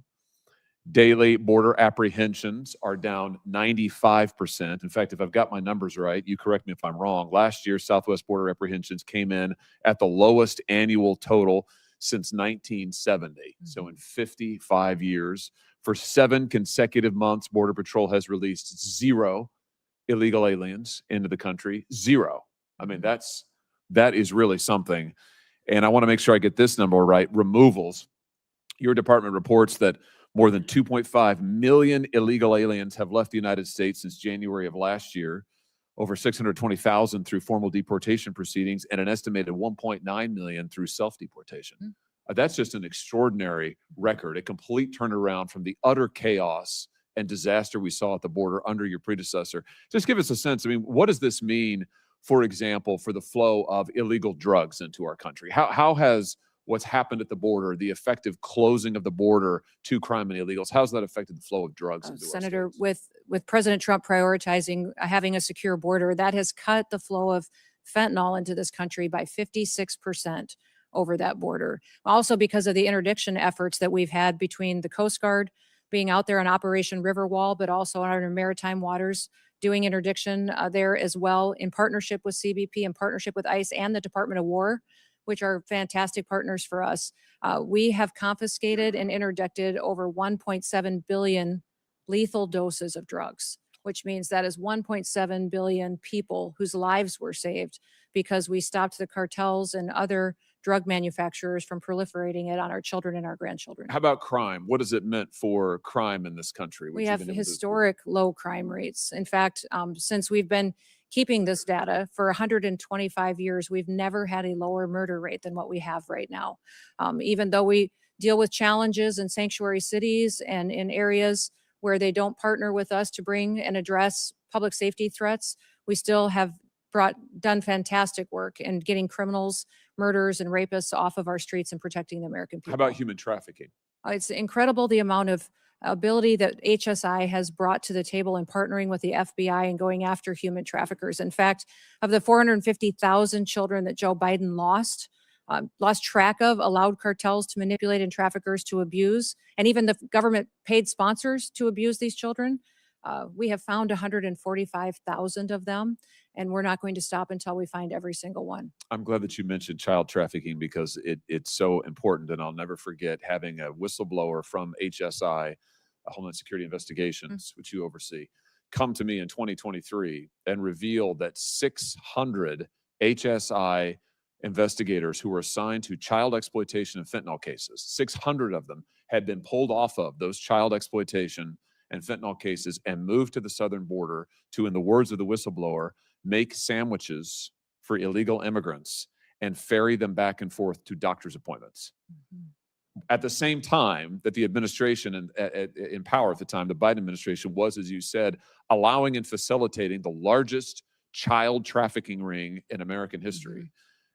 You have, I'm confident, remedied that problem and reassigned those HSI agents back to child exploitation, back to the interdiction of fentanyl. Let me just ask you about where child trafficking is moving now, which is increasingly online. I want to show you a chart here that is truly shocking, I think. This chart records the number of images and videos of suspected child abuse uploaded just in the United States, just in the year 2023. The far right side records the number just in 2023, 104,370,572 images of exploited children. In that same year, the National Center for Missing and Exploited Children estimated that there were 20,500,000 cases, individual cases of suspected child abuse and child exploitation online. Now, there are many facets of this, but many of these images are being hosted on big tech platforms, social media platforms, and now AI platforms. We've talked about Homeland Security investigations. You have a mandate and a unit to investigate child exploitation, to work with the FBI to prosecute it. My question is, first, are you getting cooperation when it comes to identifying the children in these images? Are you getting cooperation from the social media platforms who frequently are hosting these images to identify and then to take down the images? Are they helping you in your work of going after the abusers? Yes, they are partnering with us. There's always more we can do, but President Trump has done a fantastic job bringing them to the table and getting them to engage with us to go after these criminals and these individuals who abuse our children. You know, my big concern is with all of these data centers, I think there's 3,000 or 4,000 in the United States and another 4,000 that are coming online. If we don't take action soon and keep the pressure up to get rid of these images and to get the trafficking rings that are using these platforms to carry on their exploitation and to feed their trafficking rings, if we don't do that, I'm afraid that these data centers are going to be child porn libraries. You know, we're going to have 4,000 more child porn libraries in the United States of America. I don't want that. I know that you don't want that. And I just want to call on these companies again here today to take down these images and to allow the victims of these images and of this exploitation to be able to get into court and have their day in court. Currently, these companies are completely immune from any accountability in court, as you know, Madam Secretary. This is completely anomalous and totally unjust. And the companies ought to say, we will take down these images, we will work cooperatively with you, we will not support the traffickers, and we will stop this epidemic of child exploitation. Let me ask you one more thing about this. You know, with all of these images of kids online, I was shocked to learn recently that hundreds of thousands of children in these images are unidentified, which means that We don't know who they are. We don't know where they are. And maybe most significantly, we don't know where their abusers are. Now, I know that DHS works very hard on this. You have an entire section that works on victim identification and rescue. My question is to you, is it time for Congress maybe to give you some more resources? Yeah, I I think mean, I know that you've got agents who are working hard, but the truth of the matter is I was looking through your budget, you just don't have that many folks who are able to work on victim identification. I was looking at the Interpol numbers. There's multiple databases of these exploited children. In the Interpol database alone, 90,000 kids are completely unidentified. In the UK's database, it's over 200,000. So here are these kids, there are pictures of them getting abused, exploited. We don't know who they are. We don't know where to send folks. Would it be helpful to you? Here's my question. Would it be helpful to you if Congress said, you know what, we're going to create more analysts, more child abuse expert positions, more forensic analysts, and more prosecutors to give to you to look at these images, figure out who these kids are, and go after their abusers? Would that be helpful in tackling this epidemic? Yes, it'd be incredibly helpful, and especially HSI are experts at this work, and to have more resources to focus on these investigations would free more kids from that life of victimhood. Tremendous. Well, I look forward to working with you on that. I'm going to introduce legislation to do Good. just that. Thank you for the terrific work you're doing to end the epidemic of child exploitation in our country, to find the missing children that were brought in over the border, but also to find these children and to bring their abusers to justice. Thank you, Mr. Chairman. Senator Welch. Thank you very much, Mr. Chairman. First of all, I would like to acknowledge the families that are here, and you have my condolences. We appreciate your participation. I'd also like to acknowledge others who've lost their lives as a result of violence that did occur with ICE agents. Second, on the question of, Madam Secretary, welcome. On the question of Alex Preddy and Renee Good, I heard your answers to my colleague, Senator Schiff. But knowing what you do know, do you want to take an opportunity to apologize to their families that you characterized them on the basis of the information you had at the time, that they were engaged in domestic terrorism? Yeah, I certainly offer my condolences to these families and for their loss. And it's a tragic situation But that not we saw apology. in Minneapolis, and we continue to work me to make just sure that interrupt. those I'm gonna situations try are to be handled precise in my appropriately. question. I understand you're offering condolences. You said something that accused them of being domestic terrorists. A 37-year-old mother of three, a 37-year-old Veteran Administration nurse. One question, do you want to apologize for that characterization that they were domestic terrorists? I will continue every day to get up and to work hard to give All right, thank you. everybody We won't get factual into it. information I wanna and I wanna do all move that I on. can to portray it. I want to move on to the use of department resources. Senator Kennedy asked a number of questions about this contract, $220 million.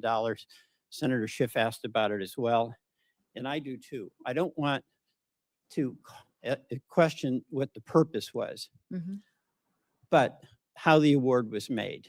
This is $220 million.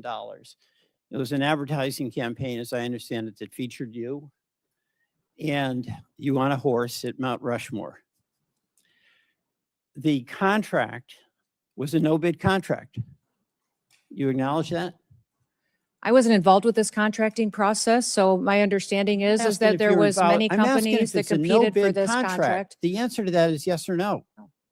I don't believe it was. I believe other All right, companies competed for I this have because there here- was two different vendors Madam that were Secretary, chosen. I have here a document from USspending.gov. And this document specifically states the justification for no bid contract that goes to Safe America Media and People Who Think. Those are the two entities that did the campaign, correct? I believe it is. I wasn't a part of this All right, contracting process. let's get so- serious here. Yes. Okay. Make the Safe America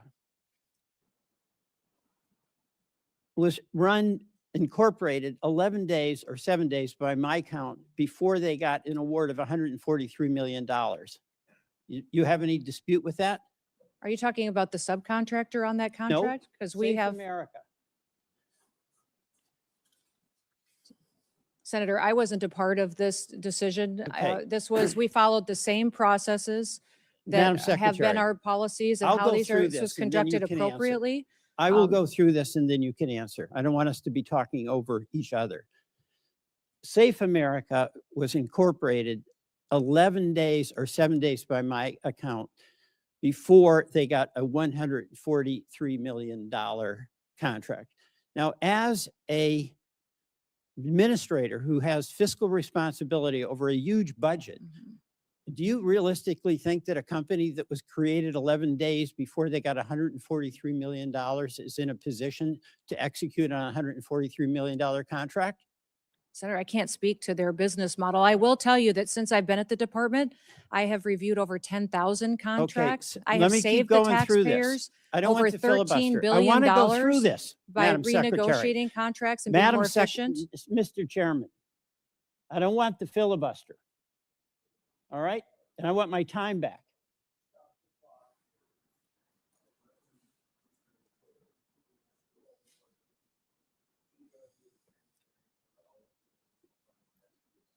I'm not denying her a chance to answer. I'm asking you to deny her the abuse to filibuster.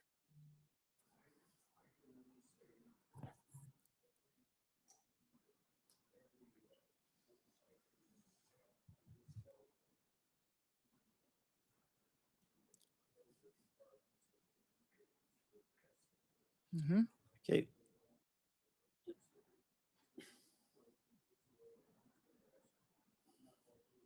Free of that. All right, thank you very much, Mr. Chairman. I'll go through this. All right. This is on a U.S. government website that says that contract for $143 million was a no bid contract. Public documentation says the contract of $143 million went to the Safe America company, created 11 days before they got an award. That company then subcontracted with the strategy group, and you are familiar with many of the principals in the strategy group, correct? I know one of them. Mr. Yoho. Yes. And let me show you a photograph. That's Mr. Yoho standing next to you, correct? Yes. Now, Mr. Yoho is also the husband of your former spokesperson. Is that correct? Correct. Tricia McLaughlin. Yes. So your former secretary, your former assistant secretary and her husband are the ones that got the subcontract from Safe America or from Safe America. That's what the record shows. Any dispute about that? No, except there was no politicals, myself or anyone else besides career employees who are a part of that process. Except for putting out those Well, contracts and that's choosing those generous, vendors. But what you have is the Republican operative. Well, you're trying to insinuate that I'm not I put insinuating, my- I'm Yes, stating a you're- fact. The fact is You're saying that I Mr. weighed in on this Yoho- contracting Mis- process and I did not. Mr. Chairman, the fact is that Mr. Yoho was married to your assistant secretary, is married, correct? Yes, they are still married. All right. And Mr. Yoho also ran an ad campaign for you in your gubernatorial campaign, correct? Yes, And he also attended your inauguration. yes, And Mr. Yoho received $8.5 million, or his company did, from the taxpayers of South Dakota when you ran an ad promotion showing you doing various jobs like a plumber and a dentist, correct?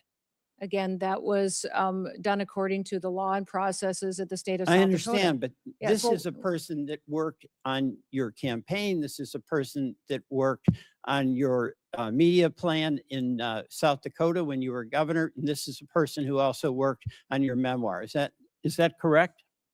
On my memoir? And he worked with Mr. Lewandowski. Is that correct? I don't know, sir. I don't know about the business Mr. arrangements they've had in Lewandowski the past. is your special advisor. Special government employee Right. for the White And House. Mr. Lewandowski brought Mr. Yoho into your camp. They had worked on the Louisiana governor's campaign, correct? No, I knew Ben Yoho before that. All right, so the person that you knew, Mr. Yoho, the husband of your assistant secretary, is the person in the company that got the subcontract 11 days after this original company, Safe America, was founded. That's the record. So I have a question. Did Mr. Lewandowski receive any compensation directly or indirectly from Safe America or from the strategy group? Senator, I don't have any information to that. I can't speak to that. Would that be of interest think so. for you to find out? Sure. Well, so will you ask Mr. Lewandowski, did he get any compensation directly or indirectly from these contracts? Are you asking me to go ask him? Yes, I am. Ask your special government advisor I can do that. and you'll get back to us. Get back to you. Yes, All right, absolutely. we will want that. Now, you said at a cabinet meeting on March 24th that we are going to eliminate FEMA. Mhm. Is that correct?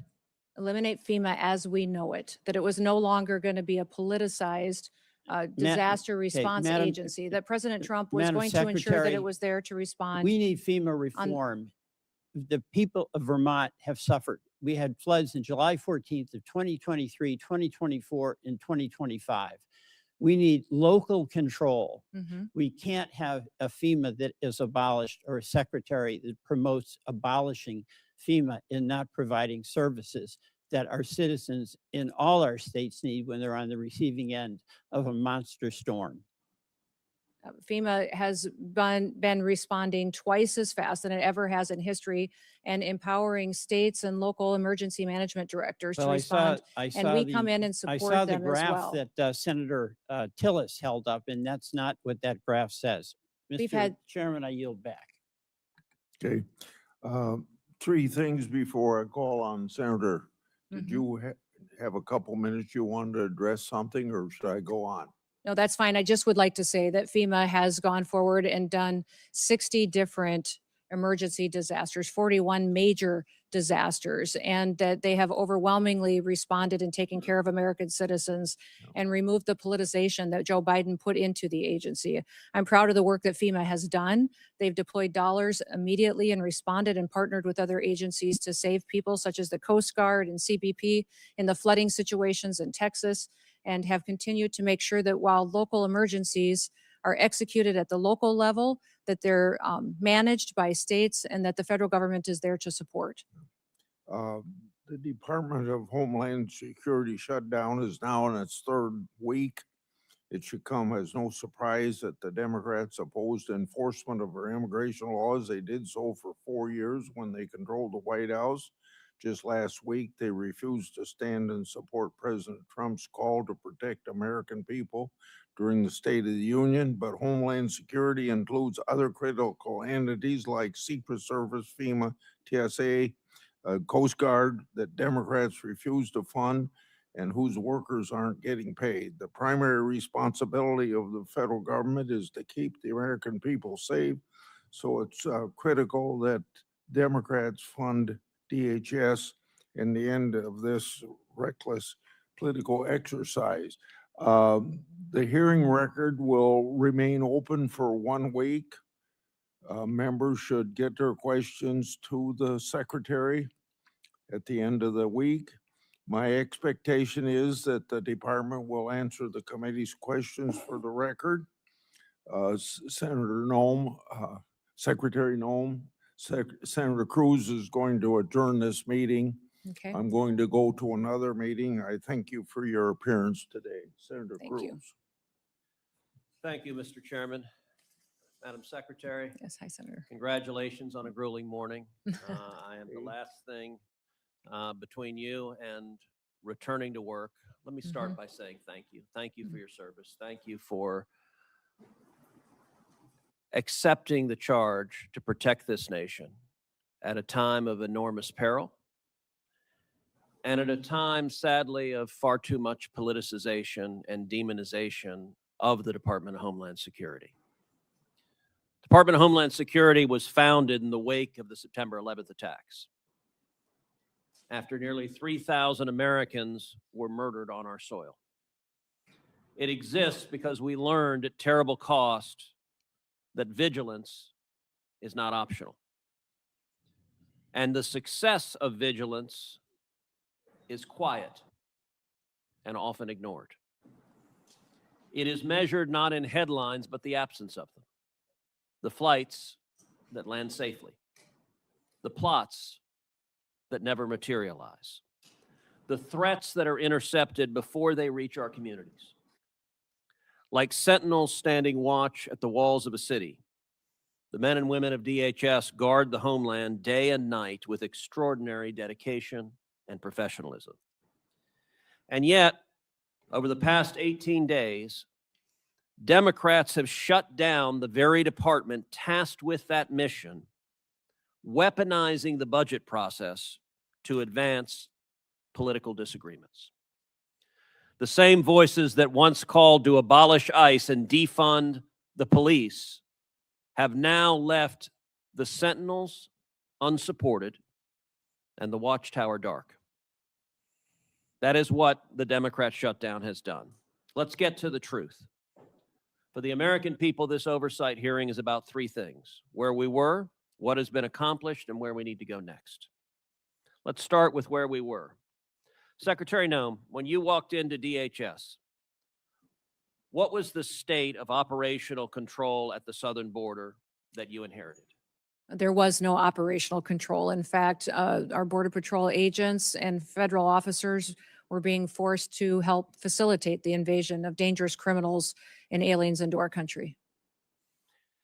Were daily encounters at or near historic highs? Yes, they absolutely were at historic highs. That's the worst we've ever seen. Between 2021 and 2024, the Biden administration released more than 13 million illegal aliens into this country after encountering them at the southern border. Is that correct? Yes, that's that we know of. There could be millions more. DHS data reflects during this period of mass releases into the interior, crimes committed by foreign nationals included at least 15,000 homicides and more than 20,000 sexual assaults. Is that correct? That is correct. And I will say, these numbers are not abstractions. And I will say to all the angel families here, thank you for being here. Thank you for holding the photographs of your children, of your spouses, of your parents, of your brothers and sisters who should be with you.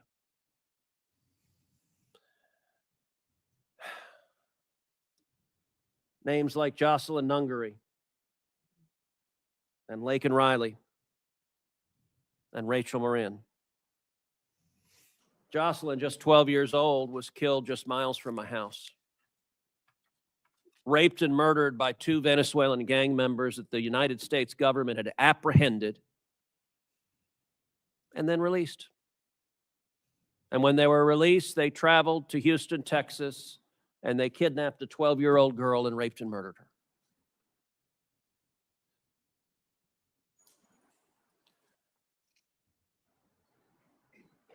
In your time at DHS,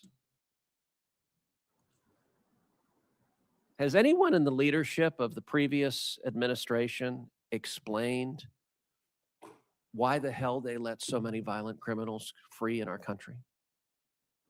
No, they haven't. In fact, under the Biden administration and Mayorkas's leadership, they closed the victim's office at ICE, the Voices office that would help families that suffered a loss like Jocelyn's family and Laken's family and Rachel's family. They had no resources, no way to track court appearances or to get counseling services, no support whatsoever. They purposely closed that down to punish these families even more. So it wasn't just murderers and rapists that were being released in this country. The open border under the Democrats also became a pipeline for poison, killing our children. Secretary Noem, when you took office, is it correct that fentanyl was the leading cause of death for Americans between the age of 18 and 45? That's correct. Was the volume of fentanyl crossing our southern border at or near record levels? Yes, it was. And would you agree that when operational control collapses, cartels exploit that chaos? They exploit it and they become enriched from it.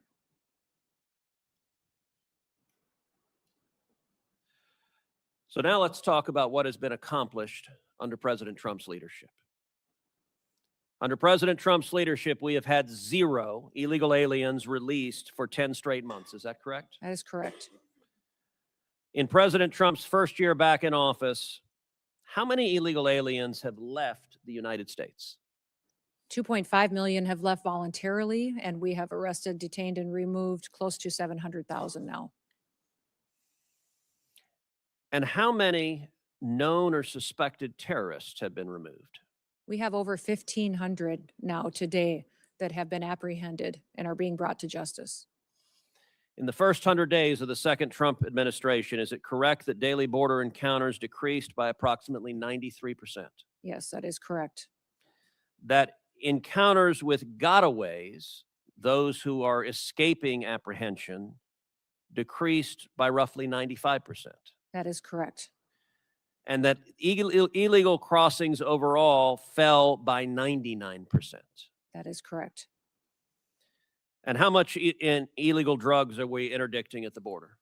Well, fentanyl has dropped by 56% in just the last year, from 2024, where there was historic highs coming into the country, to historic lows in 2025 under President Trump's leadership.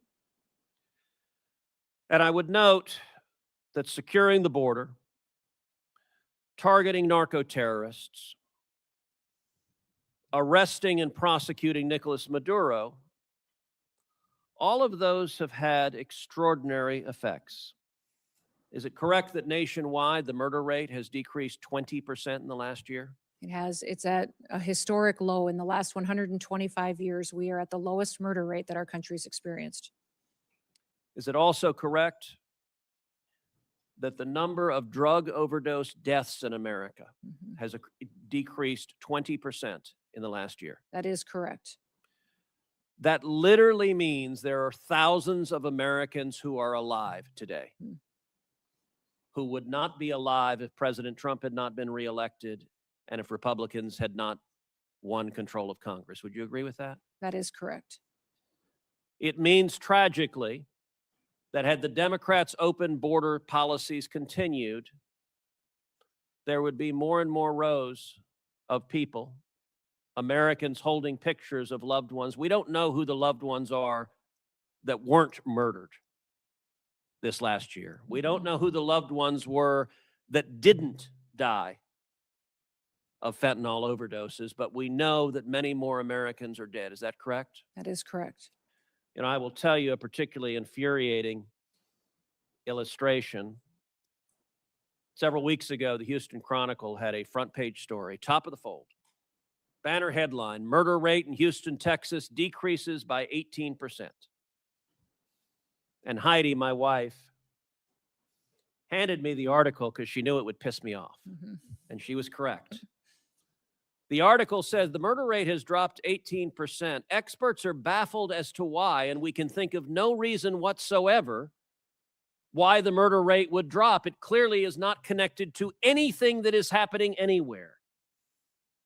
Madam Secretary, is it a reasonable inference that arresting and deporting murderers and gangbangers results in fewer murders? That is correct. Yes, sir. And that arresting and deporting drug traffickers and stopping narco traffickers results in fewer people dying of drug overdose? That's correct. It is amazing that that cause and effect is so difficult to figure out. Now, where do we go from here? As we sit here today, are there Border Patrol agents right now working with zero pay? The agents and law enforcement officers are being paid. Some of the support staff and administrative staff is not able to.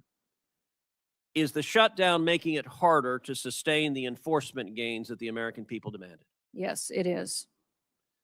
Does the funding instability affect morale within the department? It does. Overwhelmingly, people at the Department of Homeland Security love their jobs and come to work recognizing how important their mission is. But they become discouraged when they can't pay their bills and can't feed their families, and especially when they have multiple shutdowns, which tells them that members of this body and the Democratic Party don't think they're important enough to get paid for the work that they do. Now, we are right now engaged in military conflict with Iran. At this time, do you assess that there is a real danger and risk of terrorism in the United States? Every day there's a real danger and risk of it, but it is elevated at this time with the conflicts that we see going on overseas. Well, and tragically, this past Sunday in Austin, Texas, we saw that unfold. A mass murderer who arrived wearing a sweatshirt that said "Property of Allah," who was wearing a T-shirt with the flag of Iran, who had a Quran in his car, opened fire on a bar in Austin, Texas. Among those murdered, Ryder Harrington, age 19, Sabbath Hashan, age 21, and Jorge Peterson, age 30. Secretary Noem, is it correct that this mass murderer was born in Senegal? He was, and then he was naturalized during the Obama administration. He was naturalized in 2013. Would you agree that weaknesses in screening, vetting, or oversight, even in years in the past, can reverberate years later with deadly consequences? Yes, absolutely. That's why in green cards and naturalization purposes, the last several years under the Biden administration, we are re-vetting individuals from countries of concern. And despite the risk of more terrorism, of more Americans being murdered by radical Islamic terrorists, Democrats are nonetheless voting over and over again to cut off funding to the Department of Homeland Security. And encouraging resistance against our law enforcement, encouraging violent rioters to continue to resist us and to protest against ICE and the operations that we do to uphold the law. You know, it wasn't long ago that common sense prevailed, that there was bipartisan agreement, that we agreed we all support the police, we all support law enforcement, we all want to see criminals in jail, we believe murderers should be in jail, we believe rapists should be in jail, we believe child molesters should be in jail, we believe gangbangers should be in jail. Today, tragically, the Democrat Party has decided they are the party of illegal immigrants, they are the party of murderers and rapists and child molesters and gangbangers. And the men and women who are on the wall, the men and women who are defending us from these violent criminals, to the Democrats, they are the enemy. And they engage in rhetoric that is shameful, attacking Border Patrol agents, attacking ICE agents, calling them Nazis, calling them Gestapo, calling them terrorists, cheering on violence against law enforcement. It is utterly shameful. Where I want to speak to the men and women in your department, I want to speak to those Border Patrol agents, those ICE agents, all the men and women who are on that line. I want to say thank you. We appreciate you, your service, your courage. 31 million Texans say thank you. And by the way, the violence is occurring in Democrat states where it's cheered on by Democrat politicians. It is shameful. And Secretary Noem, I want to say thank you for getting up and going in and doing your job every day. Thank you for making my family safer. Thank you for making the families of 31 million Texans safer. Thank you for the honorable work of the Department of Homeland Security, and to everyone there, God bless you. And again, to the Angel families, thank you for speaking out and having the courage to say your loved ones mattered. They are not forgotten. I want to apologize on behalf of the federal government. Your loved ones should never have lost their lives. If the federal government had done its damn job, these murderers wouldn't be here. Thank you, Secretary Noem. And with that, I don't have a gavel, but this hearing is adjourned. Thank you. Thank you, Senator.